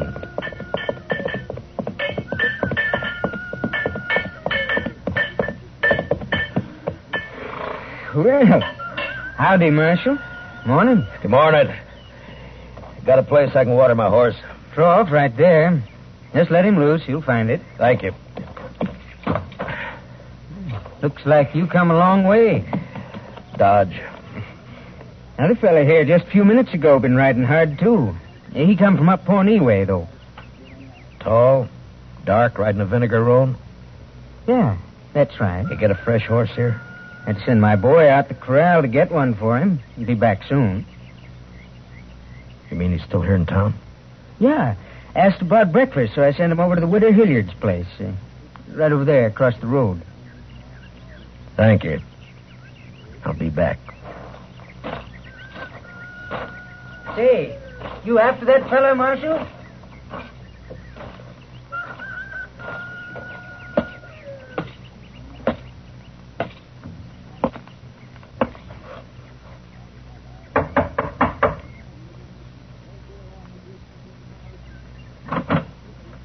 Yes? Understand you're serving breakfast, ma'am. Why, sure thing, Marshal. Dylan! That's right. Give me a clear way out the door, or I'll kill you. Come by me, Tennessee. I'll come shooting. That's all right. But just be sure you get me this time.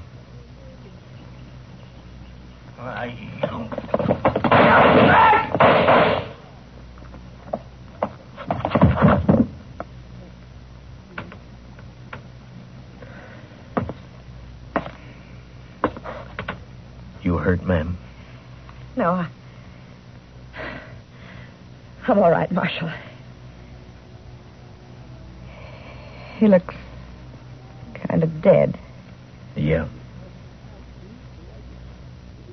Bad one, hmm? Yes'm. Gunfighter. Thief. Killer. What's your name, Marshal? Dillon, ma'am. Matt Dillon.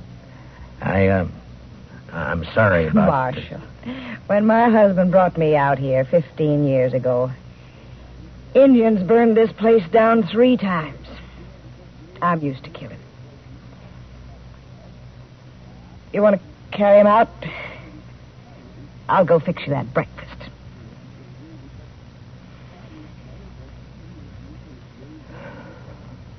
Thank you, ma'am.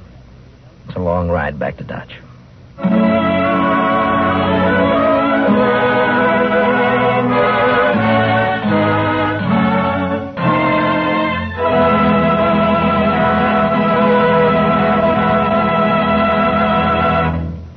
Gunsmoke, transcribed under the direction of Norman MacDonald, stars William Conrad as Matt Dillon, U.S. Marshal. Tonight's story was specially written for Gunsmoke by Joel Murcott, with music composed and conducted by Rex Corey. Featured in tonight's cast were Stan Waxman, John Daner, and Larry Dobkin, with Sam Edwards, Lillian Baeff, Tom Holland, and Mary Lansing. Parley Bayer is Chester. Join us again next week as Matt Dillon, U.S. Marshal, fights to bring law and order out of the wild violence of the West in Gunsmoke.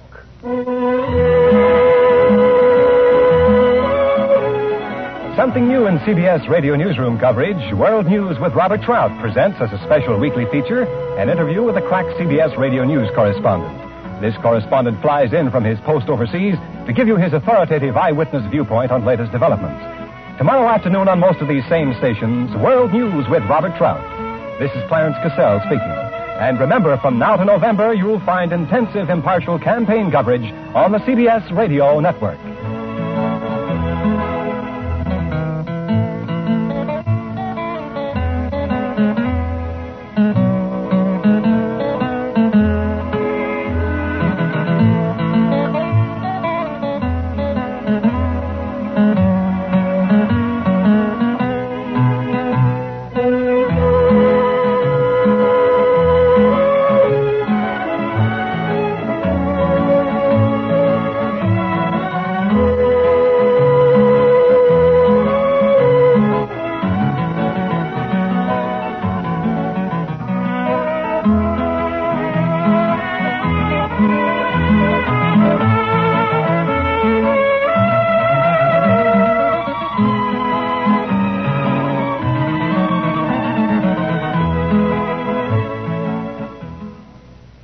Shout Factory TV, changing the channel.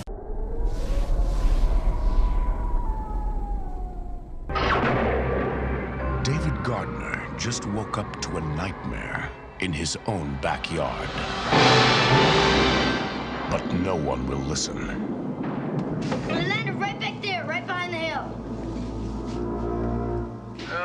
No one will believe. I told you, he needs psychiatric help. And soon, no one will be left. Dad? Are you okay, Dad?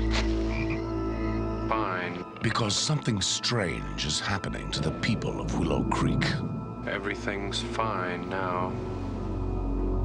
And David Gardner is about to find out why. David! I'm gonna find my mom and Dad! I'm back here! No! David Gardner?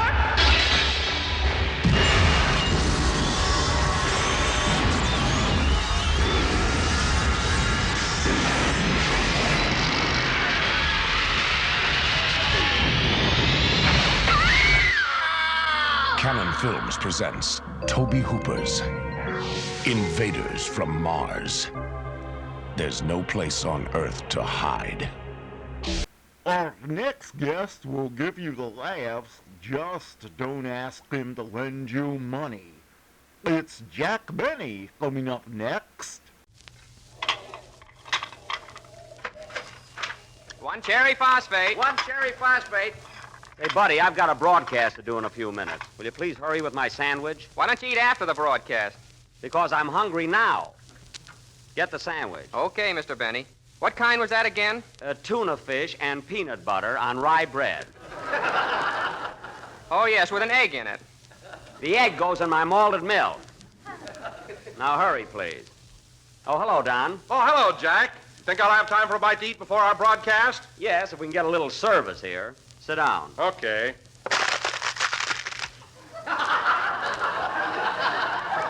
Well, there goes my new straw hat. That did it. Oh, that's too bad, Jack. I didn't see it. Is it crushed? Like a pansy in a dictionary. Is my hat crushed? Well, I'm so sorry, Jack. I think I ought to pay for it. How much did it cost? No, forget about it, Don. Okay. Gee whiz. Just think. A few more minutes and we'll be during our last... $4.50. Just mail me a check. You know? Hiya, Mr. Wilson. What'll it be? I'll have a club sandwich, please. Okay. One clubby for Tubby. Coming up. And hurry mine while you're at it. Hi, Jack. Hello, Don. Oh, hello, Mary. Hello. What are you eating, Jack? Oh, my regular. Tuna fish and peanut butter. What a man. Just because they name a sandwich after you, you eat it every time you come in here. Well, why shouldn't I? The Jack Benny 3-Decker Delight is very healthful. I always eat things that are full of vitamins. Then why don't they show? Oh, quiet. Here's your club sandwich, Mr. Wilson. Thank you. What's yours, Miss Livingston? I'll have a pineapple nut sundae with cherries and lots of whipped cream. My goodness, Mary, why don't you eat something with vitamins? Okay, put some tuna fish on it. Mary, you better save all those cute remarks for the program.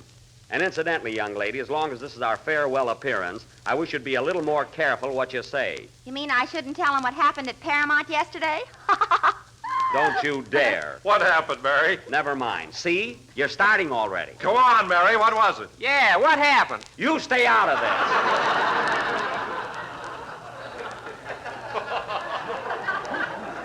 and get my sandwich. Well, Don. Oh. It seems that Paramount gave Fred Allen Dorothy Lamour's old dressing room, which is right next to Jack's. Only Jack didn't know that Fred was in there. Only Jack didn't know. Anyway, Jack knocked on the door and yelled, "Hello, Dorothy. Hello, sweetheart." It's very amusing. And what happened, Mary? Fred yelled back, "Don't come in. I haven't got my sarong on."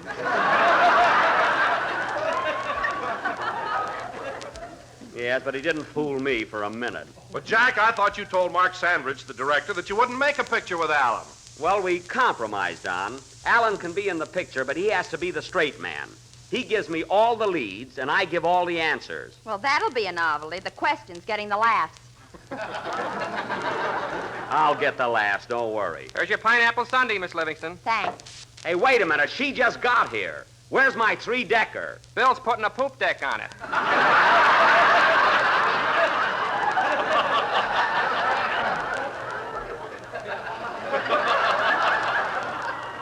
Don't get fancy. Just bring it in. Hiya, kids. You better step on it. We'll be on the air in a few minutes. Oh, hello, Phil. How are you? Hello, Don. Well, look who's on time tonight. What's the matter, Phil? Does your conscience bother you because this is our farewell program? Holy smoke, is this our last broadcast? I better start saving my dough. Yes, Maestro, you have about 30 minutes left to get an annuity. So make it snappy. What'll it be, Twitch? Hiya, Bub. Just give me a glass of water. Glass of water? Okay. Put some bromo in it. I thought so. A bromo seltzer, eh? One Phil Harris special. Coming up. They know you like a book, eh, Phil? Hey, fella. Hey, are you Jack Benny from the radio? That's me. My program goes on just a few minutes. Yeah, I heard it last week. Oh, you did? But I didn't like it.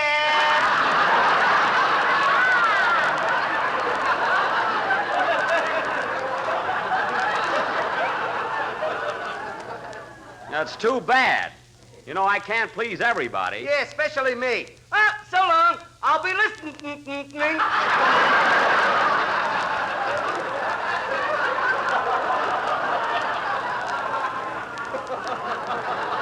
Goodbye. I'm going to worry whether he likes me or not. Here's your sandwich, Mr. Benny. Well, it's about time. Give me that malted milk, too. Okay. Boy, am I hungry. Say, Jack, I better run along upstairs. I'll see you in the studio. All right, Don. Well, I'll be darned. Hey, buddy, I ordered a tuna fish and peanut butter. Well, what's the matter? This is tuna fish and peanut brittle. A fine combination. Well, we're all out of peanut butter. It's a nice time to tell me. Bring me something else, then. Bring me a turkey sandwich. Okay. One turkey for jerky. Coming up! Now, see here, young man. I'm a very good customer, and if you think that Pardon me, mister. Is this seat taken? No, sit right down. Hey, Jack, it's getting late. We better get out of here. Yeah, come on, Jackson. We'll be late for the broadcast. Oh, I think I got time to eat a sandwich. Pardon me, mister. What time is it? The time? Yes. I don't know. Hey, Eddie, what time is it? I don't know. Hey, Bill, what time is it? I don't know. Hey, Sam! Never mind. I'll eat after the program. Come on, Mary. Hurry up, Phil.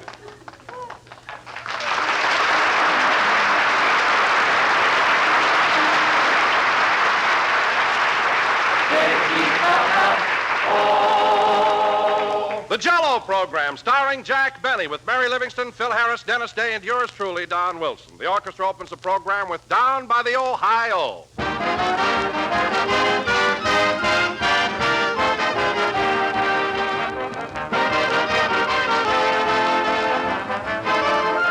You know, ladies and gentlemen, a great many desserts are outstanding for one single quality. Some you remember for their delightful taste, others for their tempting appearance, their simplicity, or their low cost. But when it comes to Jell-O, there's a dessert that has everything. Color, yes, color so gay and inviting that Jell-O is a joy just to look at. Flavor, extra rich flavor, as downright refreshing as the fresh, juicy, ripe fruit itself. Ease and speed, for Jell-O dissolves instantly and sets quickly. Economy, because one package, costing only a few pennies, serves the average family in generous style. And last but not least, variety. For with Jell-O, you can enjoy any number of novel and satisfying desserts. So be sure to keep a goodly supply of Jell-O on the pantry shelf at all times. then you'll always be ready to serve family and friends their favorite treat, Jell-O, the dessert that really has everything.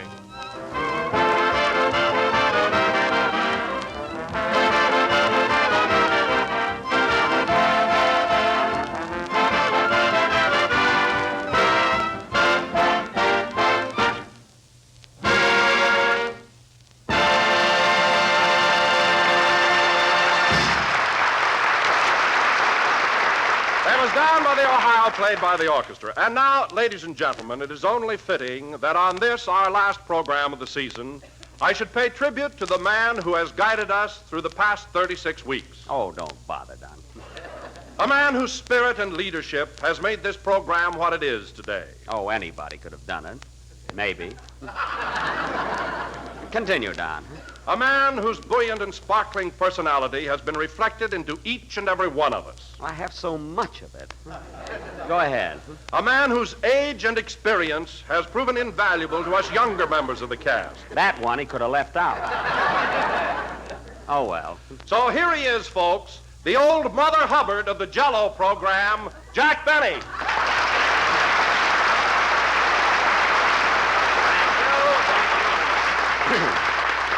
Hello again. This is Jack Benny talking. Old Mother Hubbard. That's a fine introduction on Father's Day. Don, as long as you started out so beautifully, why didn't you finish with something sentimental like, here he is, folks, the genial skipper of the good ship Jell-O, Jack Benny. Now, that would have been swell. Well, to tell you the truth, Jack, that sounds a bit too corny. Oh. Well, now that you mention it, it does sound a little like one of Phil Harris's mental nuggets. There you go again. Oh, boy, am I glad this is the last broadcast. You are? Yeah. Next week I'll be out on the road playing those one-night stands where people appreciate me. Phil, you stay in a town longer than one night and see what happens. So you start on the road next week, eh? What's your itinerary? Plain suits for the boys and a sport outfit for me.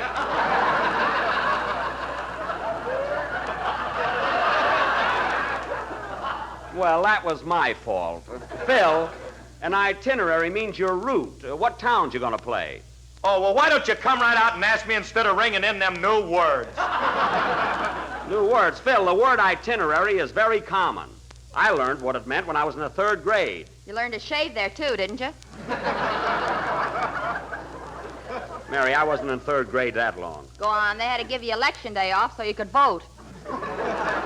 All right, go ahead. Keep it up. I suppose I had rheumatism when I was in the 3rd grade. You spent your lunch money on liniment, if that's what you mean. Now, cut that out! You never stop, do you?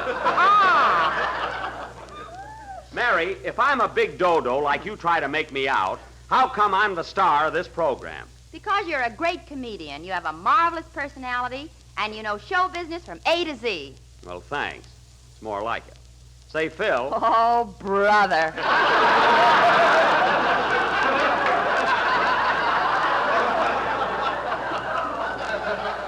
Now, don't spoil it.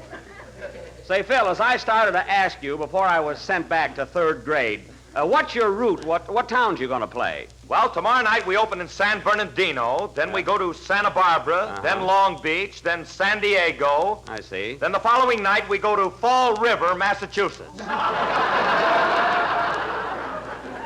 Fall River, Massachusetts? How are you going to get there in one night from San Diego? I don't know. Is it much of a drive? You hear that, fellas? What a schedule. That'll be a fine vacation touring the country with those 18 downbeat derelicts. Say, Don, what are you planning to do on your vacation? Take a trip somewhere? Well, Jack, this may come as a sort of a surprise to you, but I'm going to make a picture for Harry Sherman at Paramount. It's a Western. Oh, well, I'll be darned. So you're going to make a Western, eh? Are you going to ride a horse, Don? Yes, sir, and you ought to see that animal. It's a beauty. So was Jack Straw Hackle. You sat on it. Yeah, $4.50. Well, tell me about your picture, Don. Is it an interesting story? Oh, very. You see, I'm Sheriff Slim of Rattlesnake Gulch, and there's a mob of outlaws that come in town one night to rob the bank. Rob the bank, eh? Yeah, but I'm having the story changed so that now they break into a grocery store and steal some Jell-O. Oh. That makes me fighting mad.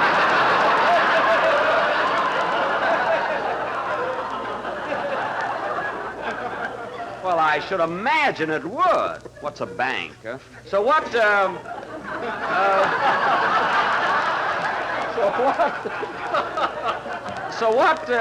what happens, Don? Well, I jump on my horse and follow the outlaws to their hideout. I see. And I'm almost within sight of them when suddenly my horse goes lame. Oh, that's too bad. So I continue by foot. Don, you forgot to get off. And what happens next? Well, to make a long story short, I capture the bandits, bring back the Jell-O, marry the grocer's daughter, and we have 6 delicious children Don't tell me. I can guess. Imagine a kid named Lemon Wilson. Well, it sounds like a fascinating story, and I wish you luck, Don. And now, ladies and gentlemen, going from Buck Wilson Rides Again to our vocal interlude, Dennis Day, our young tenor, will offer... Dennis isn't here yet. He isn't? You think he'd be on time for our last program? Look, Jack, there he is, sitting out in the audience with his mother. Where? See that lady with the little boy on her lap? Well, I'll be darned. Hey, Dennis, what are you doing out there? I'm watching the program. Well, get up here. You're on it. Okay. Come on, Ma.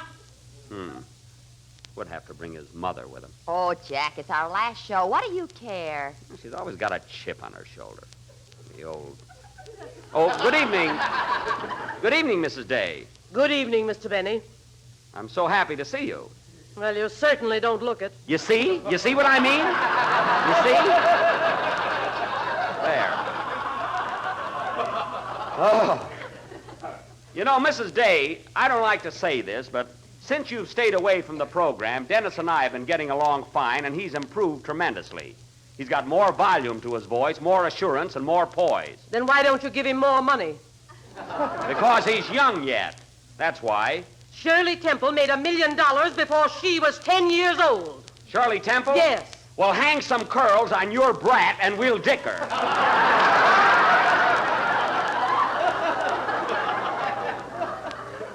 Now, look, Mrs. Day, give me a little credit. I've developed your son into being a first-class comedian. Then he ought to have more jokes to tell. Oh, now you want jokes for him. Well, for your information, Mrs. Day, there are just so many jokes in our script. And when this pack of wolves come in here Sunday night, your lamb is lucky if he gets to sing. And now, Dennis, how about a song? Okay. Gee, Mr. Benny, you're not a bit afraid of my mother, are you? Your mother? No. The woman don't live that you're afraid of, eh, Tiger? Mary, I don't like those nicknames. Go ahead and sing, Dennis. Mrs. Day, will you please take your seat in the audience?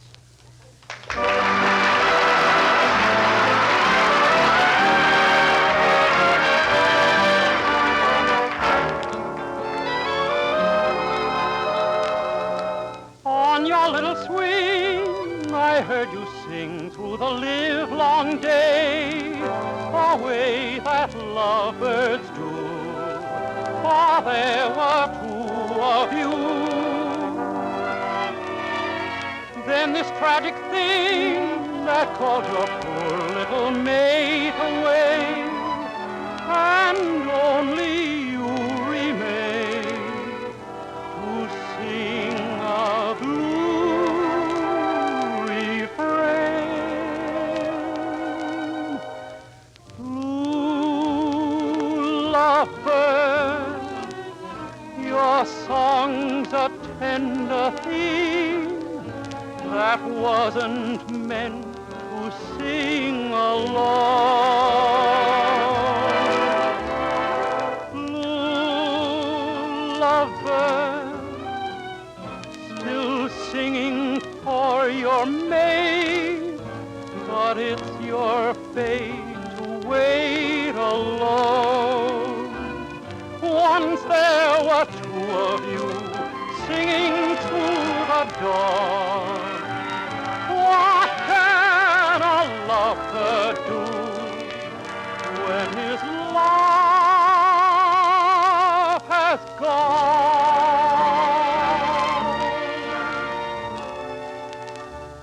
Ooh,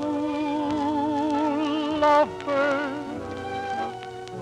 your song becomes a sigh It seems that lovebirds die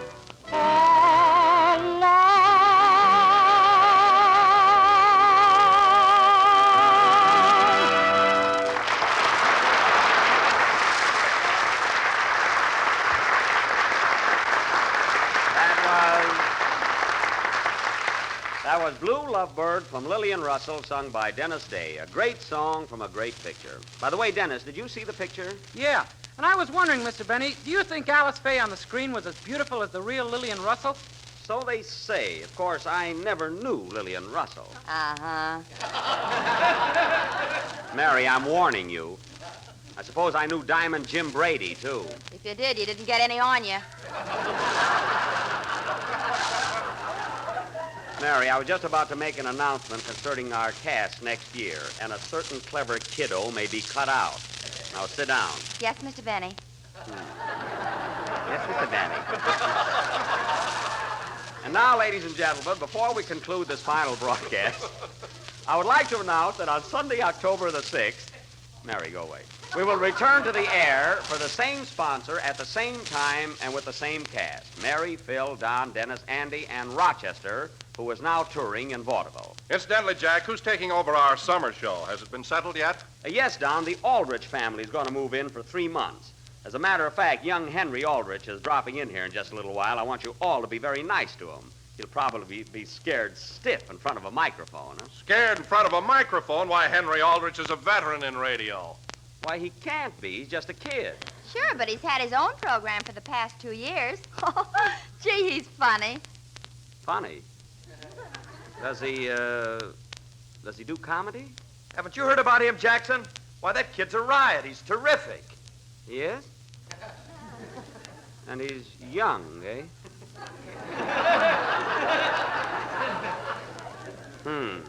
Yeah, and you want to watch out for that boy. Remember the old saying, make way for tomorrow.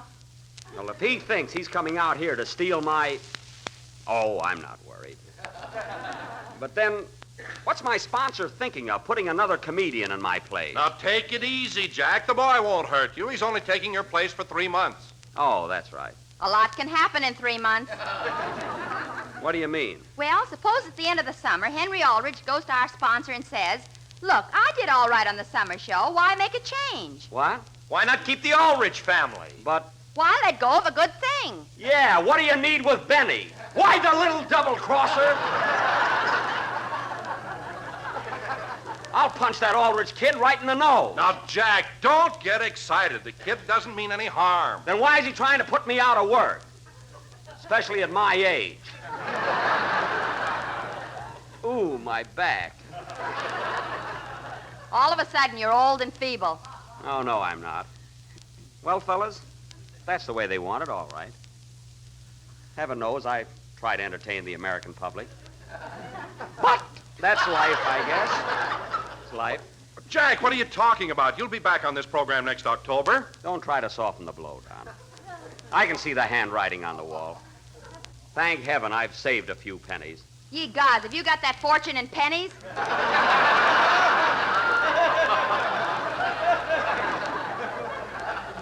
It's no time for jokes, Mary. When I think that a little squirt like that Aldrich kid can come along, come in, and take away all that I've built up through years of constant... Come in. Well? Hello, Mr. Benny. I'm Henry Aldrich. Oh, you are, eh?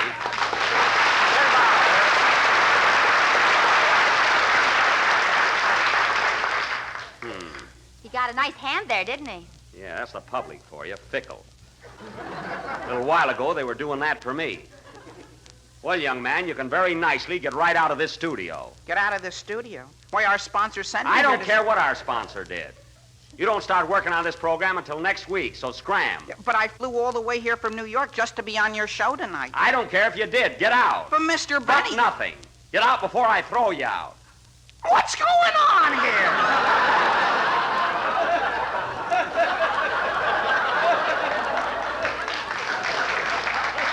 You know what's going on.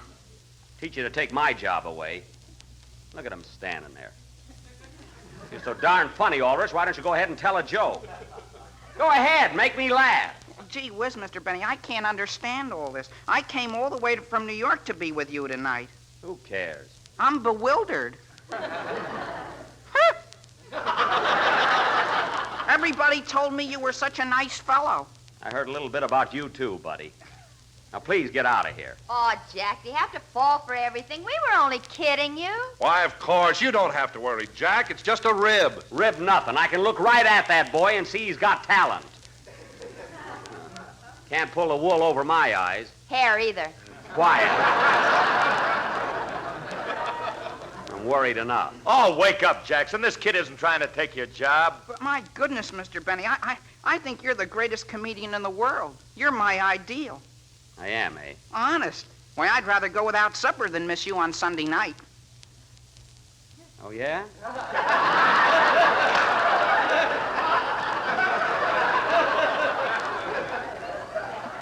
Well. Oh, I always listen. Why, I know all of your stuff by heart. Oh-ho! Put up your dukes! Put them up, kid! Jack! Grab him! Jack, what's the matter with you? Calm down! Calm down? You just heard him admit he was stealing my stuff. Oh, no. You misunderstand me, Mr. Benny. All I meant was you're so funny that I can't help but remember everything you do. Oh. Oh, I see. Well, and I'm sorry I made that pass at you.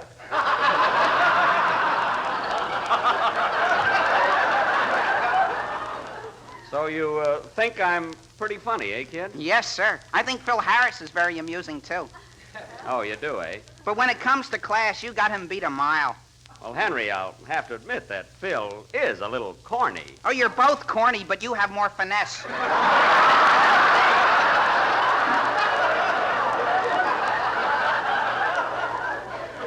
Now, look, Henry. See what I told you? The kid's a panic. Yeah. Now, look, Henry, there are a couple of rather personal things I want to talk to you about. I'll tell you what, let you and I run down to the drugstore. I want a sandwich anyway. I'll talk to you there. Okay. Well, so long, everybody. So long, Henry. So long. Good luck on your summer show. Gee, thanks. Goodbye, Mary. Give me a kiss. Kiss Henry. Oh, so long. I'll see you later. Come along, Henry. Okay, Mr. Benny. Well, Henry, now here's what I want to talk to you about. You see, I do a comedy show 9 months out of the year. Now, you're coming on for the summer, and I think our audience would like a contrast. What do you mean, Mr. Benny? Well, why don't you do a dramatic show or read poetry or something? Well, you see, the Aldrich family has been very successful on the air. We want to continue with it. Oh. But, Henry, people get tired of laughing all the time. Why don't you introduce a serious note? You know, make people cry. Cry, Mr. Benny? Sure, that sob stuff goes over big. I smell a rat. Oh. Well, look, Henry, here's another idea. Have you ever considered doing a sort of an adventure serial? Something with suspense and action. For instance, look, you can be lost in the jungle. Savages and wild animals will be after you. You know, make a real thriller out of it. No comedy, eh? No, not in the jungle, Henry. Well, I don't think our sponsor would like that. Oh. Well, here's the drugstore. Let's go in and have something. Look, Henry, don't you want to show the sponsor how versatile you are? I want to get laughs, Mr. Benny, just like you do. Oh. Hey, buddy, give me a tuna fish and peanut butter sandwich. Okay. Let's try it again.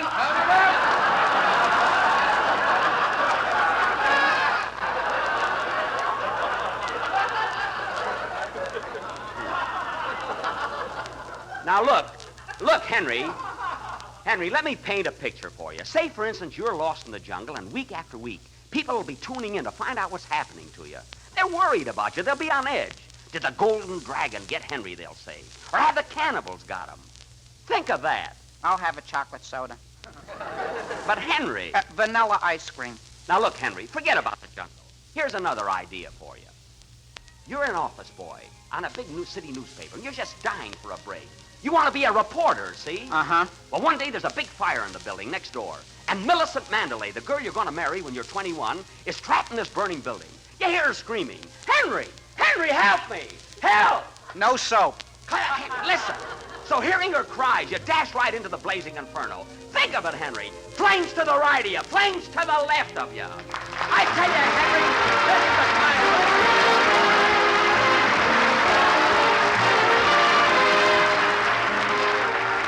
And now here's our recipe for keeping as cool as a cucumber this summer. It's a swell new Jell-O recipe called Cucumber Pineapple Salad. Why, there's an even breezy, refreshing sound to the name itself. And believe me, here's one time when there really is something in a name. Tiny diced pieces of crisp cucumber, golden wedges of juicy pineapple, and clear emerald lime Jell-O. Yes, sir, it's enough to make the laziest summer appetite perk right up and say more. And better yet, it's so simple and easy that it's practically making itself. Just prepare one package of lime Jell-O in the usual way and chill until slightly thickened. Next, fold in a cup of diced cucumbers and one slice of canned pineapple cut into wedges. If you use fresh pineapple, be sure to cook it. Then mold and serve on lettuce. And there it is, friends, a bright, colorful salad with a grand, tantalizing taste. Just the thing for warm weather meals, which must be light yet delicious. So tomorrow, enjoy this new Jell-O salad, a delightful combination of cool, tingling cucumbers and golden pineapple, tucked into a glistening mold of tempting lime Jell-O. This is the last number of the last program in the current Jell-O series, and we'll be with you again next October 6th at the same time. Meanwhile, I hope you will all enjoy The Aldrich Family starring Ezra Stone beginning next week. Before signing off, I'd like to thank our listeners everywhere and the members of my cast for their splendid cooperation. I would also like to thank my authors, Bill Morrow and Ed Boulogne, who worked with me in the preparation of my material. And, oh, yes, I think I better thank Ezra Stone, too. You're welcome, Buck. Good night, folks. See you next fall.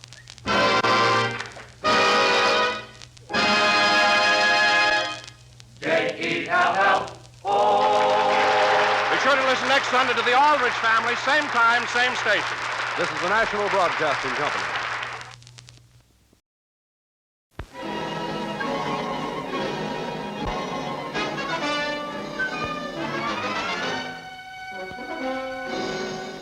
An enemy spy at large, an invisible man. It's amazing. Oh, you will be of great help to us. Who is this terrifying Phantom Commando? What is his amazing mission? See The Invisible Agent, suggested by H.G. Wells' Invisible Man, starring Ilona Massey and John Hall, with Peter Lorre, Sir Cedric Hardwicke, J. Edward Bromberg, Albert Basserman, in the most amazing story of our times. Stop!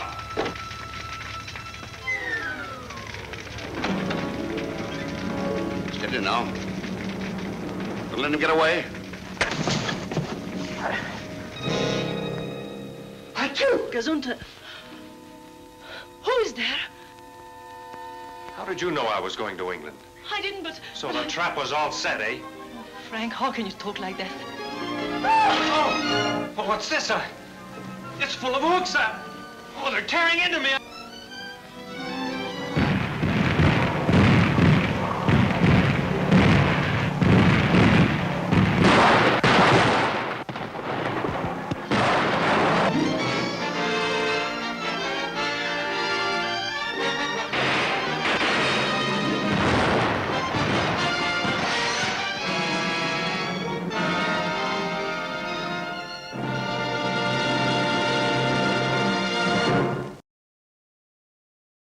One of the all-time great directors, Cecil B. DeMille, hosts Lux Radio Theater. Up next. Lux presents Hollywood.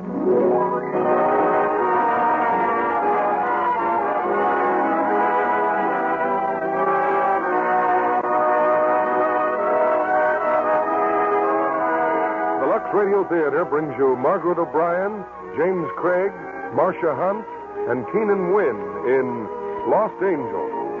Ladies and gentlemen, your producer, Mr. Cecil B. DeMille.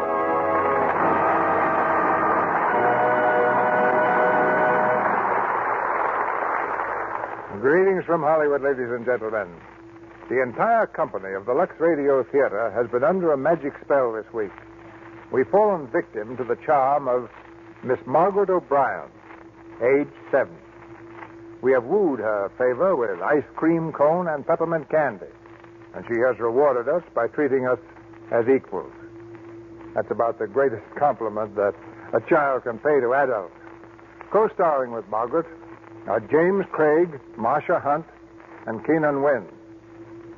They were all with her in the Metro-Goldwyn-Mayer picture, Lost Angel, the drama that takes the spotlight in this theater tonight. This week, Metro-Goldwyn-Mayer is celebrating 20 years of fine picture making with a new one that's been much talked about, The White Cliffs of Dover. During those 20 years, the studio has discovered a distinguished line of famous artists, but none, I think, more promising than our little Margaret O'Brien. Lost Angel is a delightful story of a very small girl who feels a certain responsibility for the affairs of her friends, particularly affairs of romance. I believe tonight marks rather a special occasion for the Lux Radio Theater, because it's the first time we've had a star who wasn't born, even when the first play was presented in this National Theater by Lux Toilet Soap, which means that a whole generation has more or less grown up with our programs. The first birthday party, the first date, graduation day, in all of these, our product has played its own little role. Needless to say, we're firm believers in the theory that beauty is never too young to learn about Lux Toilet Soap. Now our cast is on the stage, and here's the curtain for Act One of Lost Angel, starring Margaret O'Brien as Alpha, James Craig as Mike, Marcia Hunt as Katie, and Keenan Wynn as Packy.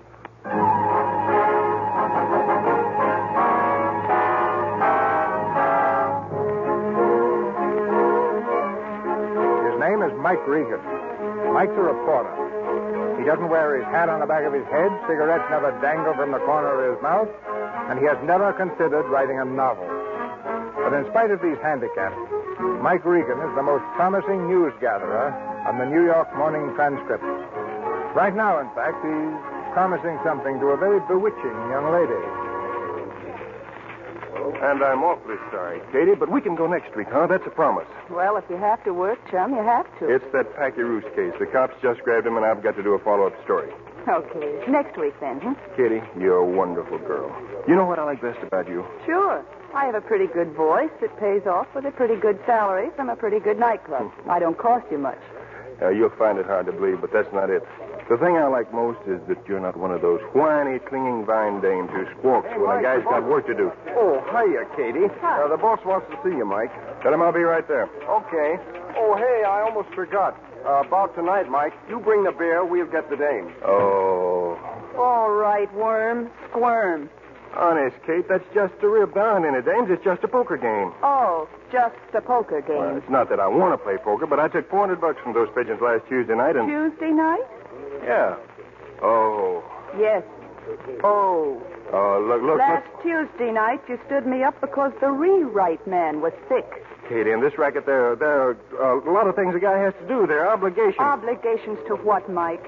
You have only two real obligations. One is to your job, and the other is to me. And he seems to be flopping in both of them. Didn't Al tell you I wanted to see you, Mike?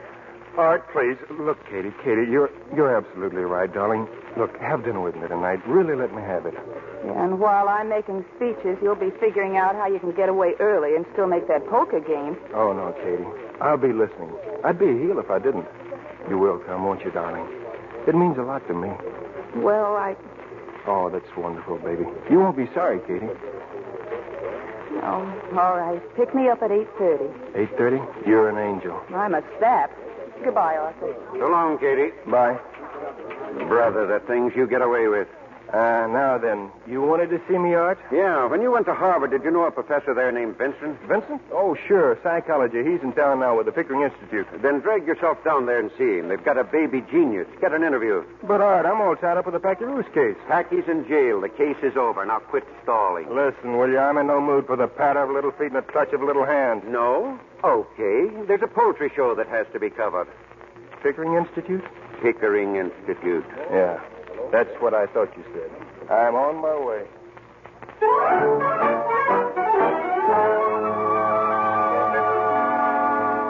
I'm delighted to see you again, Regan. But as far as the child is concerned, impossible. We're by no means ready to contact the press. Oh, I understand your point of view completely, Professor Vincent. Imagine the cheap, sensational stories that might be written. Professors grow genius in hothouse, that sort of thing. Exactly. But after all, you know me, and you know I wouldn't... Very well, but the article you write must first be submitted to us for our approval. Oh, sure. Now, where's the kid? Just a moment. There are certain facts I first wish to make clear. For years, the Pickering Institute searched for a child upon whom we could make certain experiments that may revolutionize the entire educational system. Yeah. 6 years ago, when Alpha was 3 days old, she was brought to us by the Foundling Home. Any records of her parents? None whatsoever. We chose her because we found her physically and mentally perfect for our purpose. Since then, the Pickering Institute has been Alpha's home. Here she has had every attention, every kindness. And you've given her the works, huh? We have been her teachers and her friends. Alpha knows nothing of the outside world, but her knowledge of such subjects as music, geometry, Chinese, and history may startle even you, Regan. I'm ready to be startled. Very well. Go inside and strip. I thought you said strip. I did. Dr. Woodring will examine you. If you're in good health, you may then have a short interview with Alpha. Gee, thanks.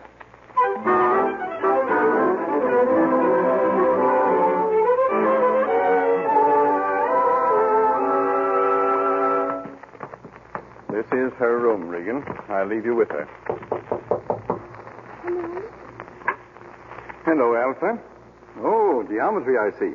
Did you remember to bring the slide rule, Professor Vincent? How about me? Will I do instead? This is Michael Regan, Alpha, a representative of the press.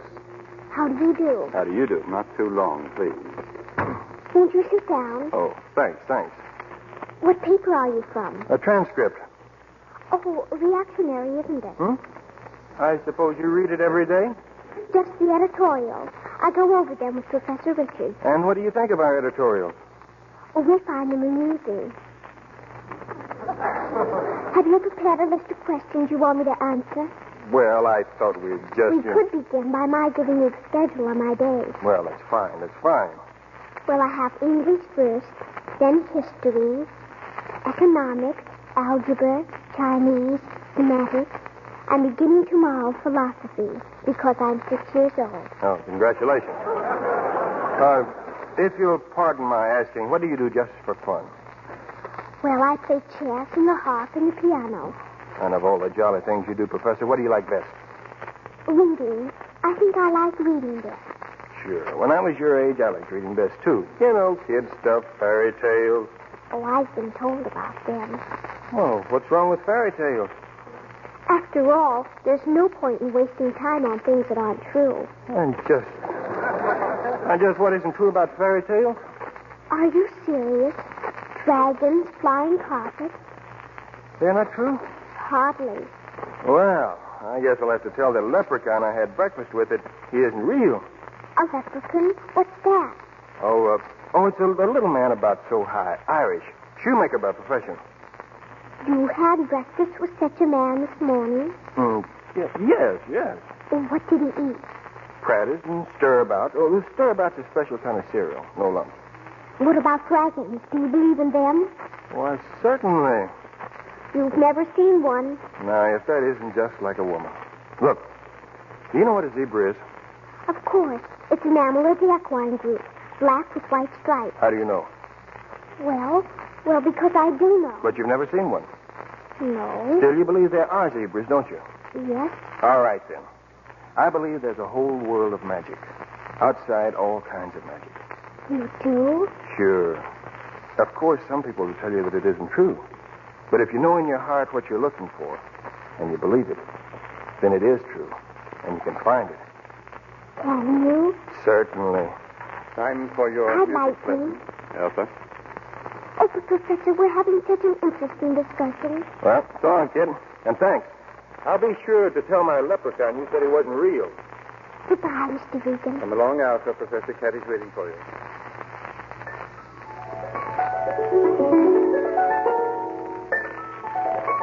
I'm afraid we'll have to start again, Alpha.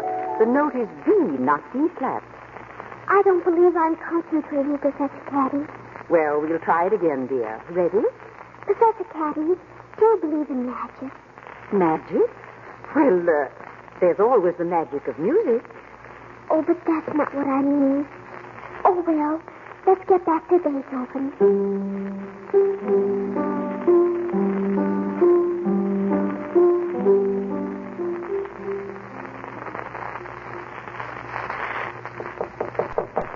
Come in. I just wanted to say good night, my dear. Good night, Professor Vincent. Where is Mrs. Caddy? Mrs. Caddy seems suddenly to have contracted a slight fever. Dr. Woodring has sent her to bed. Now go right to sleep. I'll try, but I have so many things on my mind. Oh? Did you have a nice supper tonight? Farina with lumps. Lumps are merely grains of cereal adhering. Obviously, but sometimes I'd like to have praties and stirabout. What on earth are they? I don't know, but that's what I'd like to have. Well, I'll consult Dr. Woodring. Professor Vincent? Yes? If somebody told you something is true, and you don't think it is, but you're not sure, what do you do? You demand that they prove their statement. Everything true can be proved. Thank you. Good night, Professor. Good night, my dear. You've been a fine, good girl. Outside, Alpha. Outside. There's all kinds of magic. Flying carpets, dragons, enchanted forests. Demand that they prove their statements. If you know in your heart what you're looking for and you believe it, then it is there and you can find it. Everything true can be proved. Then prove it. Prove it to me, Mr. Regan. Outside, all kinds of magic. Outside. All right. Outside I'll go. Very well. Outside I'll go. Dear Professor, I am going now. Do not worry. I have dressed warmly. I have to find out something else.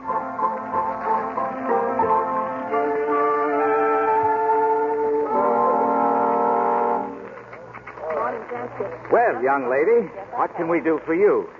I'd like to see Mr. Michael Regan, please. Is this guy with you, this Chinese gent? Oh, yes. The traffic confused me somewhat, so he volunteered to escort me. Huh?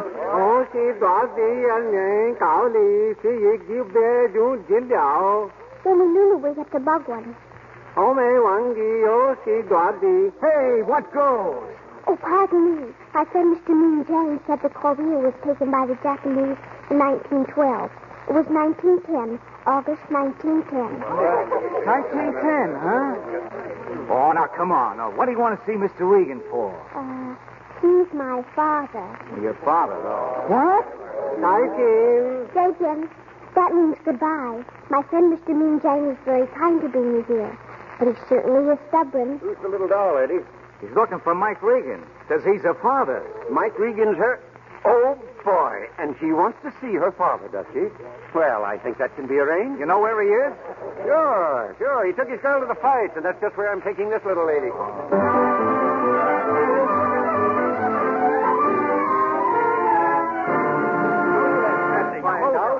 One at a time, please. One at a time. Yeah, that's better. Now, which one of you professors called headquarters? It was I, Sergeant. I'm Professor Vincent. Okay. Now, you say you saw the little girl at 8:10. As a rule, my wife goes in to see if the child is properly covered. Why didn't she go in tonight? Because I ordered Mrs. Catty to bed.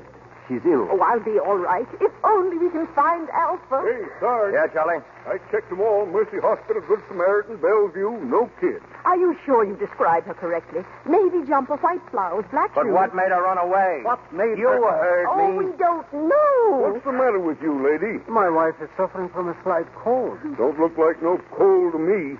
Hey, look, Sarge, this here lady's got the measles. I ain't the father of 9 kids. This is terrible. Measles. Why, bless me, I believe you're right. Oh, this is calamitous. Oh, I'm sure I'll be all right in a few days. But you don't understand. Tell them, Doctor. When we find Alpha, she won't be able to come back here. This place is quarantined until Mrs. Catty recovers from the measles.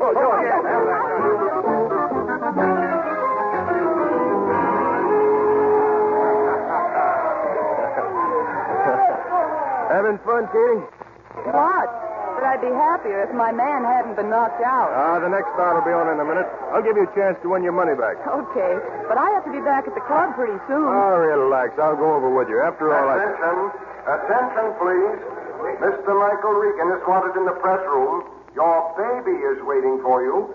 Mr. Michael Regan, your baby is in the press room. Well, what are you waiting for, Mike? Katie, you know I haven't got a baby. Mister, I've never seen you before in my life. Oh, there's some mistake. Look, just wait, will you, honey? I'll be right back. I'm leaving, but you'd better hurry and see if that baby will wait for you.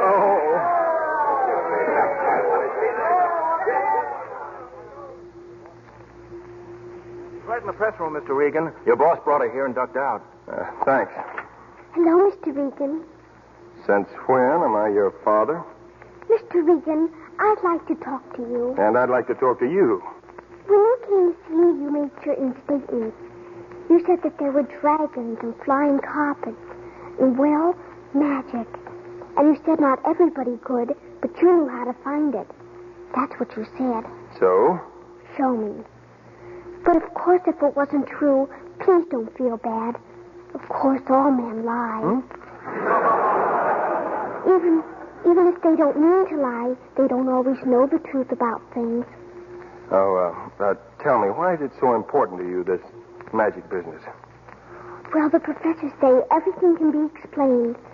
But if things happen like magic, I don't know. I just thought it would make everything seem different. Listen, I didn't lie to you. There is magic, all kinds. It's what makes people laugh and have friends and be happy.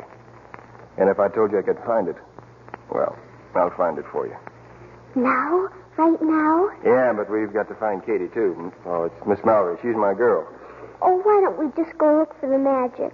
Why do we have to see her? Well, because she's very angry with me. And since you're the other woman in this case, well, you have to help me fix it. All right. How do I do it? You do it by being exactly 6 years old.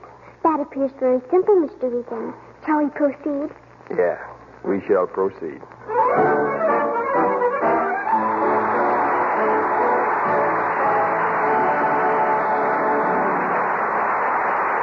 In a few moments, Mr. DeMille presents Margaret O'Brien, James Craig, Marcia Hunt, and Keenan Wynn in Act 2 of Lost Angel.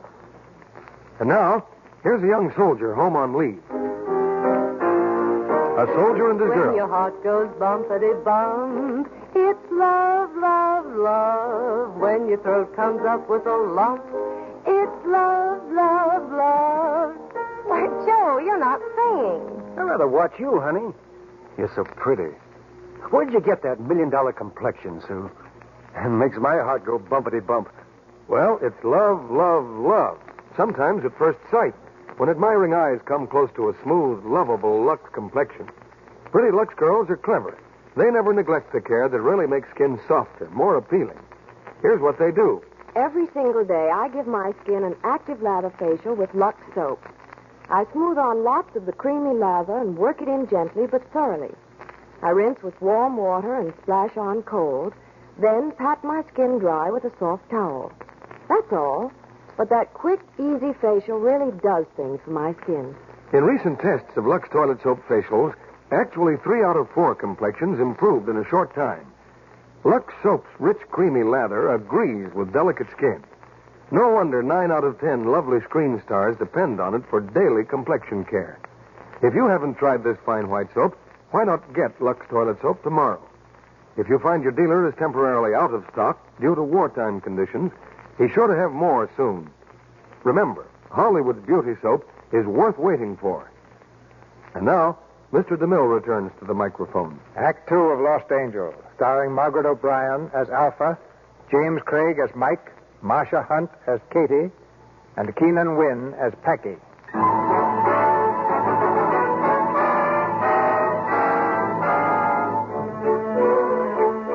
While the New York police and professors of the Pickering Institute frantically search for a 6-year-old brain trust, Mike Regan and Alpha are on a search of their own for magic. Under a dazzling canopy of animated electric signs, a slightly bored Mike and a saucer-eyed little girl amble through the wonderland of Times Square. Professor, I believe you wanted to see a flying carpet. Just take a look up there. Looks like an airplane to me. And just what is an airplane? Well, it's the thing that you sit down on and it flies away. Correct. Now, that plane up there, you sit down on it, it flies away. A flying carpet, no matter what you call it. Goodness. Hey, take a look down there. See that man all dressed up, swallowtail coat, silk hat? Now look at his shirt. It lights up. Why, his shirt lights up with electric light. Certainly. It says, Bell Terra Cigars, the Smoker King. My, that's wonderful, Maggie. Strictly minor league, Professor, minor league. Nice fresh corn. Hot peanuts. 1 bag, Mac. 1 bag, 1 dime. Here you are. Keep your change. I remain obediently yours. What's this, Mr. Regan? Popcorn, kind of food. My leprechaun's crazy about it, but it gets in his teeth. He has a lot of trouble with it. My teeth are very good. I see. Have some popcorn? Thank you. Wait. Here we turn the corner. And look, the Great White Way, Alpha. Full of magic. Mr. Regan, look. There's a dragon. Where? Oh, sure. All lit up like a Christmas tree. Dragon Chinese restaurant. Full-course dinner, 70 cents. And look at that. A leprechaun. Looks like a monkey to me. Now, if this were just a monkey, he wouldn't be all dressed up, would he, and asking for money with one hand and popcorn with the other? If he's a leprechaun, he shouldn't have popcorn. It's bad for his teeth. Yeah, but you can still give him the nickel. You're leprechaun, but no popcorn. It's for your own good. Come on, Professor. We got to go to a nightclub and see Katie. I hope the leprechaun doesn't think that I didn't want to give him any popcorn. I'm sure he doesn't. Now, if you keep your eyes open, you'll see a machine that makes donuts and a giant I know named Stilts. You see, Professor, on every street, behind every door, wherever you look, nothing but magic. Naughty. Yeah. But before we go another step, I'm going to call Vincent and tell him where you are.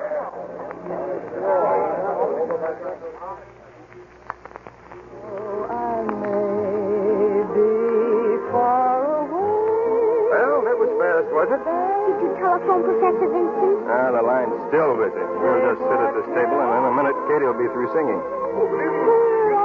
Hello, Chris. A glass of milk for the professor here, and the usual for me. Yes, sir. Mr. Regan, this Katie, what makes her your girl? Well, I like her. How do you know when you like people? It's because you want to be with them, I guess, and do things for them. Do you do things for her? Well, not very much, I guess. Then you don't like her very much. Sure I do. Then I don't understand. Yeah, you're too young. Well, Mike, and where did you borrow her? You can apologize now or later. She's the baby I was paged for. Sit down, Katie. You bet I will. Katie, this is Alpha. How do you do? Hi. Alpha's a business acquaintance of mine. She's being educated by a lot of professors, and they're doing a very good job, except they left out what goes on outside their classrooms. You know, magic and stuff like that. So she looked me up at the fights to find out more about it. Magic, huh? Yeah. Milk for the child and the usual for you, sir. Thanks. What's in that bottle, Mr. Regan? This? Oh, it's, cough medicine. Then why does it say Irish whiskey on the label? Because he forgot you could read, Alpha. May I have some? No. It makes you feel awful. Well, sick, sort of. You know it's going to make you sick before you drink it, and you drink it anyway. That isn't intelligent, Mr. Regan. Okay, Professor, you win this round. Mr. Regan, what is that man eating? Over there? Oh, he's eating spaghetti. I'll get you some. No, better not, Mike. She'll get sick. I am never sick. Okay, kid, you're on your own. Some spaghetti for the young lady, Chris. Coffee for us. Yes, sir. I can see I'm going to have to watch my IQ around her. Do you have a high intelligence quotient? No, I'm a middle grade moron. That's too bad. Does it worry you? You think it should? Well, it would be a matter of concern to me. Excuse me a minute. I've got to find out about my next number. Are you going away? Yes, but I'll be right back. She's pretty. She's beautiful. Do you like her better than you like me? Well, look at you. Don't laugh at me. Professor, you're getting younger every minute. Do you like me? Why? Because I like you. Why? I don't know. Hey, what's the matter, Professor? What did I do? Now, you can't do that. Now, look. What did you do to her? All right, Peter, what do you think I did? He likes you better than he likes me. Oh, come here, darling. Hey, what's the matter with her?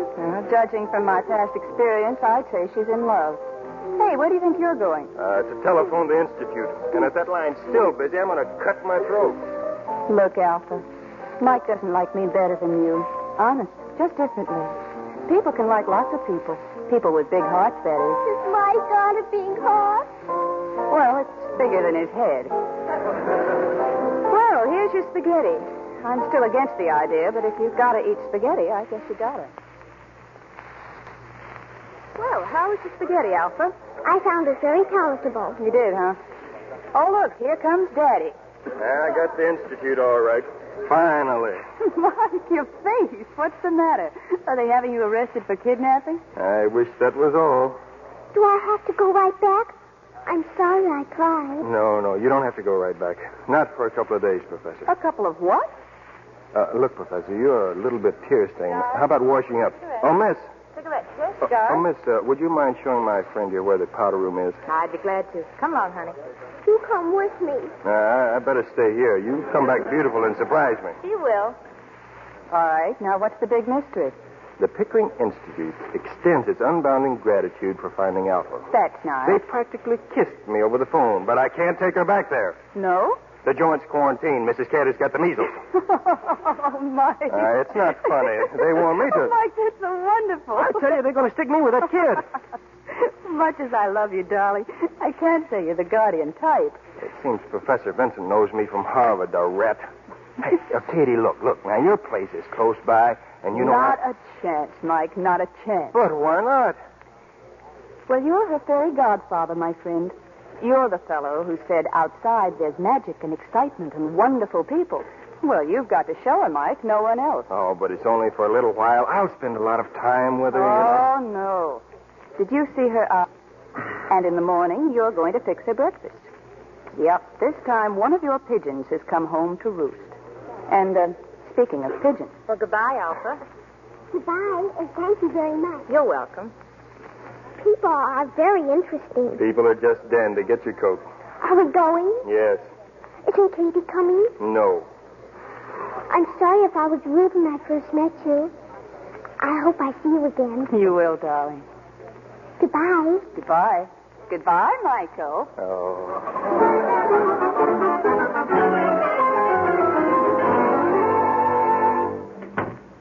Okay, Professor, this is my apartment. My bed's in there. It's yours. Are you angry, Mike? Not at you, at Katie. But you like her. Who said you can't get angry at people you like? Anyway, I don't like her.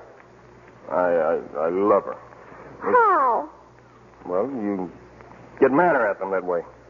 I'm glad I'm going to stay with you. Oh, you are, huh? And now, look, I'm a busy man. I don't mind you staying here, but you've got to play ball and stay out of my hair. Oh, you mean if I cooperate? Exactly. Very well, I will cooperate. And if you wish, I will play ball with you. Oh. Well, now you go in there and get out of your clothes. You can sleep in one of my pajama jackets. I'm accustomed to washing before I retire. Well, that's the door over there. Thank you. Hey, wash good now and all over. Who is it?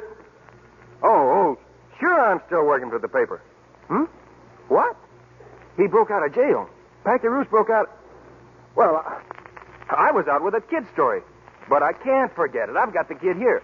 I can't. Art, listen. Hello. Oh. Mike, I feel peculiar. So do I. My stomach hurts. I'm going to be sick. Well, get back in there. Hurry. Now, don't get scared. It's just... Grand Hotel. Oh, yes, Professor Vincent. More instructions? Oh, yes. Oh, she's been in bed for hours. Look, Vincent, I'll call you back in the morning. Oh, yes, Vincent. No, Vincent. Yes, Vincent. No. Yes, Vincent. I will. Bye. How you doing, kid? I just did. Good. Just pretend you were a little seasick. I feel humiliated. Humiliated. I never had occasion to use the word before. You don't have any occasion to use it now. Now, come on. Into bed with you. Now, look, Professor, I've got to go out for a little while. You won't be afraid if I leave you here alone, will you? Why, no. That wouldn't be intelligent, Mr. Beacon. Score one for Vincent. Well, now you go to sleep, and when you wake up in the morning, I'll be right here. Thank you. Night. Goodbye. Good night, Professor.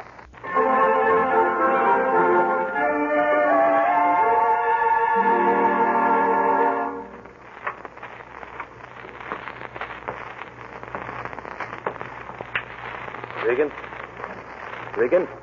Mike? Is that you, Mike? Get in there. Who are you? Alpha, who are you? Where's Regan? I don't know. When'll he be back? Soon. What do you want? What's it to you? Obviously, you've been very badly brought up.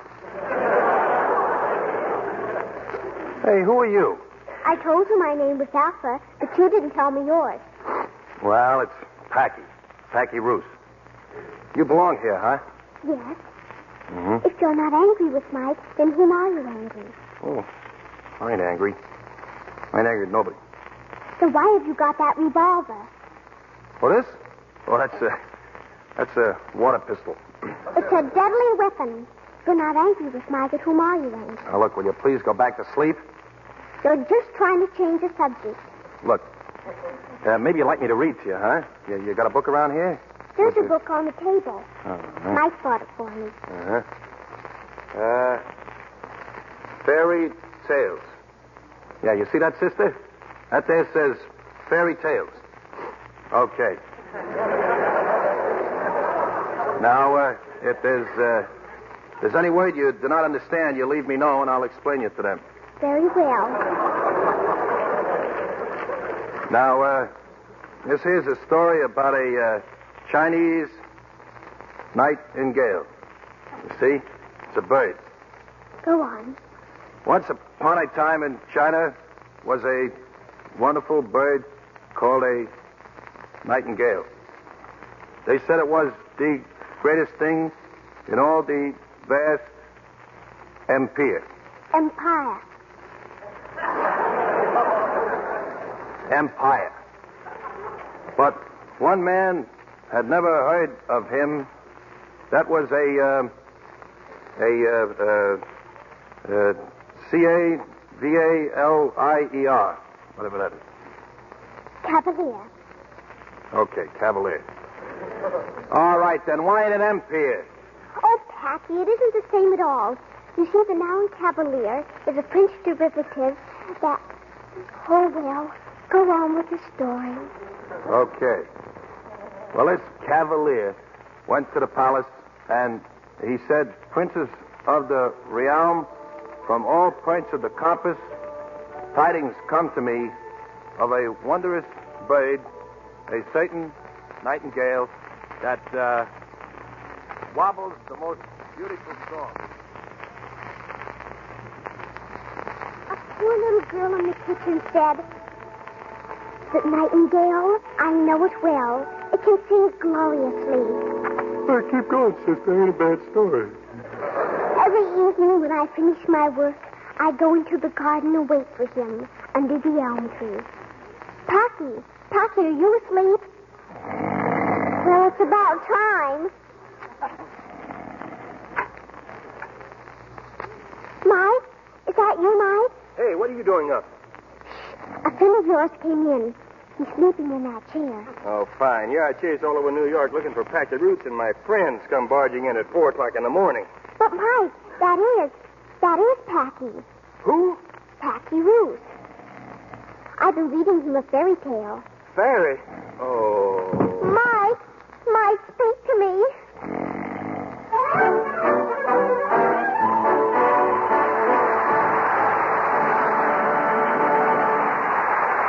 We pause now for station identification. This is CBS, the Columbia Broadcasting System.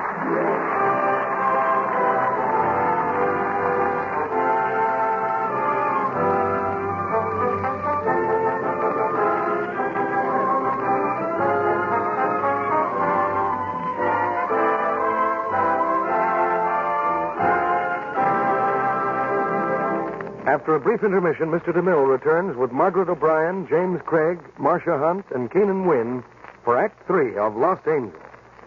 And now, here's our Hollywood reporter, Libby Collins. My, Libby, you look positively starry-eyed. Who wouldn't, Mr. Kennedy? I've just been talking to Sonia Henny. What a break for you, Libby. With or without her skates, she's certainly lovely to watch. Is she as tiny as she seems when she's skimming over the ice? Here are the exact statistics, Mr. Kennedy. 110 pounds, 5 feet 2, and eyes that are sparkling brown. In fact, a sparkling person. She must have a great capacity for hard work.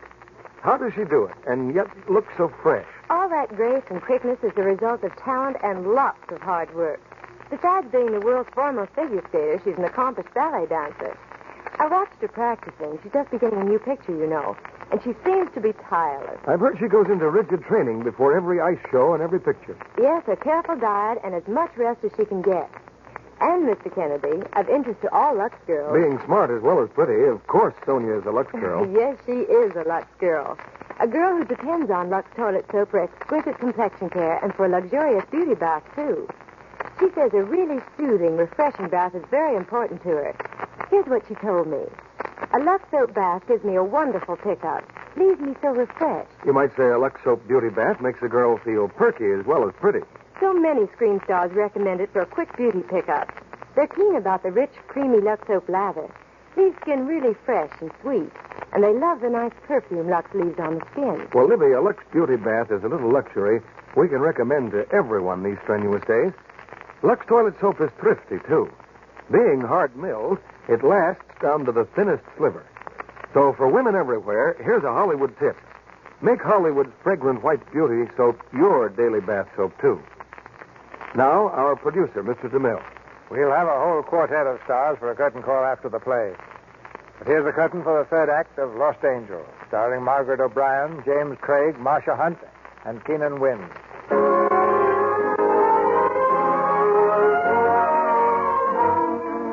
After combing the city in search of Packy Ruth, a weary Mike Regan has staggered home to find Alpha entertaining the escaped gunman in his living room. Packy had dozed off, but Mike's arrival brings him to his feet with a very mean-looking gun in his hand. Hey, what's the idea of busting into my place? Everybody in town's looking for you. Ah, shut up. Oh, Packy, put down that firearm. Well, I'm sorry. Now, look, Regan, I ain't guilty of that murder after trying to hang it on me. I never said you were guilty. There's only one guy who can clear me. Lefty Moran. That jerk? Yeah, Moran's seen the whole thing. I gotta find Moran quick or I wind up in the chair. Now, I can't go looking for him. But you can. So you're gonna find Moran for me, get it? Well, you hide out here. You got it, Regan. I'm sorry, pal. I got my hands full with the professor here. And I'm not making myself an accessory. Brother, harboring a felon makes you an accessory. And you're harboring me. I think you should help him. You stay out of this. Why? 'Cause I like Packy. You're getting to like an awful lot of people. Yes, it's getting easier and easier. All right. I'll try to find Lefty. But if I do, I get the whole story, exclusive, pictures, everything. Oh, sure, but you're wasting time. I'll start in the morning. I'm dead tired. Brother, you don't know how dead you can be. You're starting now.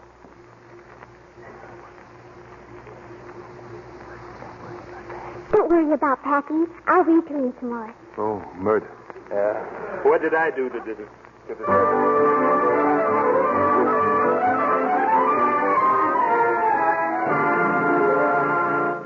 What's the big idea coming back here if you didn't find him? Because I'm tired. I'm very tired. You told me that yesterday. Now listen to me, brother. You better go out and find... Hey, what's that? Oh, stop being so jumpy. It's just Katie with the groceries. You heard me, phoner. Hello, Katie. Well, good morning. Oh, who are you? This is Packy. Packy, this is Katie. Nice girl. Well, I'm very pleased to meet you. I don't mean to be inquisitive, but aren't the police looking for you? Sort of. Oh, yes. It's all a misunderstanding. You see, the police have gone on the assumption that Packy is an antisocial type. But, of course, they're all wrong. You can just tell that by looking at him, can't you? Look, kid, let's you and me lug these groceries into the kitchen, huh? Hey, Regan. What? You gonna stand around here all day? Get going. Oh, why don't you stop, you big bad man? Mike, the telephone is ringing. Oh. Hello. Oh, hello, boss. No, I'm not going to sleep all day. I'm just going out. Yes, sure. Right away. Oh, yes. It's awfully funny. My paper's yelling. I got to play nursemaid. And this character is turning my place into an Alcatraz annex. Oh, fix some breakfast, will you, Katie? I want to watch you. Then at least get the professor started with the lessons. Vincent sent up all her books. What? And reveal my ignorance still more? Well, somebody's got to help. Packy, go on. Help the professor with the homework. Me? Oh, gee, I didn't bring my thinking cap with me. Packy, you heard him, didn't you? Oh, gee whiz,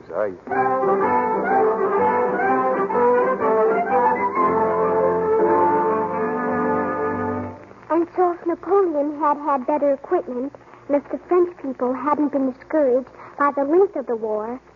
Well, go on. You're not listening. Where's Regan? Him and a dame left here 6 hours ago. Mike said he'd bring Lefty back in Will. I never should have let that dame leave with him. How do I know what she's up to? You've got to relax. Oh, now, please. I heard all your lessons, didn't I? I even promised I'd let you lend me the harp. So now I can't relax. When you have a heart, I'm jumpy. Now, Packy, some very wise men in India worked out a theory which will help you to relax. It's called yoga, and I'm going to show you. Who is it? It's me. Hey, give me a hand, will you? Hey, it's Lefty. What'd you do, croak him? I don't know where I could get him here. Had to tap him a little on the head. Come on. Drop him in his chair. There. Hey, he's coming too. Oh. Mike, is that gentleman hurt? Is he? All right, close the door and get that kid out of here. Oh. Where? It's Packy. Yeah. Take a good look, sweetheart. Hey, what's going on here? I had to see you, Lefty. You wasn't just a witness to that shooting, was you, chum? You was the kid himself. Well, no one's framing me. Oh, wait a minute, Packy. Are you crazy? He's no good to you, Dad. Make him sign a confession. Then we can call the cops. But if you pay him off with a load of lead, then you're just buying yourself a one-way ticket to Sing Sing. Oh, Packy, don't do anything that'll make you go to jail. I wouldn't be able to see you anymore. And besides, you promised me that you'd show me how to shoot dice and shuffle cards and... Well, all right. Get out that typewriter, Regan. There's a nightingale here that wants to wobble. Hello? Oh, yeah. Vincent? Yeah, she's fine. Huh? Oh, that's great.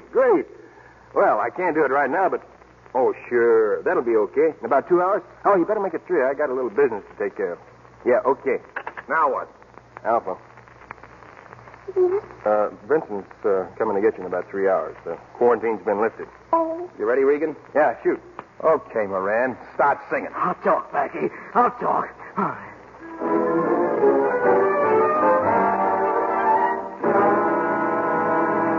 The apartment's slightly untidy, Professor Vincent, but they've been entertaining some unexpected guests here. Why, this place is a shambles. Professor, we caught a gangster, and the cops came, and now Packy won't have to go to jail, and... Regan, what is this child talking about? You'll find the whole story in the morning transcript, exclusive with pictures. Lefty Moran confesses murder. Cops rush down. Packy Roos goes free. And I get the hardest break in 6 months. You should have been here. You unprincipled man. Is this the care with which you watched over Alpha? Gangsters, criminals.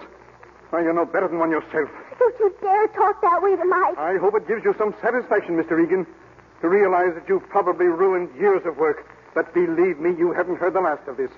Oh, yes, I have. The very last. Get out of here. Alpha, dear, they're all waiting for us downstairs, all the professors. We can go home now. But I can't leave Mike. I think you'll have to, Alpha. But I can't. Look, Professor. You came to me so I'd show you magic, didn't you? Well, I showed you lots of magic, didn't I? Now you've got to go back. The professors are your friends. You've always liked the Institute. But I never got to go outside it. But you will. Just as soon as you're old enough. And there'll be more magic. And more people to like. But, Mike, it's different when you love people. It's not the same as liking them. But you don't have to be with people to love them. Oh, Mike, yes, you do. Regan. Yeah? If I spoke harshly, I'm sorry. Perhaps I was... Will you please get out of here? But, Mike, yes, you do. Tell him, Katie. Come, Alpha. Come, my dear. Mike. So long, Professor. You going to let her go, Mike? Just like that? What else could I do? I didn't hear you tell the kid you'd be by to see her or anything. I thought it'd be easier if I didn't. Easier for whom? For whom, Mike? For you or Alpha? All right, easier for me. Katie, you know I'm crazy about that kid. But a punk like that, she's a responsibility. Yes, I know. Katie, let's get married. Let's go someplace where it's nice and quiet. Let's just... Oh, I've been wanting you to ask me that for so long. Now it's... Well, the answer's no, Mike. You see, I think I'd be a responsibility, too. I'd complicate your life, too, darling. You know I love you. Sure. But I don't like the way you love people, Mike. You run out on them. Katie, when my boss was here, he offered me a job in Washington. A job I'd been after for years. I told him no, I wouldn't leave you. Does that sound like running out? Mike, When you love people, you owe them something more than just turning down a job. You've got to give something. A little of your freedom, maybe. Your time. Yourself, maybe. I don't know.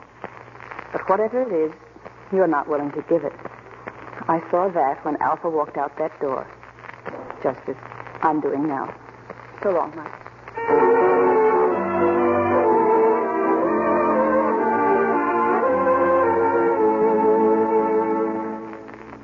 Alpha, Miss Mallory has come to visit with you. Now, if something hurts you, if you don't feel well, won't you tell us what it is? But I'm not sick, Doctor. Measles. Do you suppose she caught Mrs. Caddy's measles? Oh, if it were only that simple. No, Alpha's been back with us now for nearly a month. It's something else. I don't just know what. I have an idea, Alpha. Let's show Miss Marlowe how you do problems. You just put those blocks into their proper spaces as fast as you can. Now, I'll time you. Ready? I'd rather not. Oh. Would you like to have me read to you? No. We could go out, Alpha. Take a nice walk, you and I. No, thanks. Darling, would you like to see Mike? Yes, but he doesn't want to see me. Alpha, just what was the nature of the magic Mr. Regan showed you? Oh, there were lots of things. There was a fine carpet, and there was a man whose shirt lighted up, and there was a leprechaun. Oh, but that wasn't the real magic. That was just the little kind. What was the real magic, darling? Loving people. The way you love Mike? Yes. Excuse me, Professor Vincent. Yes, Mrs. Caddy? There's a person here asking for Alpha. A Mr. Roos. Packy Roos. Oh, Miss Marlowe and I will see him right away. Just a minute, Vincent. Yes? This child is really ill, Vincent. If this goes on much longer, I can't be responsible. Yes, I know. Packy. Hey, is this where the little babe lives, in this joint? How do you do? Katie, what are you doing here? Oh, she's sick, Packy. She's awfully sick. Oh, ain't anybody going to do something about it? We are doing everything we can. Oh, I was just in the neighborhood. I brought her a couple little presents. Hey, Jake, back up the truck.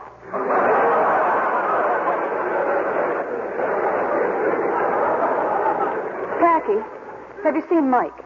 Yeah, I just left him. We've got to get him here right away. I don't think he can make it. He must make it. The child won't eat. She won't sleep. She misses him so, Packy. Well, I left him at Grand Central, Katie. He was getting on a train for Washington. Oh, no. Well, it had no good heel. Running out on her, trying to tell me she wasn't his kid. Washington. Now, wait a minute. You got a phone here, Jack? Certainly. Come in my office. Packy, what are you going to do? I send a telegram or call a railroad station. Stop the train. I don't know. But we got to do something and fast.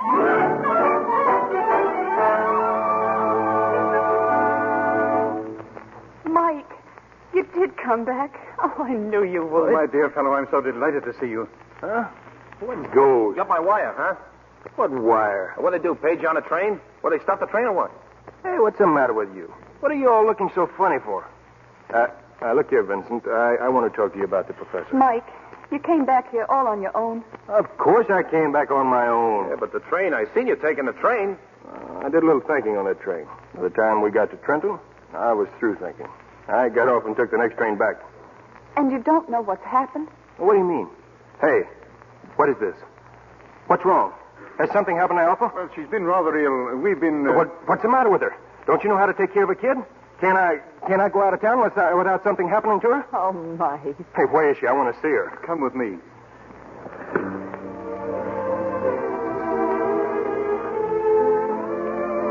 Hey, Professor. Yes? It's me, Professor. Mike. Oh, Mike.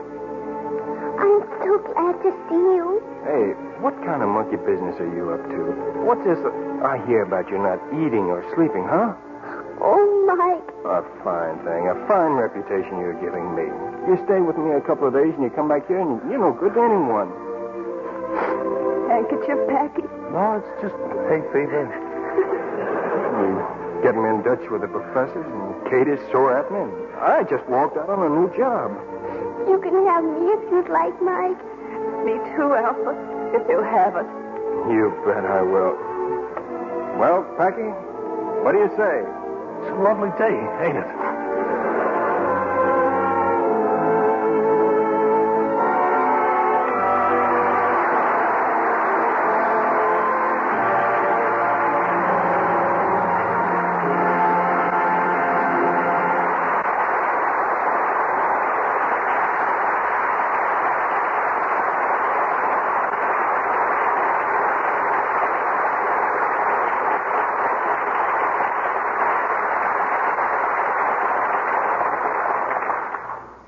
Well, tonight's stars, only James Craig has visited us before. And now Margaret O'Brien, Marcia Hunt, and Keenan Wynn join him in a curtain call. It's swell being here, Mr. DeMille. Say, Marcia, did you know that Keenan Wynn has a wonderful name? Well, both he and his father have made it famous, Margaret. Tell me your whole name, Mr. Wynn. No, I don't think we have time. This is only an hour program. We'll start on it anyway. Well, Francis Xavier Aloysius James Jeremiah Keenan Wynn. Gee, I always wondered, if yours name's that big, how long is your daddy's? Ed. We have a couple of fine athletes here tonight, too, Margaret. Did you know that James Craig used to be a prize fighter? Were you as good as Joe Louis, Mr. Craig? Well, I don't know, Margaret. I never fought him. He might have a slight edge. And then Keenan Wynn is a champion speedboat racer. I believe he holds the record for circumnavigating Manhattan Island in 39 minutes. I guess that's even faster than Columbus did it. By a slight edge. Why aren't you in the history books? Well, there are lots of things that aren't in the history books, Margaret. Good things. There's Lux Toilet Soap, for instance, the product behind this program. Oh, I know all about Lux soap. My mother makes me wash with it. Well, I knew you had a wise mother. I agree with Margaret's mother, too, Mr. DeMille. Lux soap is a grand way to take care of your complexion. Well, after seeing you two, who could doubt it? What have you planned for next week, Mr. DeMille? A delightful comedy, Marcia. The Paramount screenplay, Christmas in July. And our stars will be Dick Powell and Linda Darnell. Christmas in July is the story of a boy and a girl in love. And that's not likely to go out of style soon. But this particular drama has a gaiety and charm that make it a perfect way to welcome the coming of summer. I remember the picture had a lot of surprises, C.B. Good night. Good night. Good night. Good night. That was a four-star performance, if ever I heard one.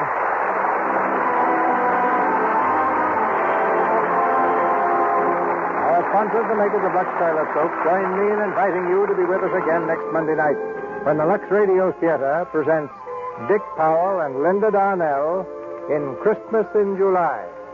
This is Cecil B. DeMille from Hollywood.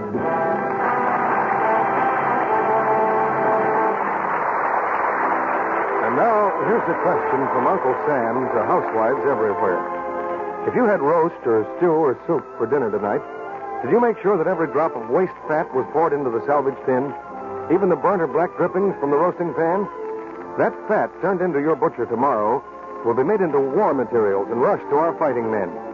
Perhaps it'll help to make the sulfa drug that eases a wounded soldier's pain, or the tannic acid needed to treat his burns.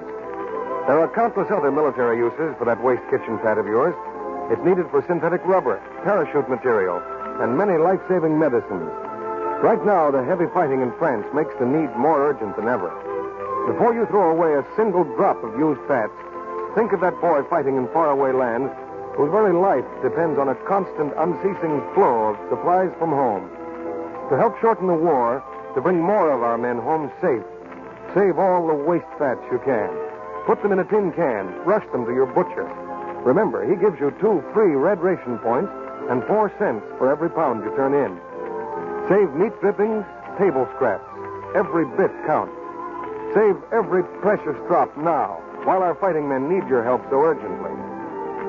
Heard in tonight's play were Stan Farrar, Griff Barnett, Norman Field, Regina Wallace, Ed Emerson, Lal Chandmira, Charles Seal, Herbert Rawlinson, Ferdinand Mounier, and Catherine Lewis. This program is broadcast to our fighting forces overseas through cooperation with the Armed Forces Radio Service. Our music was directed by Louis Silvers. And this is your announcer, John M. Kennedy, reminding you to tune in again next Monday night to hear Dick Powell and Linda Darnell in Christmas in July.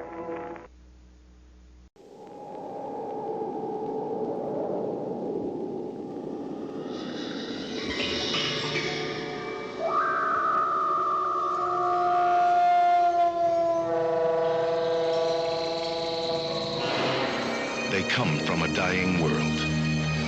They drift through the universe, pushed on by the solar winds. They adapt, and they survive. The function of all life is survival. Sleep. Sleep. Sleep. From deep space. Sleep. The seed is planted. Sleep. Sleep. Terror grows. Matthew! Like the others. Elizabeth, wake up. Get you when you sleep. Sit up. Invasion of the body snatchers. It's got no detail, no character. It's unformed. All of a sudden, they're growing like parasites. Is it contagious? People are being duplicated. How do you know my name? I didn't tell you my name. I can't find anything in here that looks like a body. One side's nosebleed. It looked right at me. You're looking at it as if it was human. It was not human. Now, the classic fear begins to grow. We're being cornered. In a modern masterpiece of science fiction. They're barricading the street. Invasion of the Body Snatchers. Get down. Starring Donald Sutherland, Brooke Adams, Leonard Nimoy. Invasion of the Body Snatchers. From deep space, the seed is planted. Terror grows.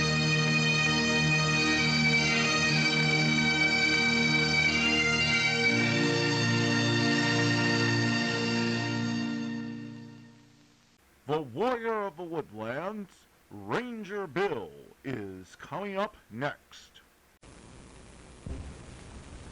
I doubt that there's a red-blooded American boy who hasn't at one time or other said he'd like to have lived back in the days of the frontier. Now, whether we would really do it if we had a chance is another matter. But at least we'd enjoy dreaming of a great part of our heritage, the Old West. Colorful, fantastic, sinister, deadly. All of this was part of the good old days. In our story today, I'm going to take you back part way to the days of the frontier. For we have a man living near Knotty Pine that's as much a part of those adventurous times as Buffalo Bill or General Custer. But say, we'd better get into our story. It's named Skinner Raises a Storm.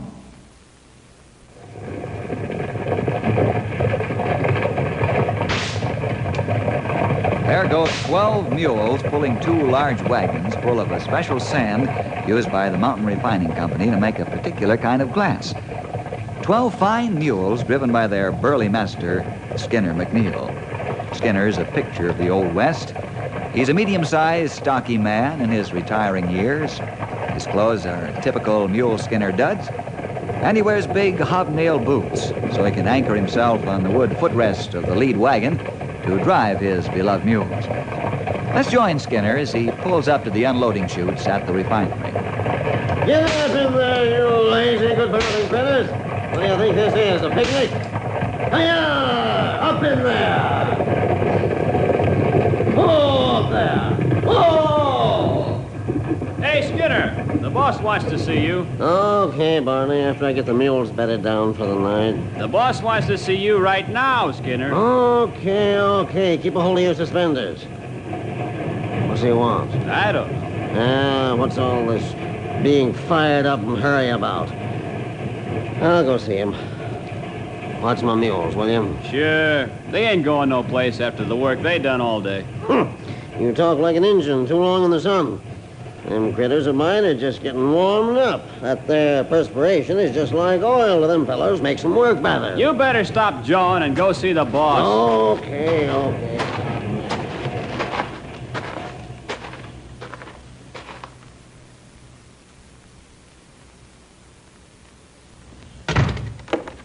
Got something to say to me, Al? Yeah, Skinner. I'm waiting. Skinner, you see these figures here on this sheet of paper? Sure, I ain't blind. Do you know what they mean? Me? You know I ain't had much learning.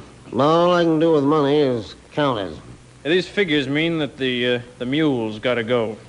What? You heard me, Skinner. The mules are through right now. Well, I'll be a cross-eyed sidewinder. You mean to tell me you're going to fire my mules just like that? Yep. Unhitch 'em, bed 'em down for the night. I've got a man coming to buy them in the morning. You ain't gonna do no such thing, boss. Them's my mules, too. You paid for 'em, but I've driven 'em for nigh on to 15 years. Your dad gave me his word that I'd have a say-so when time came to stop using 'em. I've heard about polecats like you, but Skinner McNeil never thought he worked for one. Why, every load of sand has their sweat and muscle in it. They worked for you hard and never said a bitter word. This is like sneaking up on them and scalping them. Are you finished? What are you gonna haul sand with? Buckets? 2 diesel trucks. I don't see anything funny. Those 2 trucks will be less expensive than the mules by far. Yeah, well, let me tell you something. Them mules hauled sand for your dad when you was knee-high to a fence post. And he made money. You got a lot to learn, boss. Too bad your dad didn't live long enough to teach you. And besides that, he gave me his word I could take care of these mules. He may have said that. Seems like he did, but it wasn't in writing. I'm the boss now, and I'm trying hard to respect your years of service, but don't push me too far. I'm ramrodding this outfit, and don't you forget it for 1 minute. I can't. You won't let me. I'll tell you another thing. Anybody who'd sell them critters after they work so hard ain't human. Skinner, don't push me too far. I'm warning you. Ah! You ain't got what it takes to fire me. But you can fire poor helpless animals that have done fine for you. Why, your poor dad would turn over in his grave if he knew You're this. fired! Now get out! Men and mules are in the same class of varmints as far as you're thinking. Well, you can't fire me, because I quit. And I'm taking the mules with me. Don't you dare touch those mules!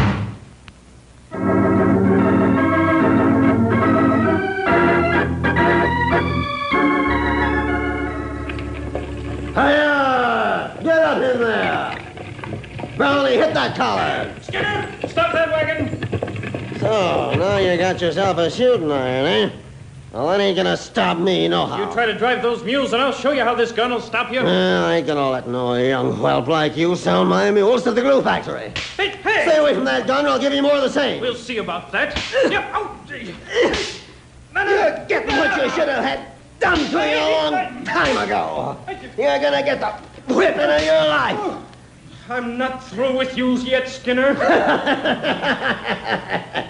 on, you long-eared varmints. Get moving. Hiya! Get out in there.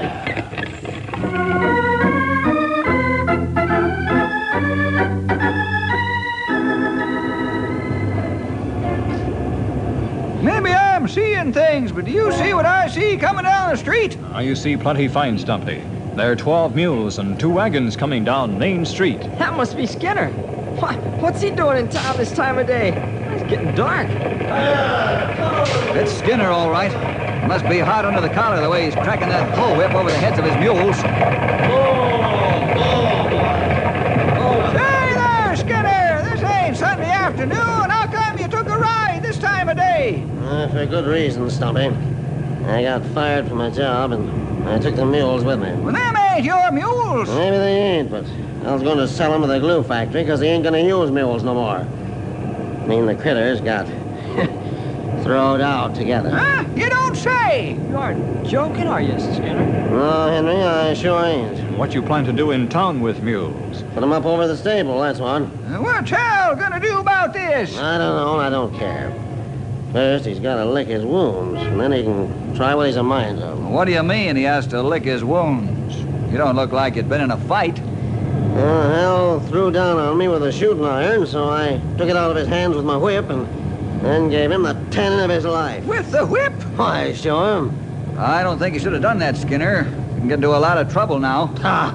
And here it comes, right now. Skinner, don't you try to get near that whip or I'll shoot your hands. You're under arrest. What for? Stealing 12 mules and 2 wagons, assault and battery with a deadly weapon, and I have the warrant right here in my pocket, so don't start nothing funny. I've handled tougher mules, Skinner, than you, the likes of you. What about my mules? Well, I'll go along with you over to the stables and then take you in. Climb aboard and let's get going. Ben, leave that whip alone. Climb aboard the wagon, fellas. We'll see what this is all about.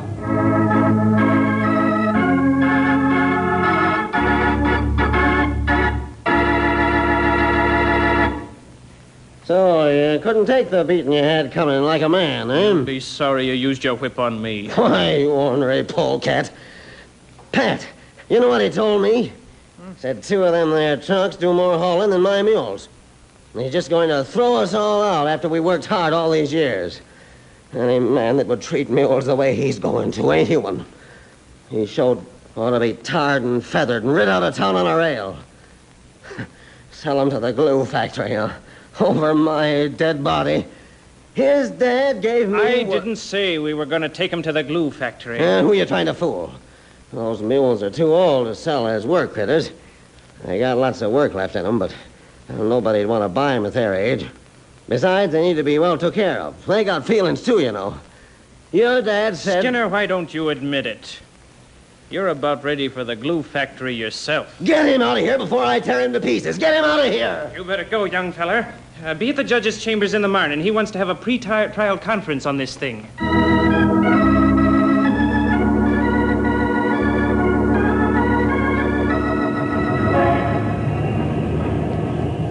Hal? Yes, Bill? Don't you think you're being a little harsh on the old fella? I don't see that it's any of your business. See here, you young maverick. Don't go running off at the mouth like a cheap faucet. Most certainly is our business. Why, I've known Skinner for many a year. Just don't kick old employees around like an old sack. As for selling the mules to the butcher, well, I ain't proud of what I think of you for that. I still say it's none of your business. I'm in business, and if something isn't making money for me, out it goes. Mr. Skinner's right. You aren't human. Henry, watch your tongue. I'm not sorry, Bill. It's the truth. Why you have Skinner arrested? You're not able to talk to him? You ask him about that. I haven't got time to stand around and make idle talk. Good night. Boy, he sure is a cold keg of ice. You said it, sonny.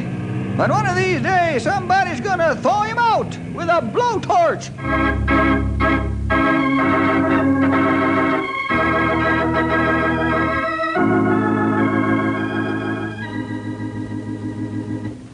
Pat, you're the arresting officer, I presume? Yes, Emil.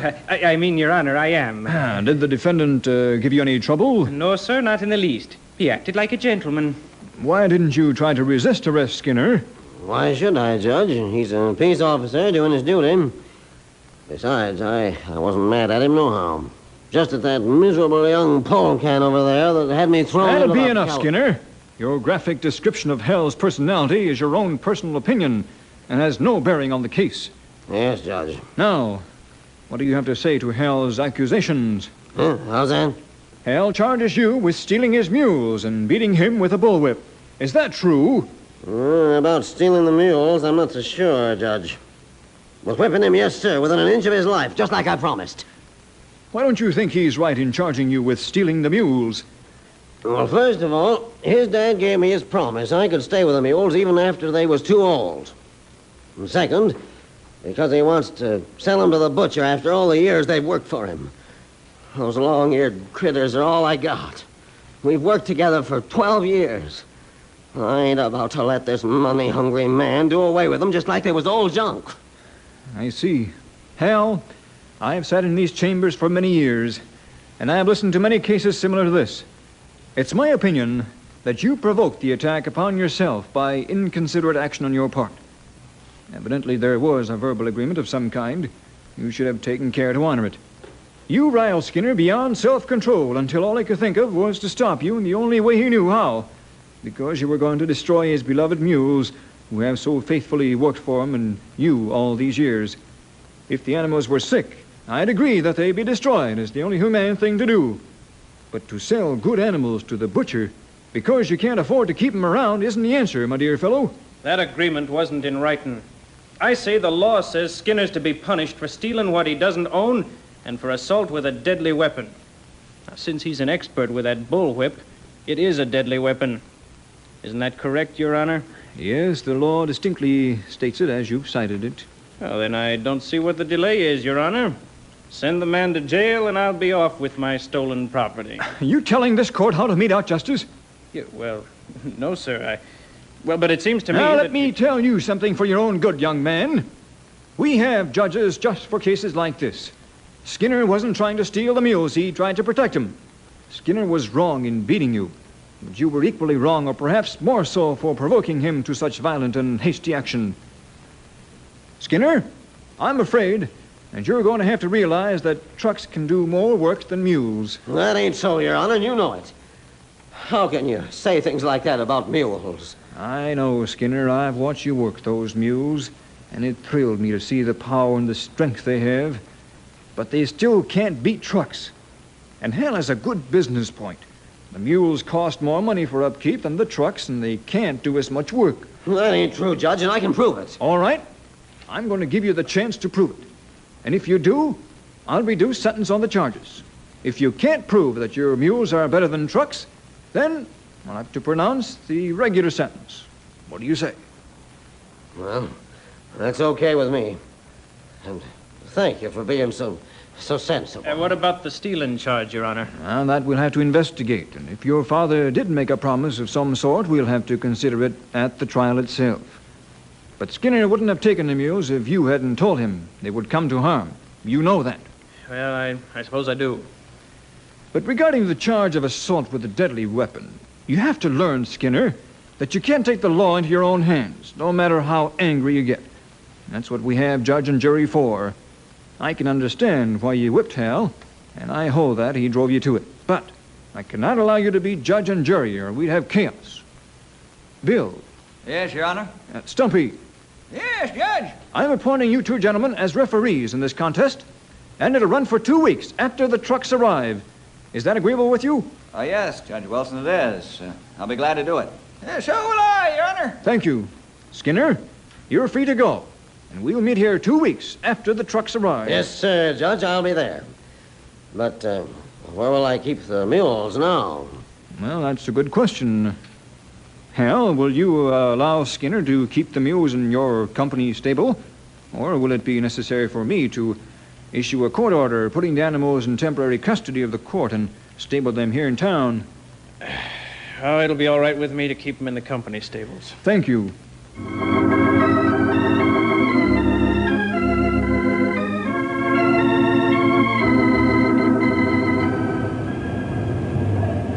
Skinner, you jumped off a cliff. How so, Stumpy? Well, anybody knows that trucks can outwork your mules. Trucks don't get tired. I don't agree with that, you old walrus. You don't know the road to the sand pits like I do. One of them smelly trucks is going to have it pretty rough. You've been with them mules of yours so long, you're just as stubborn as they are. How's about you fellows coming over to the stable with me? I want to show you my mules. Best long ears you ever saw. I'd like to go. Ah, me too. Well, what are we waiting for? Hey, let's get them mules hitched up and going.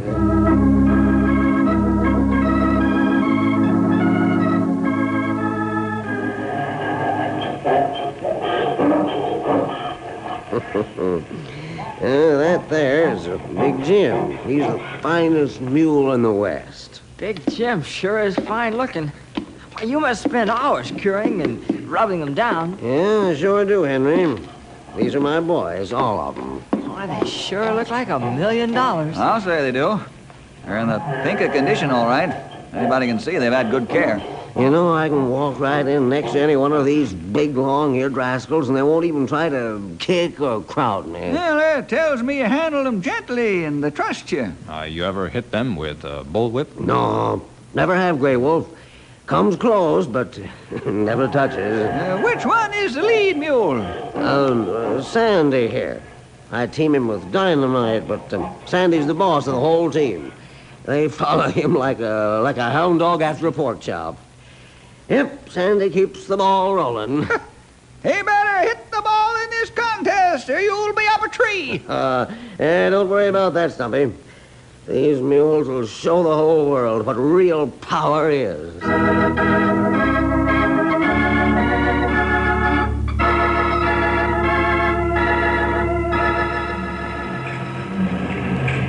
I'm telling you, Fred, this is going to be something to see. It sure sounds like it. Ought to make front page for the paper. Maybe you ought to sort of announce the time of the contest beforehand so folks can be there to give Skinner a send-off. That's a good idea. Don't you worry, old-timer. I'll give your old friend Skinner plenty of spread on the sheet. Thank you, Fred. I appreciate that. Don't mention it. You know, of course, that he doesn't stand a ghost of a chance against those two diesel trucks. Sure, I know he can't beat the trucks. But I'll tell you one thing. What's that? them trucks are gonna know they're in a fight. And I don't mean maybe. Well, how so? Have you ever seen Skinner and his mules hauling sand? No. Well, then you'd better be there with your glasses on, Sonny. Because you're gonna see something that'll leave you a thrilling memory for years.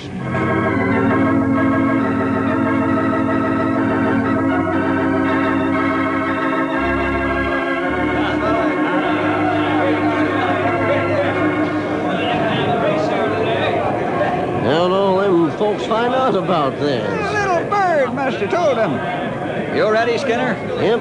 Been ready for a long time. You understand the rules? Yep. All right, quiet down, folks. Now, men, the mules and the truck will start together. The first one to the road to the sand pits takes the lead. Are you ready, driver? Yeah, I'm ready. All set, Skinner? Yep.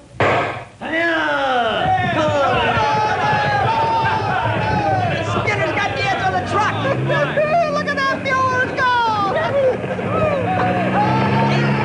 Skinner's taking the lead. He'll be first into the road. Hey, look! Skinner first into road! Attaboy, Skinner! Yippee!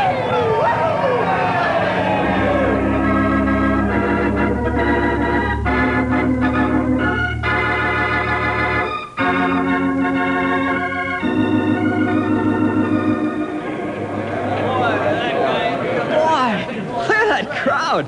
There must be several hundred people here. More than that, pal.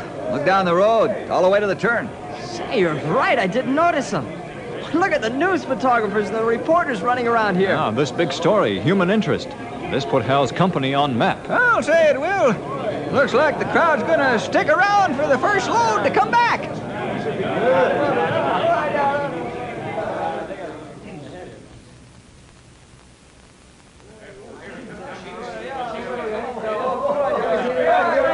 Here comes Skinner, and he's in the lead. Look at them mules pull. Sort of makes my eyes water to watch them beautiful animals work so fine in a team. Hey, look at them hit their collars. Every last one of them is pulling with all he's got. It's sight for sore eyes, and not forget this for a long time. They're magnificent, all right. But the tide will change when the unloading comes. Man, look at that teamwork, would you? Look at Skinner handle them.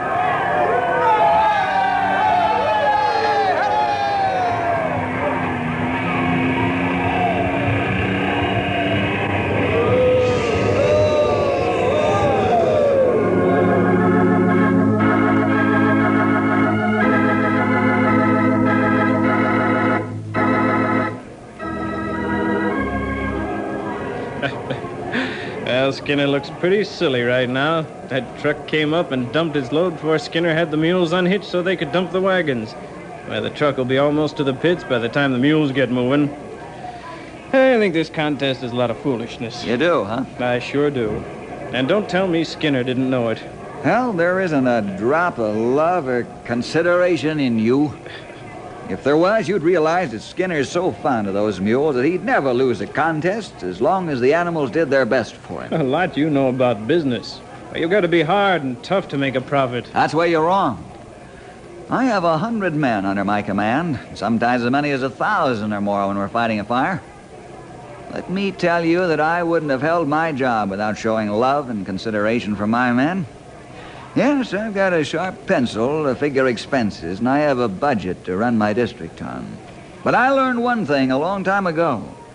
If I hit the ball for my men, they'll more than pay me back, and I can prove that.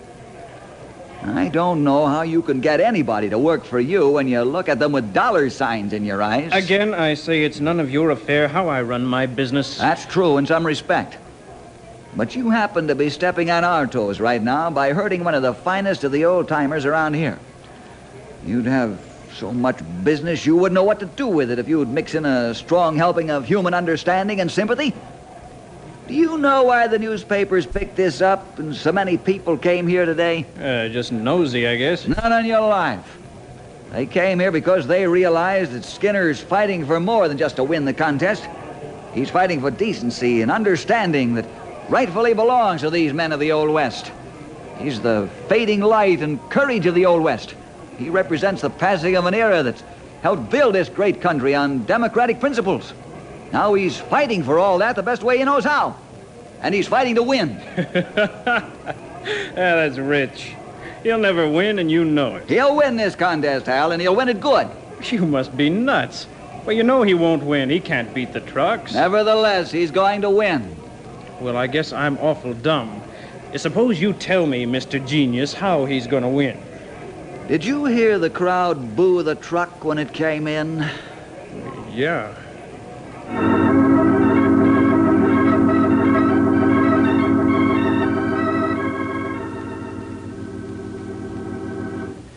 Well, Skinner, the contest is over.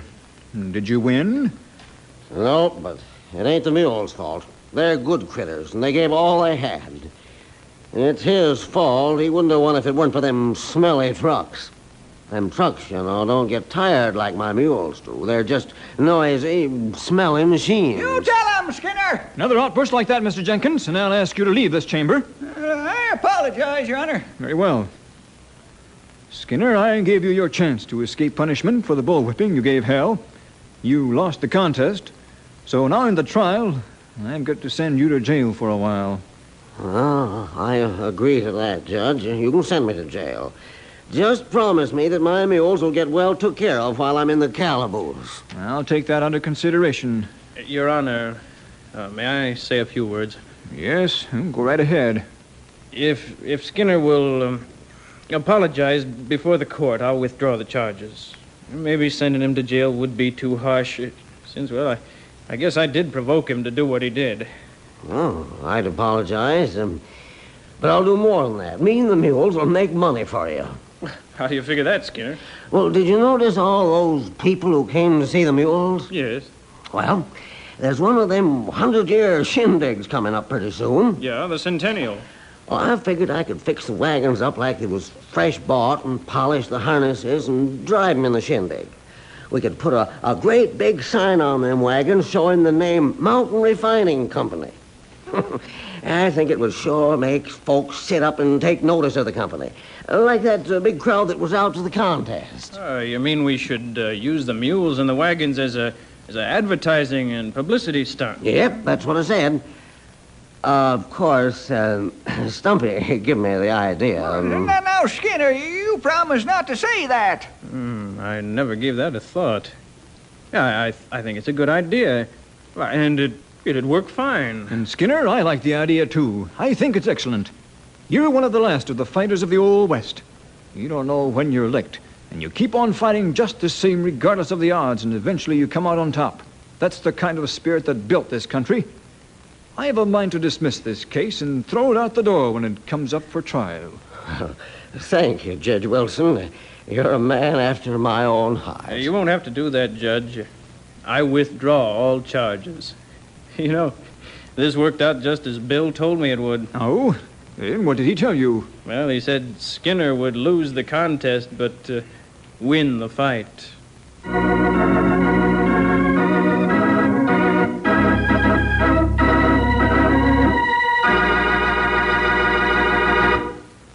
And that's just what happened. Skinner and his mules became the trademark and traveling symbol of the Mountain Refining Company.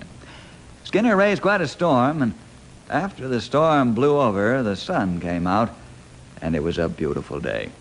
Well, see you next week for more adventure with Ranger!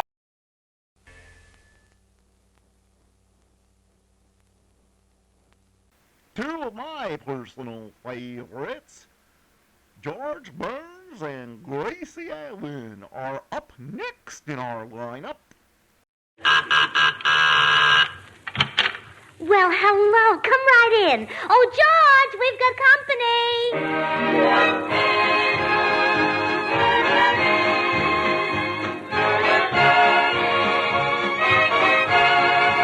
This is Bill Goodwin, speaking for Lever Brothers, makers of Swan, the new white floating soap that's pure as fine Castiles. Well, it's Tuesday night again, time for another pleasant visit with George Burns and Gracie Allen, our guest, Dorothy Lamour, with Jimmy Cash and Felix Mills and his orchestra. And now, meet the people who live in the Burns house, George and Gracie.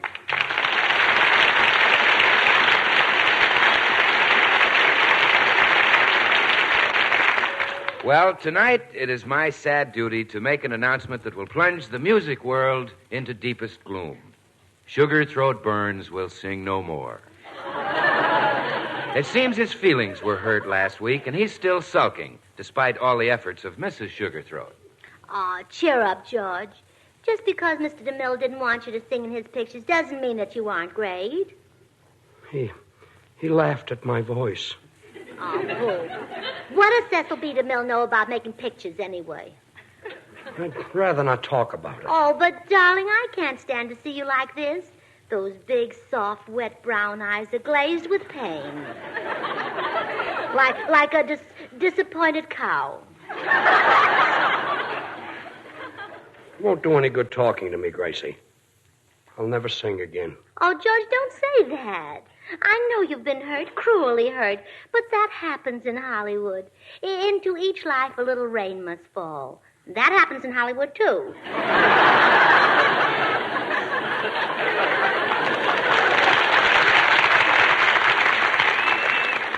I told all my friends I'm going to be in DeMille's picture, and then he laughed at my voice. Well, don't you worry, dear. All the movie studios will be after you. With Gene Autry and the Army, I'll bet Republic will want you to be their new singing cowboy. Oh, sure. Oh, you'd look magnificent on a horse, singing a cowboy song. I can just see the fade out of the picture. As the horse trots off into the sunset, the last thing we see is your face as you sing.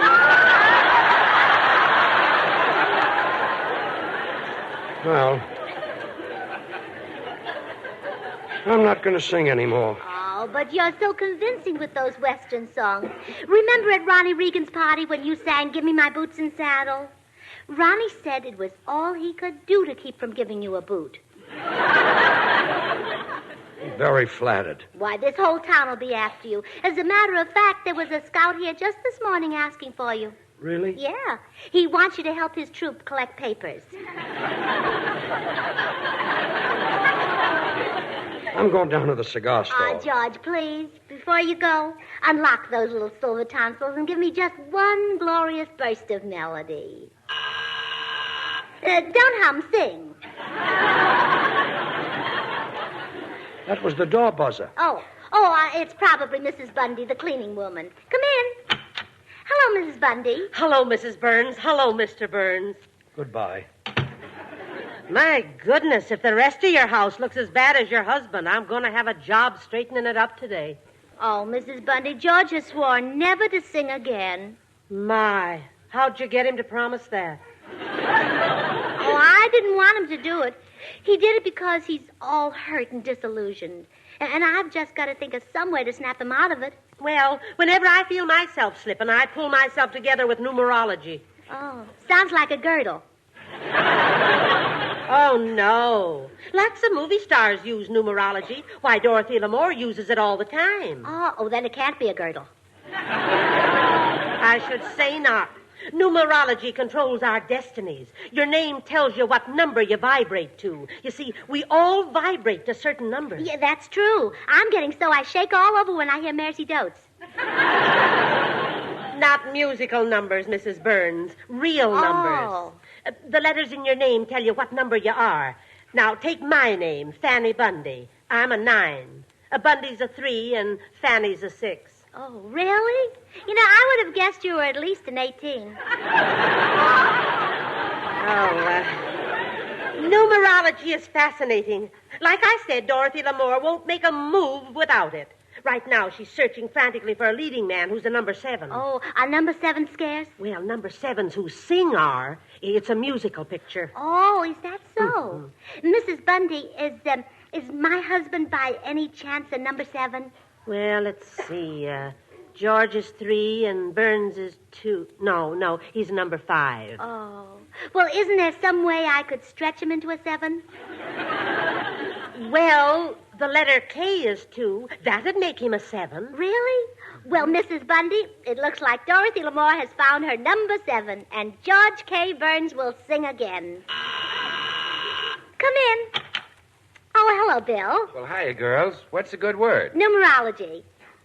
Numerology? Yes, George is a number 7. He is? Uh-huh. And that makes Dorothy Lamour vibrate to him. Well, lucky George. I'm not sure I understand, Gracie. Well, Dorothy L'Amour is practically on her knees begging for a 7. Oh, well, that I understand.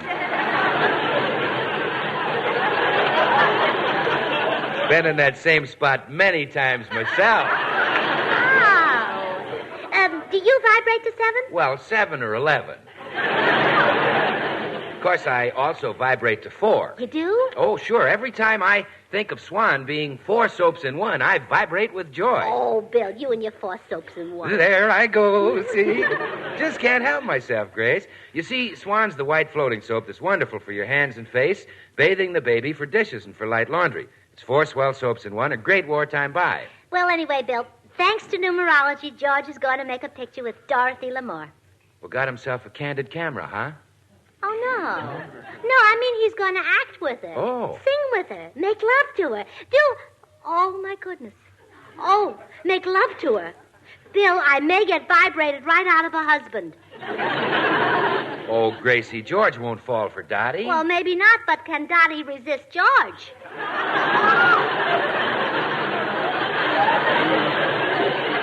She's only human, you know. Gracie, she'd only go for a pan like George's if it held dishes and Swan suds. What? Well, you know that women are crazy about Swan for dishes. Those hard-working Swan suds make short work of dishwashing. And at the same time, Swan is so mild and gentle, it helps keep your hands from getting rough and red. Oh, I don't know, Bill. Beautiful girls have fallen for George before. Who? Me. I should have guessed. And I'm not too sure I can trust George either. Dorothy L'Amour is pretty alluring. Well, Dorothy L'Amour has nothing on you, Gracie. No, she hasn't got much on herself either. That's what worries me. I see what you mean.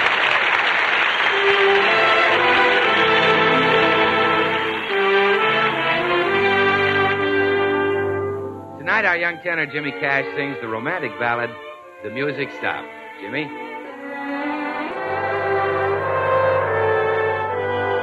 The music stopped, but we were still dancing, which goes to show that music has charms.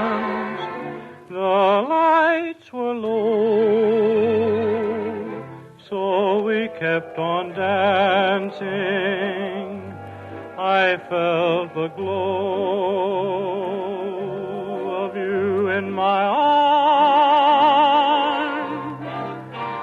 The band had left the stand, and we were in heaven,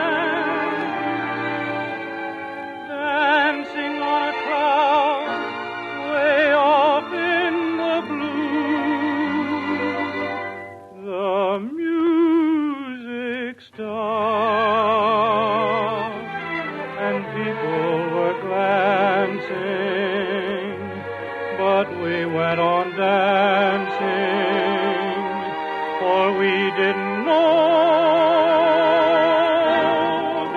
because the lights were low, and we were in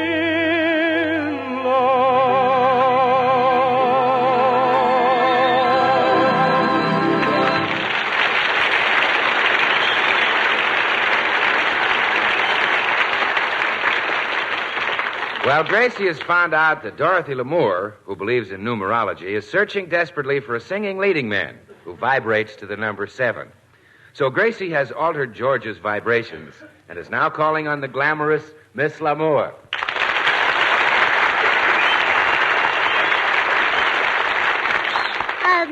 Dorothy, you're at Paramount, aren't you? Yes. Would you do me a favor? Why, of course, Gracie. Would you ask Paulette Goddard and Veronica Lake to please stop fighting over my husband? Gracie, I didn't know your husband was at Paramount. Oh, they don't let him walk around in the open. No?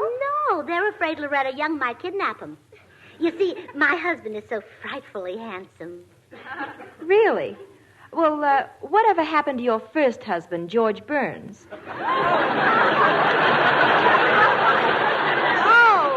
Oh, this is the same one. I'm still married to George Burns.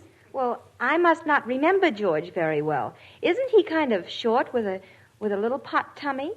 Oh, no, you're thinking of Cary Grant. Well, what does George look like?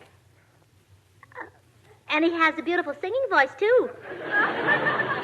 He sings? Like a nightingale. You know how the girls swoon when Frank Sinatra sings? Yes. Well, when George sings, Frank Sinatra swoons. That shouldn't take much. Well, of course, George's main attraction is that he's a number 7. But, of course, you wouldn't understand that. It's numerology. Wait a minute. Number 7? George is a number 7? Where do you get your hair done, Dorothy? Never mind about my hair. Gracie, that figure. It's amazing. Oh, thank you. Yours is kind of pretty, too. No. I mean about George being a number 7. Gracie, I must have him. Dorothy, please. I must have him for my picture. Where can I find him? Well, right now he's home hiding from Claudette Colbert. George is just the man I'm looking for. He's handsome, he sings, and above all, he's a number 7. Wait a minute. According to numerology, George Burns would be a number 5. George K. Burns? Oh. What's his middle name? Kansas City. Kansas City? Yeah, he was born there. Oh. Oh, I see. He was named after Kansas City. Yeah, shortly after.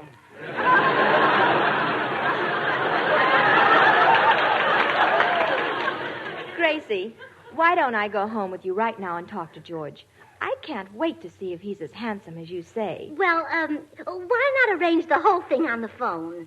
On the phone? Well, yes, and then you can see him when you start shooting the picture. Here's our phone number. You can call him. But why can't I see him? Well, the poor boy is so exhausted from being chased by all those women, especially today. You see, today Rosalind Russell chased him, and she has such long legs. So, goodbye, Dorothy. Well, I can't let a number 7 get away from me.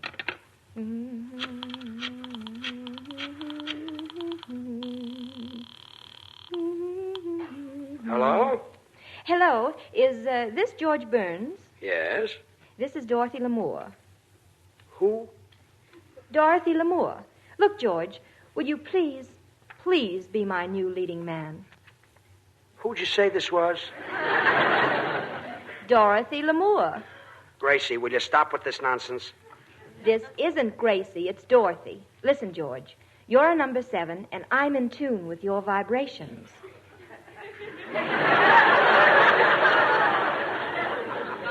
You're also a little bit nuts, aren't you? George, I'm going to sing at the Hollywood Canteen tonight. Will you make it a duet with me? Then maybe I can change your mind. Oh, sure. Shall I wear a sarong? You still don't believe it's me, do you? No. Well, you wait there. I'll come right over. Yeah, do that.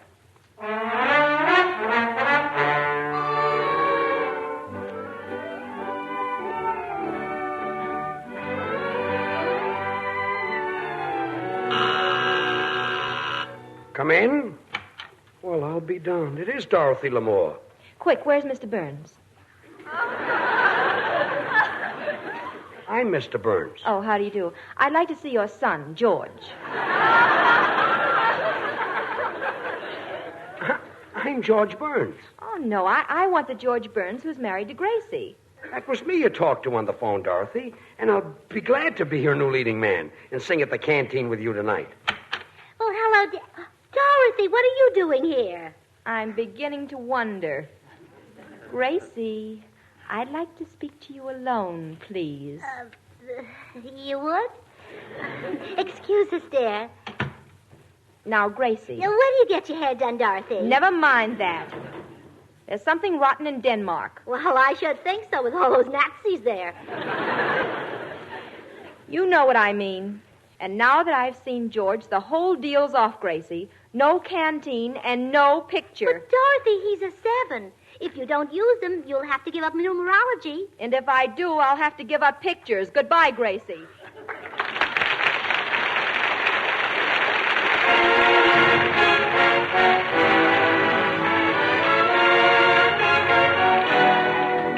Felix Mills and the orchestra and the old favorite, Swinging Down the Lane.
Well, George doesn't know that Dorothy Lamour has changed her mind about singing with him, and he is now at the canteen rehearsing their duet.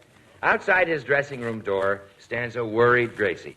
She is seeking advice from a handsome man, a man who is both wise and understanding, despite his extreme youth and good looks. What shall I do, Bill?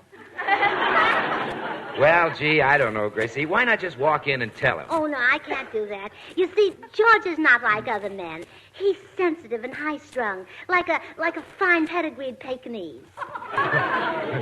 Well, there is a resemblance, yes.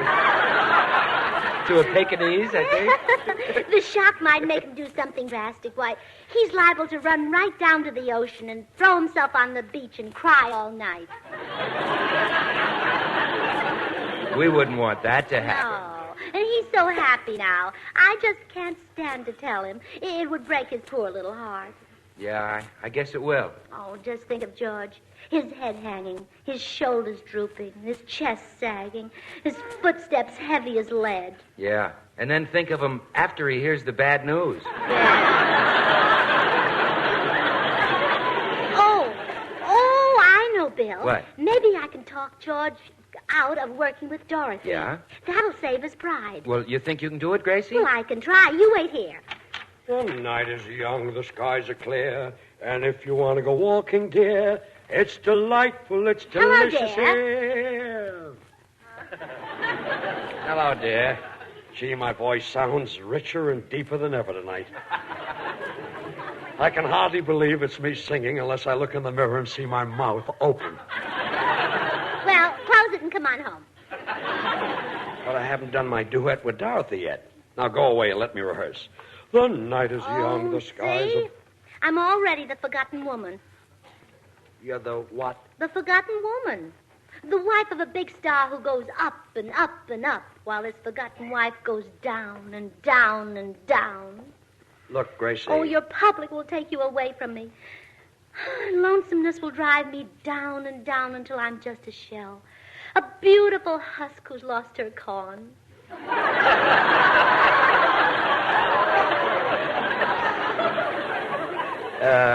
Listen, dear. You go up and up and up, and I'll go down and down and down. Honey. You see... I'll sink lower and lower and become coarser and coarser until I reach the gutter. Oh, honey, you could never do that. Gutter butt, Mac. Gracie, what's eating you? Oh, all right. You may as well know the truth. I'm afraid that you and Dorothy will fall madly in love. That's silly. How is it? Listen, George. When the lighted match of her charm is dropped into the gas tank of your personality, there's got to be an explosion. This is ridiculous. Now run along and let me rehearse. You won't come home with me? No. Very well, dear. Oh. Any luck, Gracie? Oh, no. We've got to get Dorothy to change her mind. Bill, do you think you would get any place with Dorothy Lamour? Well, it'll be fun trying. Oh, good. Now, there's her dressing room. See what you can persuade her to do. Yeah, man. Come in. Excuse me, Miss Lamour. Gracie wants me to talk to you about George. Nothing doing. I found out that George isn't a number 7 at all. He faked the middle initial K just to make him a 7. What a dirty trick. Yes. Say, you're kind of handsome. What's your name? Bill K. Goodwin. Bill K. Goodwin? Uh-huh. Why, you're a real number 7. Well, my friends call me Sev for short. You might do as the lead in a South Sea Island picture. Can you act? Can I act? Dottie, get a load of this. Oh, oonga boonga.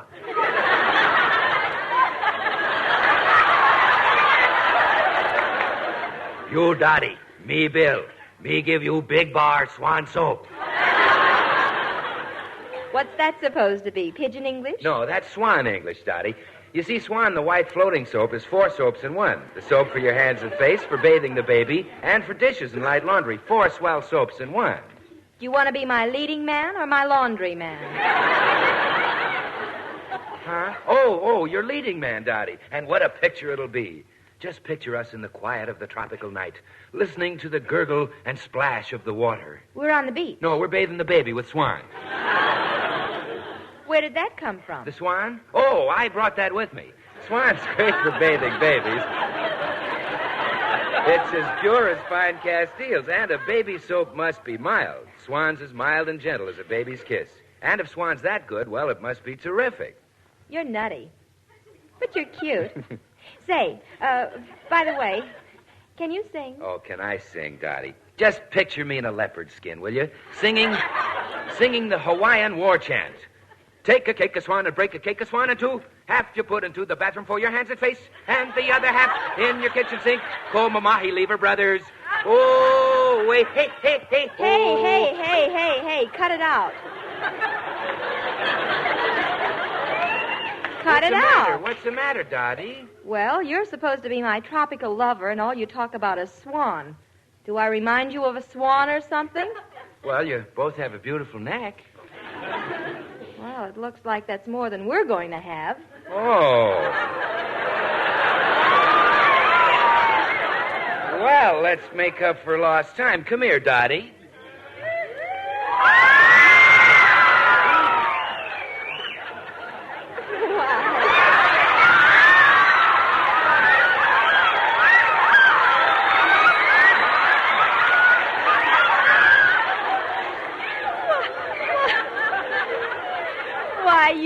You curly-headed wolf. Well, Bill, did you accomplish anything? That I did. Well, Dorothy, are you going to sing the duet with George? Sure, Gracie. I'll do it for you. Oh, thank you. And thank you for such a cute leading man. Oh, is he going to be your leading man? Sure. He's a little wolfish, but he's cute. Wolfish? And how? We hadn't been alone 2 minutes till he kissed me. Oh, my goodness, I was afraid this might happen. What? Oh, your match has dropped into his gas tank. Oh, excuse me, Dorothy. Oh, dear, which shall it be, a career for George or a husband for me? Oh, a husband for me. I'll kick his career right out the window. The night is young, the skies are clear. George, and George, the- do you still insist on singing that duet with Dorothy? Certainly. Oh, well, all right. Let me have that arrangement you're going to do. I want to make a few changes in it. Okay, here, but hurry. It's almost time for the number.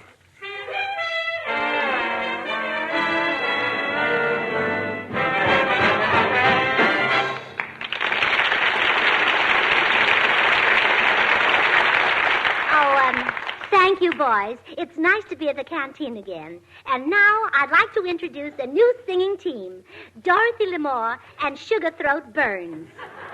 They will sing a song which has just been especially arranged by me.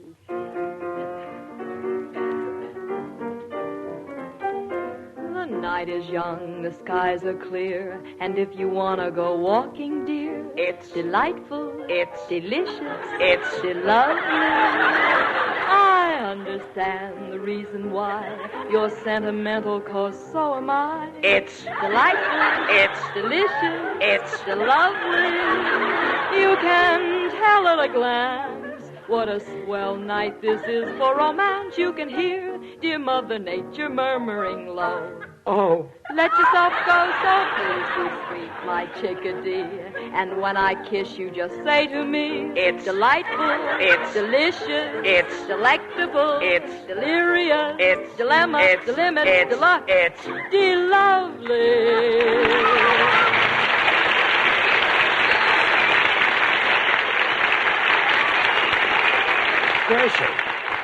Gracie, what did you do to me? That'll finish my career. Yeah, I know. Come along, dear. You're my gas tank, and we'll use my matches. I'm confused.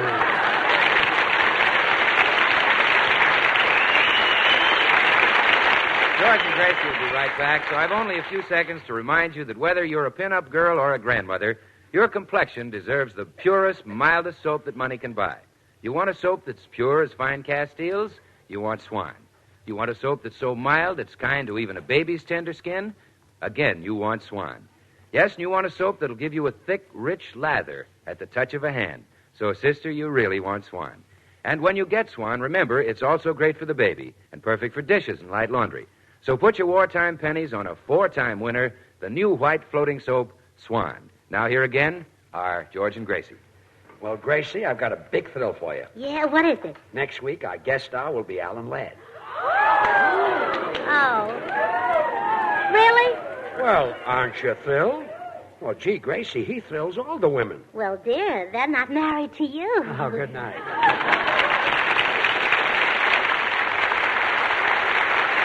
Our guest tonight, Dorothy Lamour, will be seen shortly in the Paramount picture And the Angels Sing. The makers of Swan, the new white floating soap, join George and Gracie in inviting you to tune into your Columbia station again next Tuesday, same time. Our guest, Alan Ladd. The following week, Paul Lucas. Remember, George Burns, Gracie Allen, CBS next Tuesday night. Now, till next Tuesday, this is Bill Goodwin saying, well, I, Swan, how about you? This is CBS, the Columbia Broadcasting System.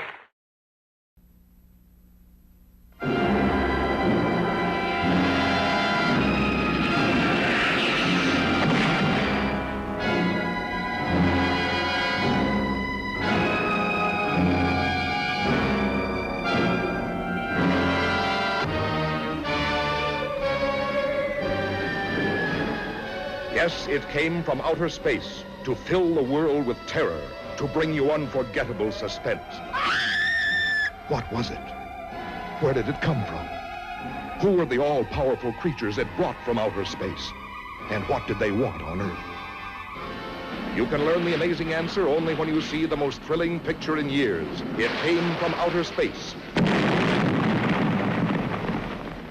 In the astonishing realism of 3 dimension, with objects coming right out of the screen, so real they almost touch you.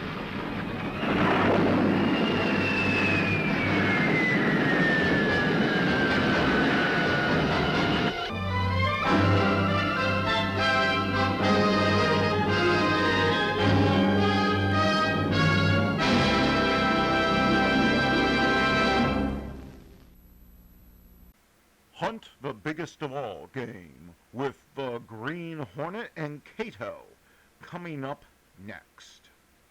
Green Hornet.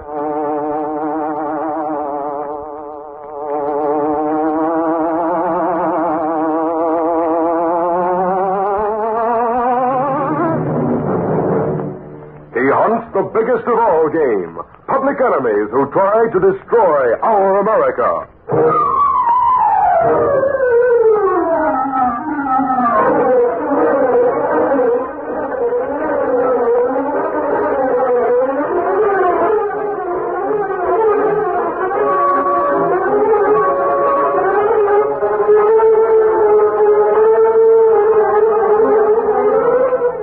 Faithful valet Cato, Britt Reed, daring young publisher, matches wits with the underworld, risking his life that criminals and racketeers within the law may feel its weight by the sting of the Green Hornet.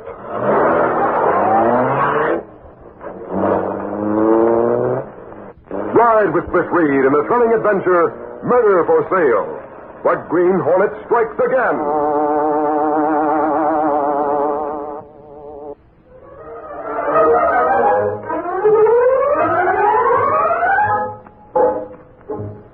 It was just about dusk when Mike Axford, reporter on the Daily Sentinel, left the press room at police headquarters and stopped to speak to Sergeant Burke at the desk. Well, Sarge, guess I'd be getting back to the Sentinel. Sure, it's been a dull day around headquarters. Nothing at all in the way of news worth printing. I'm sorry, Mike. Maybe we can arrange a couple of murders so you can take in a scoop next time you come in. You better figure out how to solve them first. Because you won't get a blasting on the editorial page like you did for the way you... I've been robbed. All my savings are gone. You've got to do something. Now, take it easy, young fella. You're an ex-serviceman, huh? Yes. My name's Mark Townley. Oh, I guess it's too late to do anything now. Never can tell. But it's a cinch we can't do anything for you unless we know what's happened. Now, what's that you were saying about being robbed? He took all the money I had, $500. I was a fool. Wait a minute now. Who took all your money? How did the guy you're talking about get his hands on it? Maybe he got gypped in a racket, Tad. Sure. That's what it is, I guess, a racket. Tell me about it. Well, I've been wanting to buy a used car. This morning I saw an ad in the Daily Sentinel. In the Daily Sentinel, you say? Yes. I have it here. Well, let me see it. For a quick sale. 1941 sedan. Excellent condition. Reasonable. No dealers.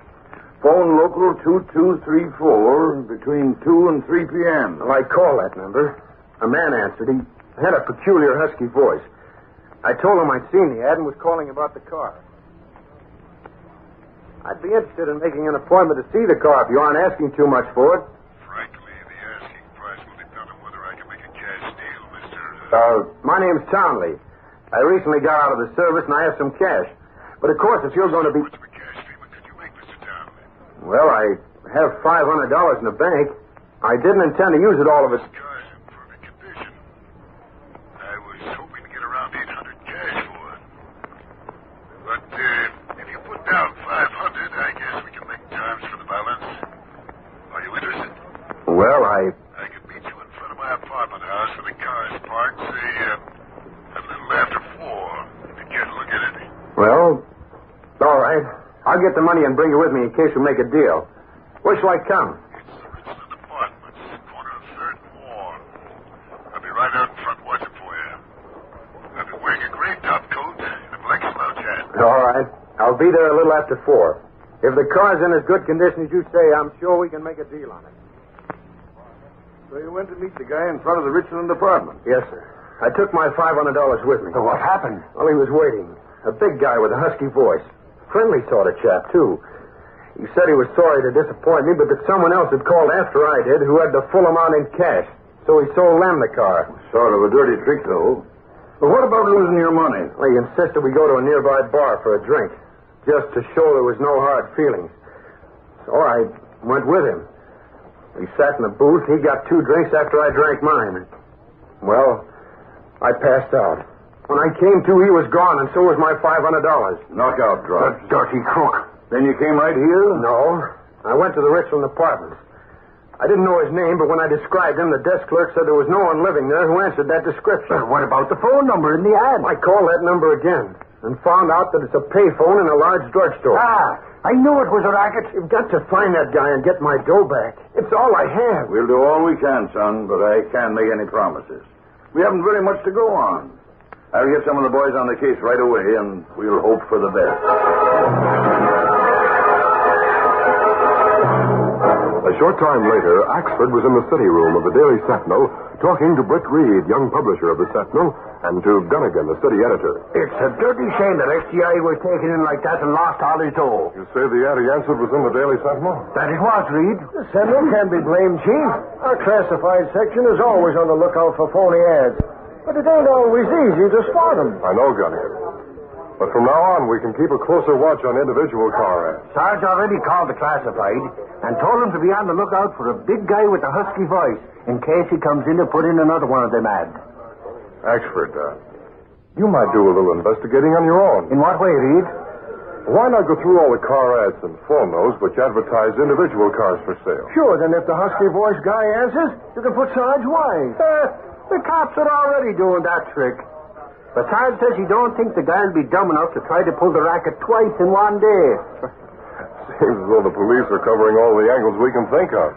Pretty smart down there at headquarters, Reed. I know. Well, let's hope they get a lead to that racketeer before he does get a chance to cheat another XGI. All crooks make a slip sooner or later. And to my way of thinking, that racketeer will make a slip, too. That'll get the cops on his trail. Well, I hope so. The city's full of rackets directed at the returned servicemen. The sooner we can weed them out and get them behind bars, the better. I'll be interested to know if the police do catch the man who robbed that soldier, Axford. Be sure to let me know if they turn up anything at headquarters. Okay, Reed. Meantime, we'll get out an editorial warning all ex-servicemen to be on the watch for rackets. And particularly that one dealing in the sale of a used private automobile. Good idea, Chief. Something's got to be done to stop those vicious crooks once and for all.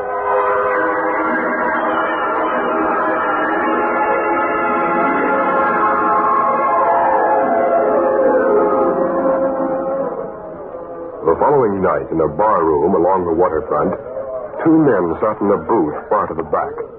One was a large, heavy-set man. The other was thin and short. This time, Shorty, we played a different way. Did you have any trouble when you put the ad in the clearing? No, not a bit. Let's see now. In the ad, we said for him to call between 8 and 9 p.m. That's right. A little after 9, so there won't be any more calls. Won't have to stick so close to the phone booth. That first one sounded a little suspicious. He just told me it was too late, that I'd sold the car already. Good. Best that I keep out of it. They might recognize my voice. You made an appointment for the last one, did you? Yeah. There's a guy who just got out of the Army. Says he's got several hundred in cash and wants to see the car tonight. So much the better. You told him 10 o'clock in front of the River Street garage? Yeah. Good. You can meet him, but make sure he's who he says he is and he's got the money. And bring him to the car. I'll be waiting in it. We'll take him riding for a demonstration. Yeah. And the poor dope won't even have streetcar fare to get back home. Hey, come on. We got some business to attend to.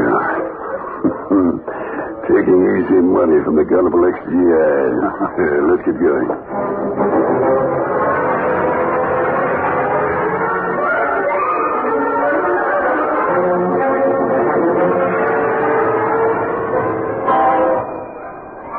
Soldier, I didn't intend to show my car tonight, but you seem to be so anxious. I didn't want to let someone else beat me to it. Now, if it's as good as you say it is, I'll want it. If we can come to terms. Suits me. Car's parked across the street. Suppose we take a little drive. And if you decide to take it, we'll go up to your place, if you like, and close the deal. Since you got the cash with you, Oh, swell. I'm glad you suggested going to my place. Well, I was cagey about things. There's so much in the papers about rackets and all. My wife can witness the deal. Married, huh? Oh, sure. We'll use the car to take her to late honeymoon. Well, let's see the car. What do you say? Why, you sure are anxious. Come on, right across the street. Is that it over there? Yep, that's it. Got a finish on it like new almost. Well, good tires, I hope. A1 condition, bud. Here we are. Who's that behind the wheel? Oh, that's a friend of mine. Get in, we're all right up front. Okay. Hey, Marco.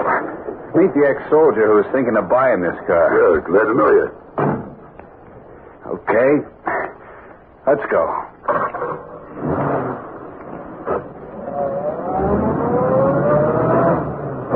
Yeah, sounds pretty good. Runs smooth, all right. Yeah. Well, you needn't drive too far off the river road. I'll take it, all right. You can turn left and head for my place on West End. Didn't turn left. We'll have to stop and turn around to get... We aren't stopping, soldier. What's that? You heard him. We ain't stopping. Not for a while. Yeah? Well, I say you're stopping right now. Where's that brake? Oh, you might have wrecked it. I'll wreck you all right if you try any funny business. I'm beginning to get this now, and I don't like it. I'm getting out. Oh, yeah? Well, you're not... Let him out, Shorty. Okay. Come on. Get out if you're gonna. I'm getting out. I'll remember you two guys. You can bet on that. Whatever your game was, I didn't... Okay, Shorty. Give it to him. Right. Good thing I do ask for this, buddy.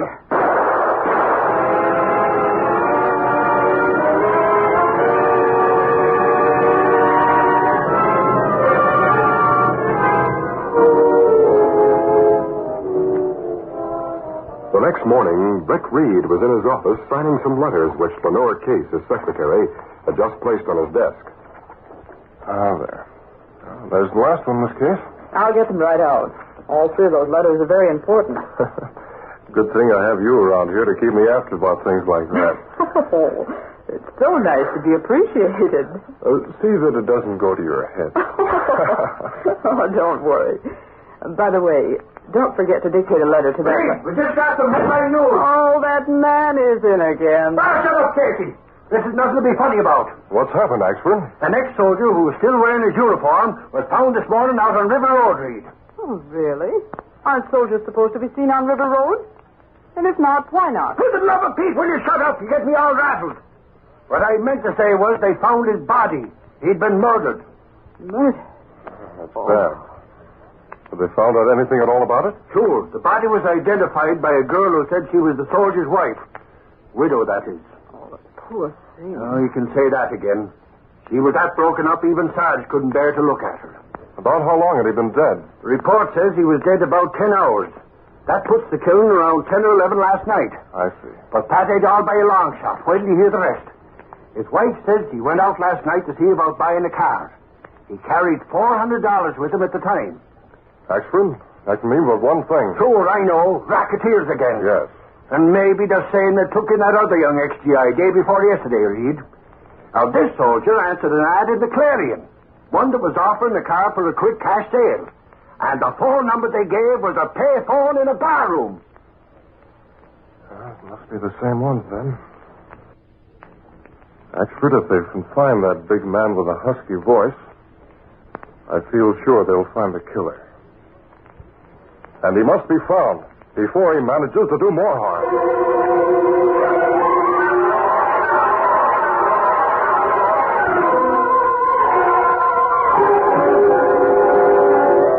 We'll continue our Green Hornet adventure in just a moment. The day passed without any new developments in the case of the murdered GI. It was after dusk when Britt left the Sentinel building and went to his apartment where Cato, his faithful Filipino valet, was waiting. The two men discussed the case. Cato, there's no doubt that the same crooks are responsible for both the robbery and the murder. Both clever and reckless. Or they wouldn't have attempted to use the second ad so soon after the first. The papers say police not get any clue to killers. That's right. Yeah, but there must be some way to get a lead on them.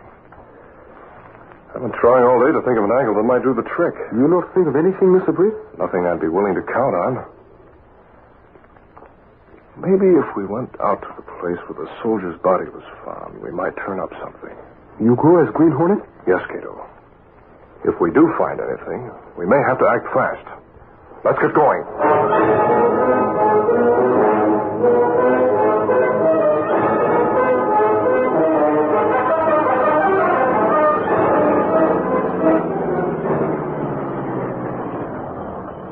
Place is right along here, Cato. Bring your flashlight. Police already go over ground carefully, perhaps. I'm sure they did, Cato. But there might be some little thing that would give us a clue. Car coming. Maybe police. Let's get to the Black Beauty. Hurry. I'll drive. Lights from car shine now on Black Beauty. It's a police car, all right. Hurry, Mr. Britt.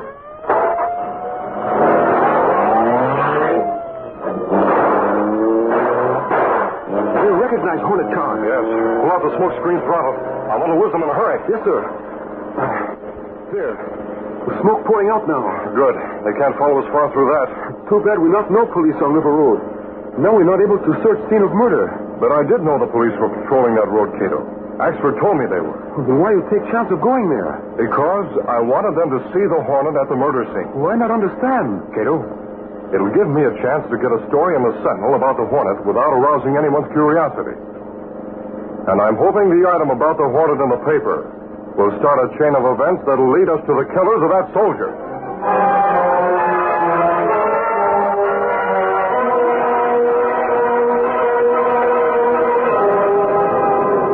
Brett and Cato returned to the apartment and waited until they heard a radio newscast about the Green Hornet being sighted at the murder scene.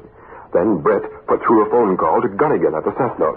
Gunnigan, I just heard about the Hornet over the radio. Yeah, Chief, the rewrite desk is doing the story on it.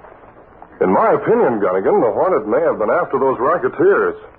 And he could have gone to the scene of the crime because he knew they left some definite clue there. I got the idea that maybe he was in with them, Chief. What makes you think that he might have been after him? Oh, just that the Hornet seems to follow a definite pattern, Gunnigan, the way he works. If someone interferes with one of his rackets or double-crosses him, he gets after them and puts them out of circulation by leaving them for the police.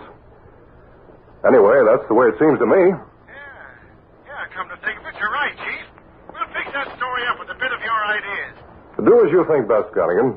And if anything turns up, call me. Okay, Chief. Goodbye. Goodbye. Well, Cato, it may take a little time, but somehow I have a feeling we'll hear something more about those racketeers within the next 24 hours. Maybe then the Green Hornet can really go into action.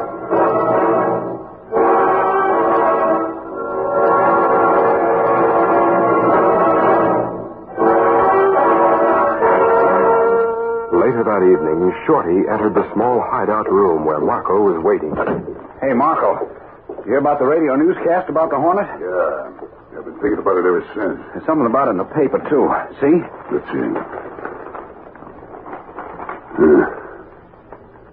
I wonder. What are you talking about? Shorty, this story indicates that the Hornet is out to get us because we interfered with one of his rackets. It hints that the Hornet may have found a clue at the murder scene. That if he gets a chance, he'll lead the police to us. Hey, don't sound too good, Marco. Maybe we can place more than the Hornet, Shorty. How do you mean? If he's out to get us, we better get the jump on him. Yeah? I suppose you can think of a way, huh? Maybe I can. Go to the Sentinel. Put in another ad. Word it like the others. Tell people to phone between 9 and 10 tomorrow night. Give this phone number, the payphone in the hall. Give this phone number? You crazy? The ad will appear in the morning edition. We'll clear out first thing in the morning. The Hornet will check on the location of the phone and come here. But so will the police. You get it? They'll think we're here only from 9 to 10. And they pick up the Hornet, huh? Oh, say, Marco, you're smarter than I thought. I'll get down to the Sentinel and put that ad in tonight. And tomorrow night, the Hornet's going to be in for a great big surprise.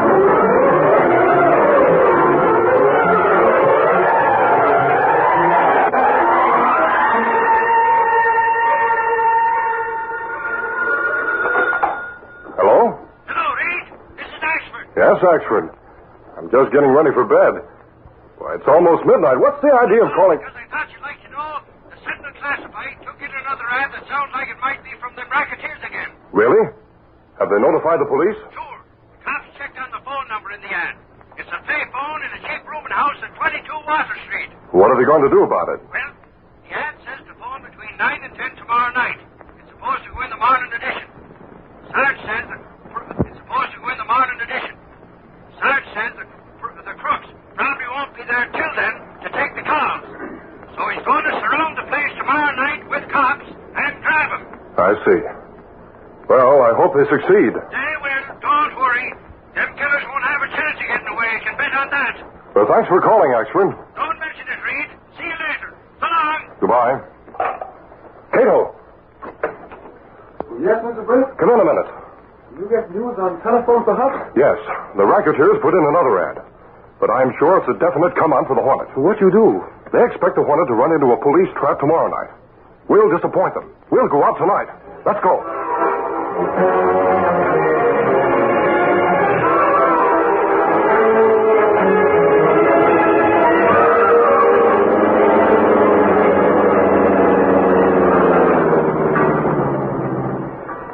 There, number 22. Front door open.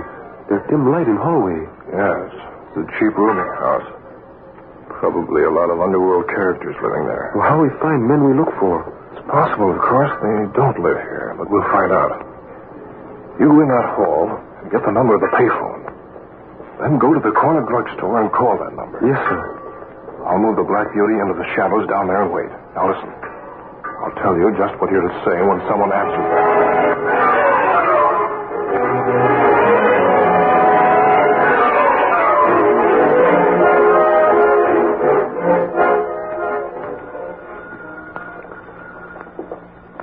Hey, Marco, phone's ringing. Shall we go out and answer it? Sure, why not? Go ahead.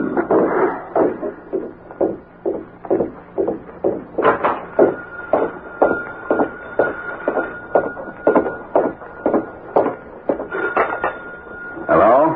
I want to talk to a man who lives there.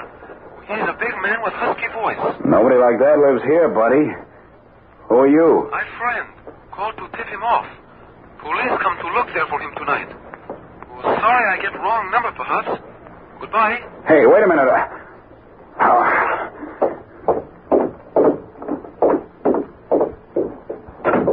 Who they want, Shorty? Listen, Marco.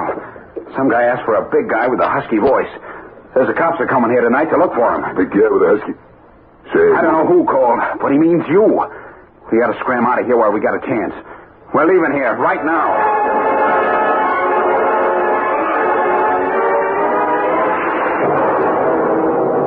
Reed and Cato sat in the Black Beauty and waited in the shadows. They could see the entrance to the rooming house from the car. Soon their patience was rewarded. Look, Mr. Britt. 2 men come from front door rooming house. One short, other big. They carry suitcases. I think they're the men we want, Cato. We'll let them get to the car. And they go to car parked beyond rooming house.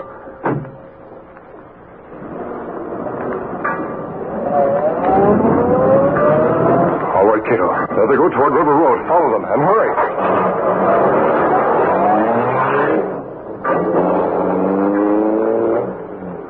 They're dangerous killers, Mr. Britt. They use guns, perhaps, when they know they're being followed. Speed up and pass them, Cato. Yes, sir. If we try to crowd them off the road, they shoot. We won't try that. I have another plan. Pass them. Are we in front of them now? Yes. And now I'll pull out the smoke screen throttle. There. Now they'll have to stop. You can stop ahead of ways. By the time the smoke clears away, we'll be right beside their car.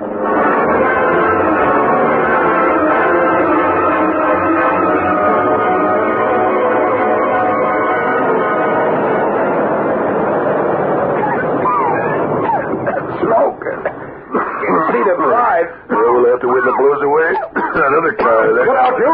What the? It's a Green Hornet! You not use gun again. You're big, and your voice is husky. I'm convinced you're the killer we want. Sure, you pull a fast one now, Hornet. You won't get away with it. Heavy hitter, eh? We'll try this. Wait, Hornet. I had enough. Take a bit of gas, big boy. This little man's tough, but he's not tough enough. You double-crossing, funny dog and skunk. Need help? This new trick, I think. Good work.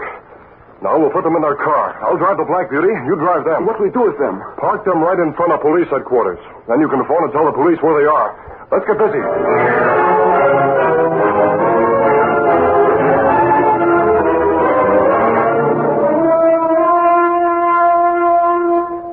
Later in Reed's apartment. And believe it or not, Reed, there they were, lying in their own car right in front of cops' headquarters.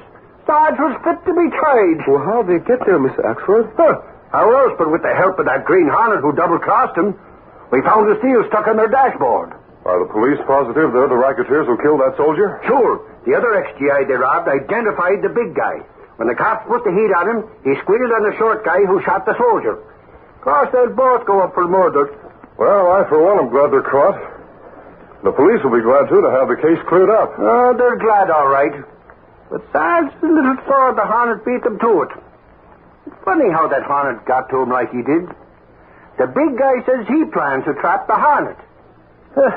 To my way of thinking, one rat trying to catch another always ends in double cross. Them racketeers won't have any more car for sale ads in the papers thanks to the Hornet. Well, car for sale ad turned into murder for sale ad for soldier who last answered it. Yes, that's true. The other kid will get his dough back anyhow, and the soldier's wife, too. Widow, that is. Golly, I'll bet the Hornet will be sorry he didn't open that suitcase and get that dough. Probably all the Hornet's thinking about right now is getting a good night's sleep. Oh, that's what I'm thinking of, too. Oh, good night. He's the sleepless guy I ever met. What Reed needs is more exercise. Believe me, Cato, he'd never be a match for the Hornet. Well, he never tried to wrestle Hornet, I hope. Well, Mr. Reed end up like pretzel, perhaps. You said it.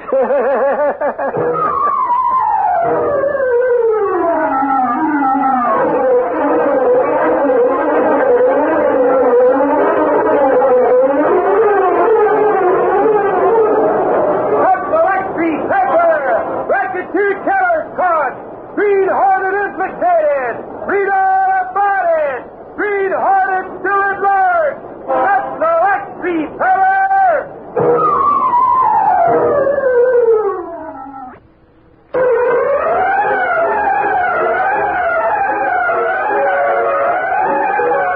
These popular radio dramas, created by George W. Trendle, are a copyrighted feature of the Green Hornet, Incorporated.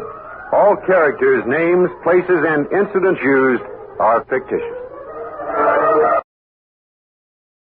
All characters, names, places, and incidents used are fictitious.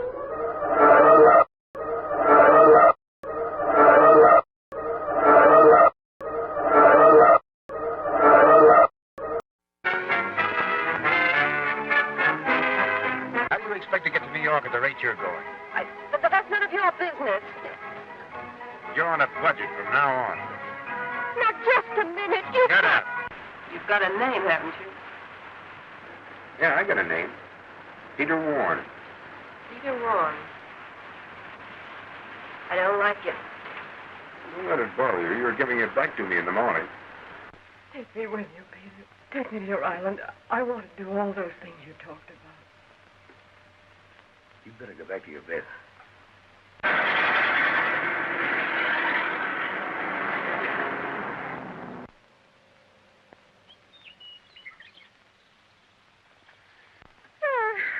You mind if I try?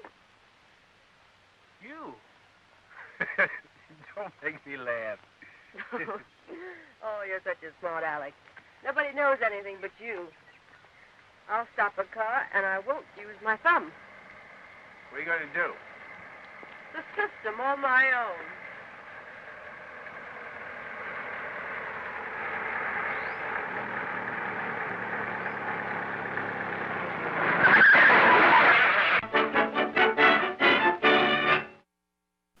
Well, Silver, wait those thrilling days of yesteryear with the Lone Ranger up next.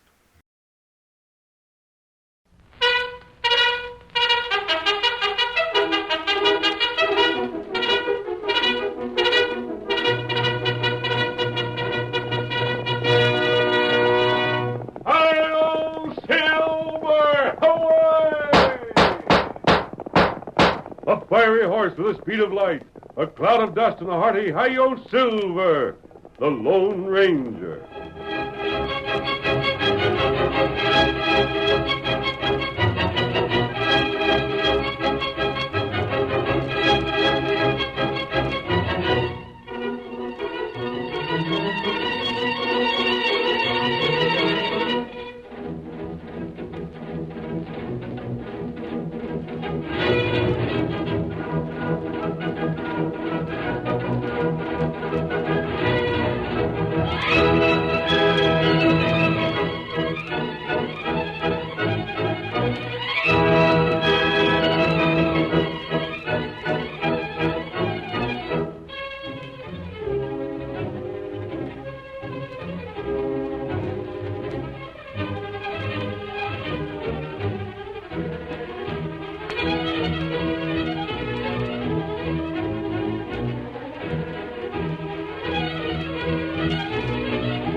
men who worked to establish law and order on the western frontier of the United States had a friend and helper in the masked rider of the plains. No greater champion of justice can be found in the pages of history, and the memories of his deeds will remain as long as the memory of the early West itself. Return with us now to those thrilling days of yesteryear. From out of the past come the thundering hoofbeats of the great horse Silver. The Lone Ranger rides again. Come on, Silver! We're heading south for Sonora! Hail, Silver! Away!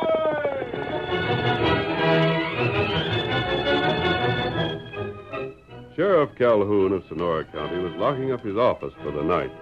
His deputy, Ben Bates, stood beside him and...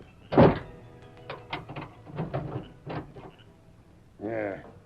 Reckon that'll hold the office tight till morning, Ben. It always has. You heading right for home now? Yeah. Well, I may as well walk along with you. Ain't no objections, have you? Objections? Shucks, why should I have, Sheriff? I sort of like to talk over this Dagger Reynolds critter with you. Yeah. Heard a plenty about him. Too doggone much, Ben. There's been murders charged against him in 3 states. So I hear tell. Well, let's get started. Live down this way, don't you? You ought to know. You've been there for. 10 years the law's been trying to get Dagger Reynolds. 10 years.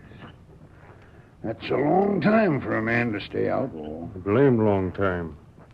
He was just a youngster when he started out, wasn't he?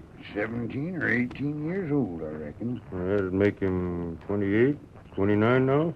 27 or 28, as I figure. That's so. Did you see that rider that come in today? I didn't see no rider today. Who was it? Rider come in and reported that Reynolds stuck up a bank. A bank, huh? Yep. Killed 2 more men. Reckon he's sitting somewhere tonight firing a couple more notches in his gun butt. Blame shooting iron of his must be plumb full of notches by this time. Where was it? Up Mad River way. Did he get away with much? I ain't got all the facts yet. There's a posse heading this way, though. They're working all the county from Mad River trying to locate him. I don't expect they will. I don't reckon so. Ben, there's another thing I wanted to speak to you about tonight. What's that, Sheriff? Just that. Huh? You've been calling me Sheriff. Well, you're the sheriff, ain't you? That's the official title, Ben. We've been together a good long time, you and me. Long enough for you to call me Jeb when we're alone. Wouldn't you say so? Well, if you want it that way, Sheriff. Jeb. I figure that when men face death together, like you and I called on frequent to do, it oughtn't to be sheriff and deputy all the time. Well, thanks, Jeb. Reckon that's a compliment you're paying me. That's the way I figured it, Ben. And there's another thing. Well? You come here 7 years ago wanting a lawman's job, and I give it to you. I appreciated it, Jeb. I sure needed work then. 7 years. In that time, we've been through a lot. And still you won't trust me, will you, Ben? Won't trust you? Sheriff, what do you mean? Exactly what I say. You don't trust me, do you? Why, sure I do. No, you don't, Ben. 7 years ago, you gave your name as Ben Bates. Well, what do you expect me to do? Why did you do it? Well, why, that's my name. You know better than that, Ben. I don't like to have you lie to me. Why are you concealing things from me? Sheriff, listen. If I was to tell you the truth... That's what I want. You're such a darn square shooting fella, Sheriff. Jeb. It'd hurt you too much if I was to tell you. Don't you suppose it hurts me a pack more to feel that you don't trust me? That you lied to me? Well, I ain't going to tell you. My name is Ben Bates. Well, if that's the way you want it, Ben. That's the way it's got to be. Just Ben Bates. And here's where I live. Well, so long then, Ben. Keep your eyes open for Dagger Reynolds. I will. Good night.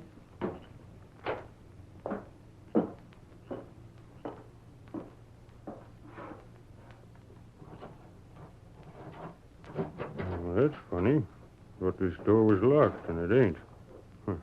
Maybe I forgot to lock it last time I left. Steady there. Who's here? Just an old pal come to call on you. That voice. Long time since you heard it, ain't it, Ben? Dagger. Right the first time.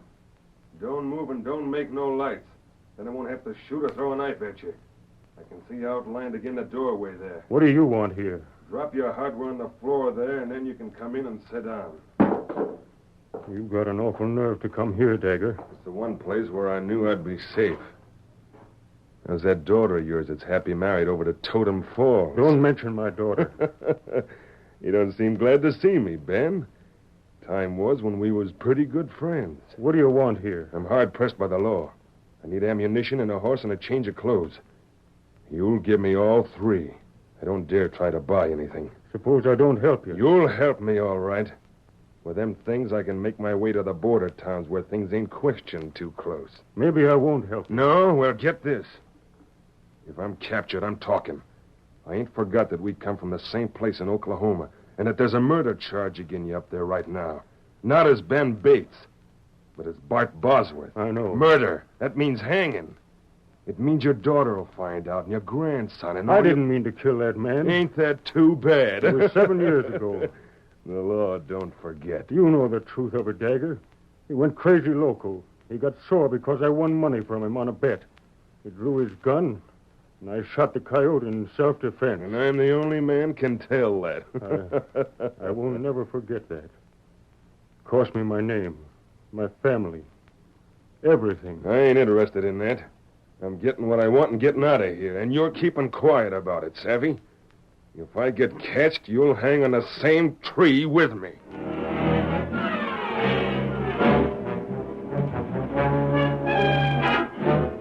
Ben was forced to help Dagger. For some time after the young man had left with ammunition, clothes, and a horse, Ben sat in the darkness with his head bowed down. Then, as he heard hoofs stopping outside, he sighed and lighted the oil lamp. Just 1 minute. I'll get the door open. Well, you're masked. I won't take much of your time. I want to speak to you, Deputy. Oh, what is it?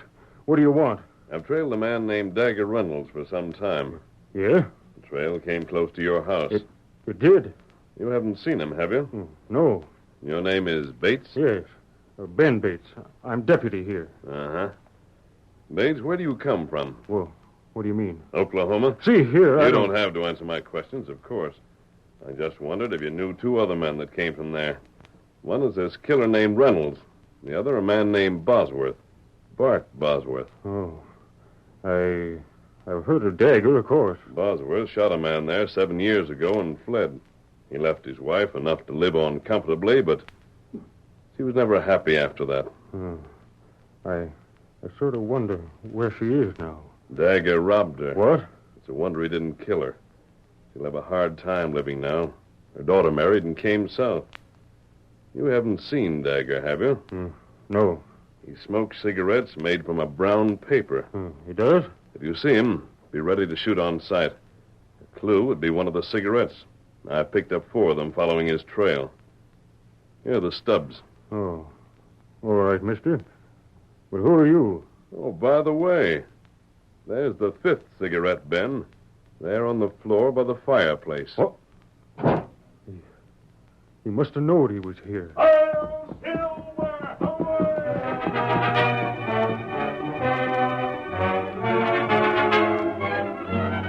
The Lone Ranger rode his great white horse, Silver, to a small camp where Tonto, his faithful Indian friend, was waiting. Oh, Silver. Oh, boy. You fine feller. Yes, Tonto. And Dagger Reynolds was in his house. You get him, Dagger? No. I didn't stop to learn whether the outlaw had left or was still there. I'm more interested in seeing the man who calls himself Ben Bates redeemed than I am in seeing Dagger Reynolds captured. I told Bates that Reynolds had robbed a Mrs. Bosworth up in Oklahoma. We'll see what happens next. What do you think? I don't know. Wait. Here come Ryder. Keep back, Kimasabi, so you'll not be seen. Look, the moonlight's bright. We can see who it is. Outlaw? Yes, Dagger Reynolds himself. Get on there. Get up. Get up with you. Get on there.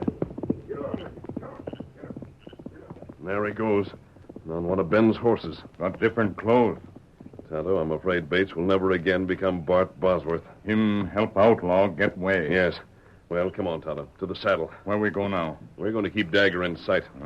Make capture, huh? Not yet, Tonto. I want to give Ben every chance before we finally act. Come on, Silver. Get him up, Scout.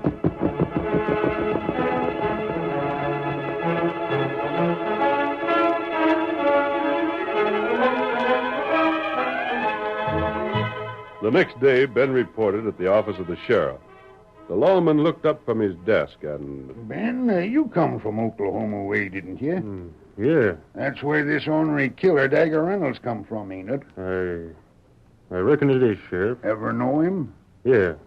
I knowed him one time. You'd knowed him if you'd seen him then, huh? Yeah. That's good enough. Ben is every lawman in the country trying to find Reynolds, and it's been said he's somewhere around here. This county runs clean to the border, and there's a good chance Reynolds will make for the border. Maybe down around the outlaw towns where you'll be sort of safe. Yeah? Maybe down around Totem Falls. Oh. How'd you get that idea, Jeb? Just good reasoning.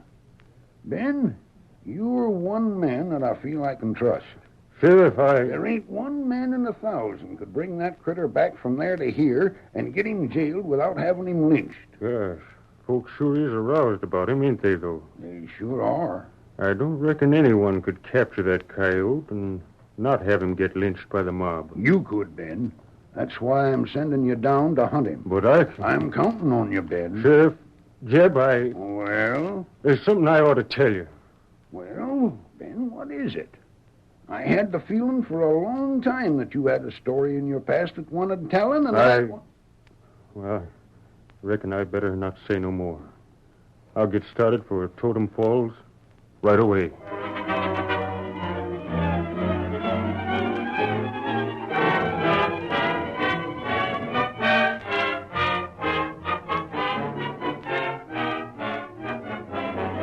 Meanwhile, the Lone Ranger and Tonto followed Dagger to the most vicious, ruthless community in the county, the town of Totem Falls, where outlaws felt safe because the border was less than a mile away. As the masked man walked along the main street, he turned to his Indian companion and said, "This is the town, Tonto. Dagger Reynolds is in that cafe across the road. Oh. We'll stay here till he comes out and watch him. Not capture him? Not unless he tries to cross the border. Oh. I want to wait as long as possible, just to see if Bates will remain a coward or prove himself a man. Oh, we wait here. No one in this town pays any attention to a man whose face is masked. No. Tonto, Kimosabe, look who's riding in. Where? The paint horse coming down the road. That Ben? Yes, Ben Bates or Bart Bosworth. Maybe him come give more help to Reynolds. I wonder. Let me see. Yes. Whoa there. Whoa. He's stopping at the hitch rack in front of that cafe. Come, take care of the horses, Tonto. I'm going to follow Bates into that cafe and see what he does. See if he helps Reynolds or... Or what? Or becomes Bart Bosworth, the man. The curtain falls on the first act of our Lone Ranger drama. Before the next exciting scenes, please permit us to pause for just a few moments.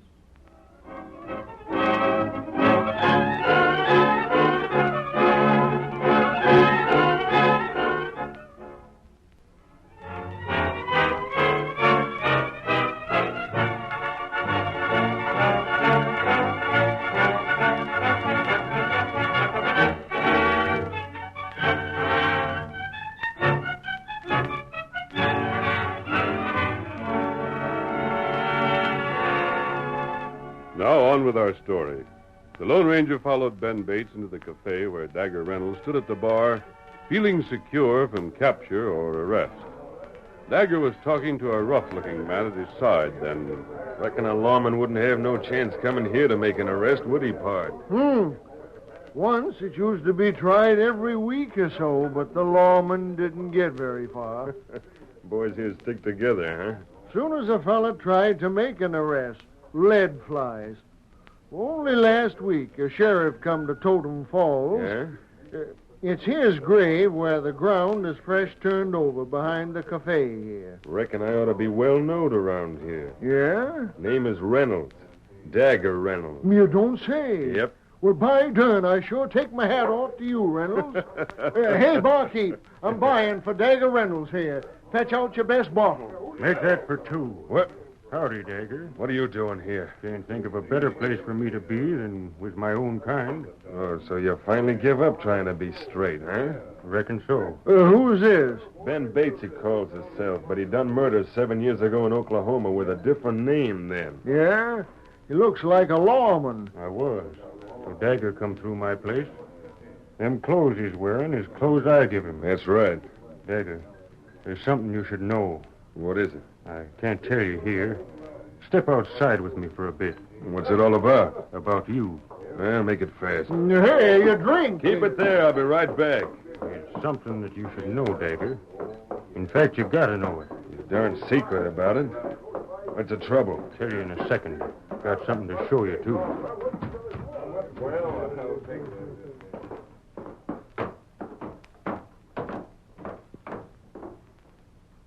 Just step over this way where my horse is at. All right, but make it fast. Tain't safe for a lawman around here to try and make any arrests, is it, Dagger? The boys would drop the one that tried it. Mm-hmm. That's what I thought. That's why I didn't try it in the cafe. Huh? Ain't no use you getting excited about it, Dagger, because it wouldn't do you no good anyhow. I'll take that gun. What in the... And the knife. You're covered. Don't make any play. What's this mean? Means I'm taking you in. You can't do this. You can't get away with it. Get on that horse. I won't. You can't do this. Boys, the law's here. Get this fella. I'm taking you in, Dagger. I'll take you in if I have to drag you on a rope. Let me go. Them fellas is friends of mine. They'll kill you for this. I'll be killed trying to do my duty then. I'll get you. Not before these fellas get you. Get your horse, Ben. Ride for your life. I'll take the prisoner for you. Hey, let me down. Let me down. Keep on this, stranger. These men will kill you. Oh, no, they won't. I'm your prisoner. Come on. Follow me. I'll sail over. Get along there. Along there, fella. The masked man got him.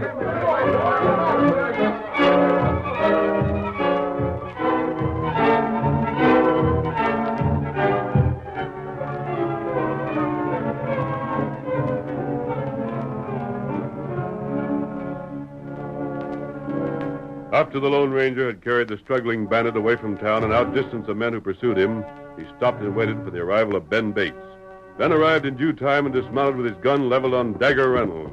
I got him covered now. Gosh, I never did expect to get him out in that town. Well, you got me. Now what? He's your prisoner, Bates. Rope him. I sure enough will. By darn, I never thought I'd have him. I went there ready to get shot down trying to do my duty. Before you're done, you'll wish you had been. You must be loco, you fool. You know what this means? I reckon I do, Dagger. Look here, you. This fellow's real name is Bart Bosworth. He's wanted for murder in Oklahoma. Is he? If you're set on seeing killers captured, take him back to Oklahoma. Dagger, I'll leave him to take you back to Sheriff Jeb Fields. All right. But he won't ever get me there, I'll promise you that. Ho, Silver! Away! Reckon them ropes will hold you. Now you're going to jail. Robbed my wife, did you dirty, ornery snake? Look here, don't be a fool. As soon as I'm jailed, I'll start talking. I'll tell what I knew about you, Bart Bosworth. And then I reckon you'll swing with me. Yeah. Maybe you won't get to jail, Dagger. What do you mean? There's a heap of fellas that'd like to see you lynched. No, they can't. A lynch mob should come for you. I don't reckon I'd be expected to risk my own life defending you. Listen, you can't do that. Reckon a lynch mob wouldn't quiet down to hear what you had to say about me, neither. Now get walking ahead of my horse. I'll hold this end of the rope. Listen, you can't get me lynched. You can't do it, not that. March. Don't take me where folks will lynch me. Get going before I blast your heels.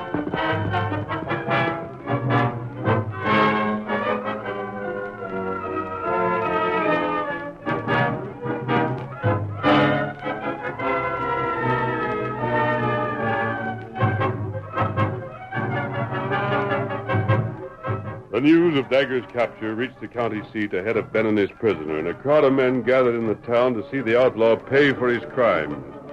The Lone Ranger and Tonto were there, sitting astride their horses on the fringe of the crowd. And what you think he'll do? I don't know, Tonto.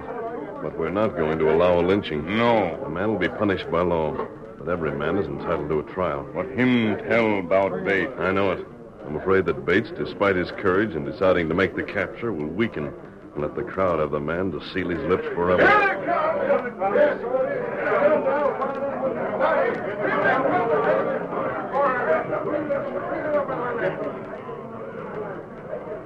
Yellow coyote. You're going to let him lynch me. I don't know what more you should expect. You think they'd be wanting to pin medals on you? Don't let him have me. Blast you, Bosworth. You're afraid of what I'll tell again you. Keep walking. You're afraid of me, that's what. You're afraid of me go to trial. You're the same as murdering me. There he is! There he is! Come on! Lester, I can't do it. I can't do it. Come on.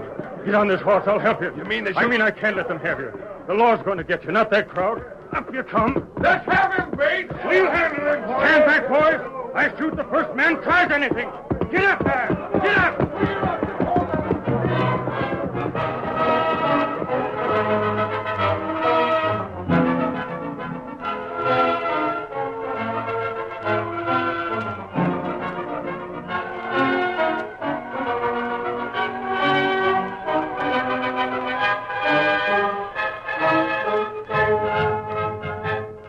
Ben Bates saved Dagger from the angry mob and by a roundabout way reached the sheriff's office and jail.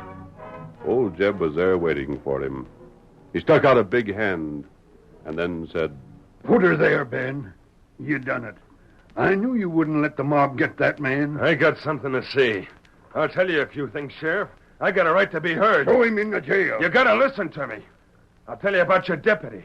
I'll tell you how he... Get to jail. I won't till I tell you what I know. Get back there. Listen, wait. I gotta tell you, Sheriff. Sheriff, wait. There. Come on, Ben. Sheriff. I reckon that'll hold him till his trial. I maybe should have told you before. I wanted to a lot of times, Sheriff. Huh?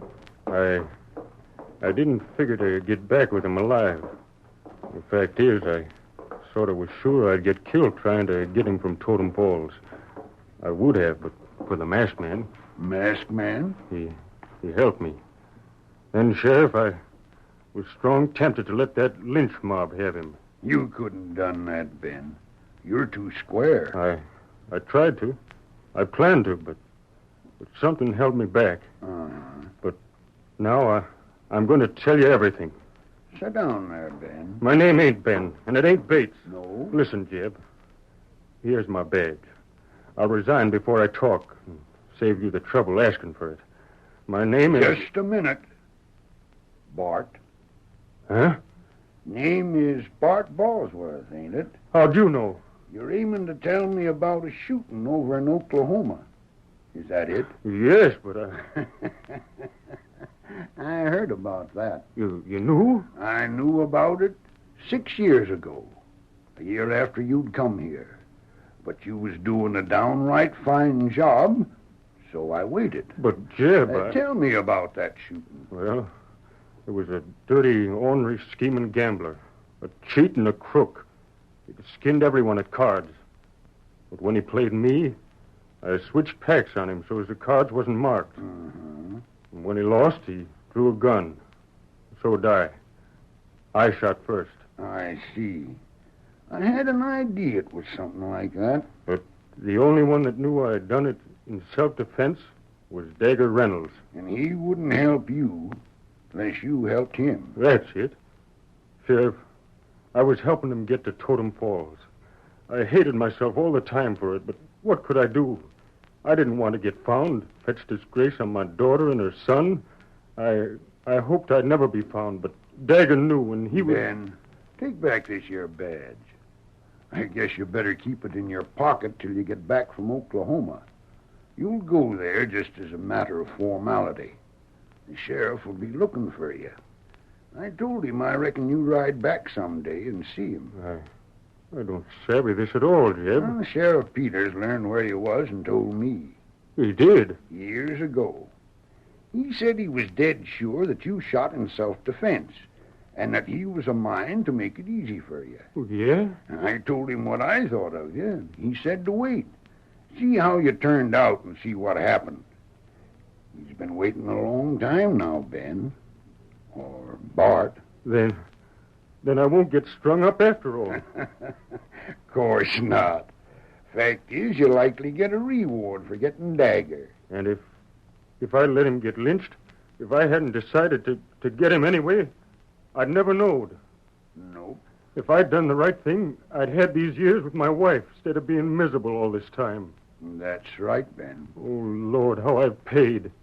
And I was keeping on paying for as long as I kept quiet. But I'm a-going now.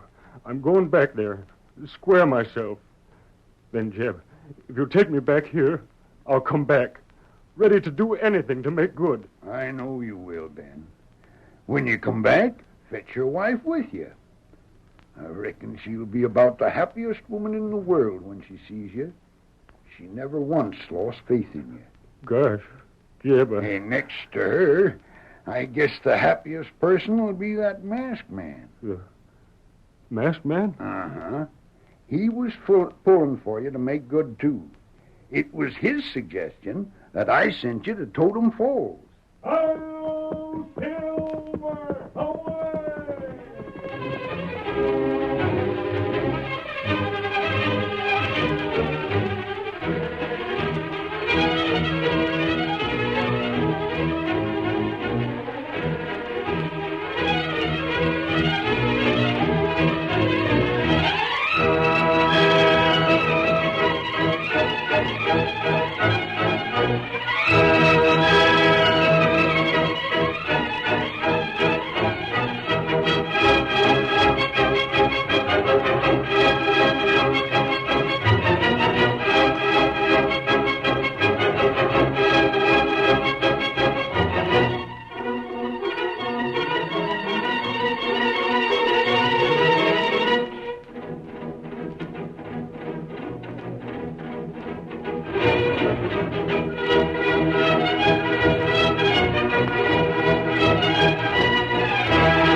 The story you have just heard is a copyrighted feature of the Lone Ranger Incorporated.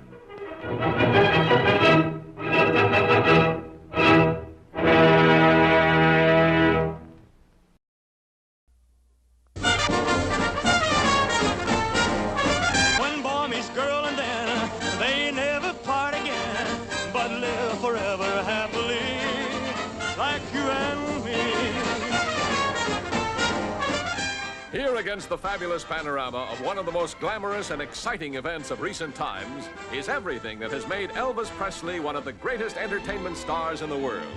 His songs. Relax. Kick your shoes off, baby, relax. His punch. His romances. Dorothy, get me my gun, Emma. Mom, Dad. What do you mean But now something new has been added. The warm touch of a great guy.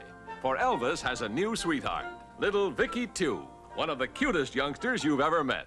Of course, he has a big sweetheart, too. Several of them, in fact.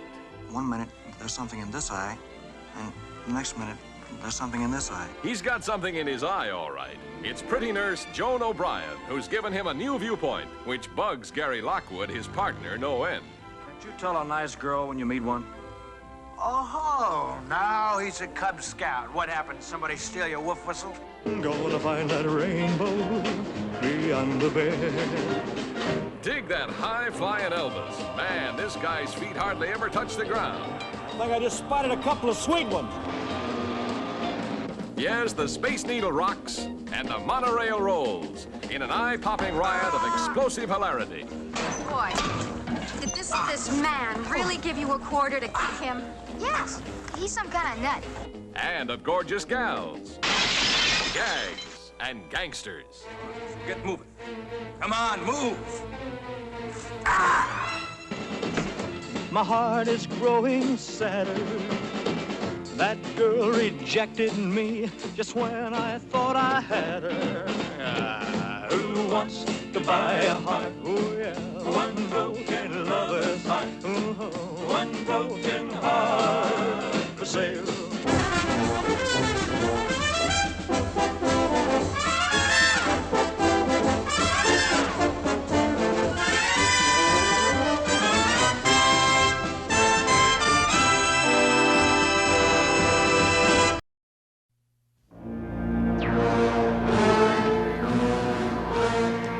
It's alive. It's alive. Can you hear me? It can't be saved. It's gotta die. It's alive. It's alive. Why are you so anxious to be the one to do it? It's alive. Doctor! Demons out here! It's alive. Now, nobody knows how this thing happened. It's really a matter of speculation, and I think perhaps that's for the best. After all, if we find out that the cause is medication that we manufacture and it was administered over a long period of time, well, What do your interests recommend? absolute destruction of this thing.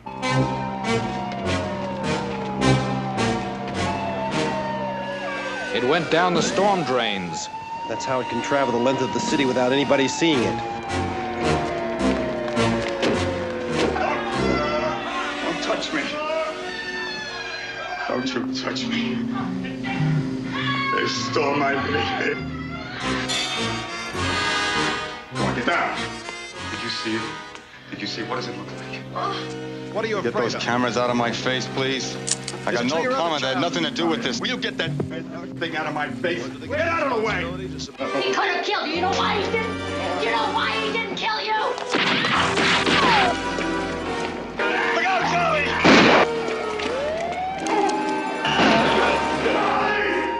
You've never been exposed to radioactivity in radioactive material or undergone extensive x-rays? No, Doctor, I told you. Can't rule out genetic damage. Let go of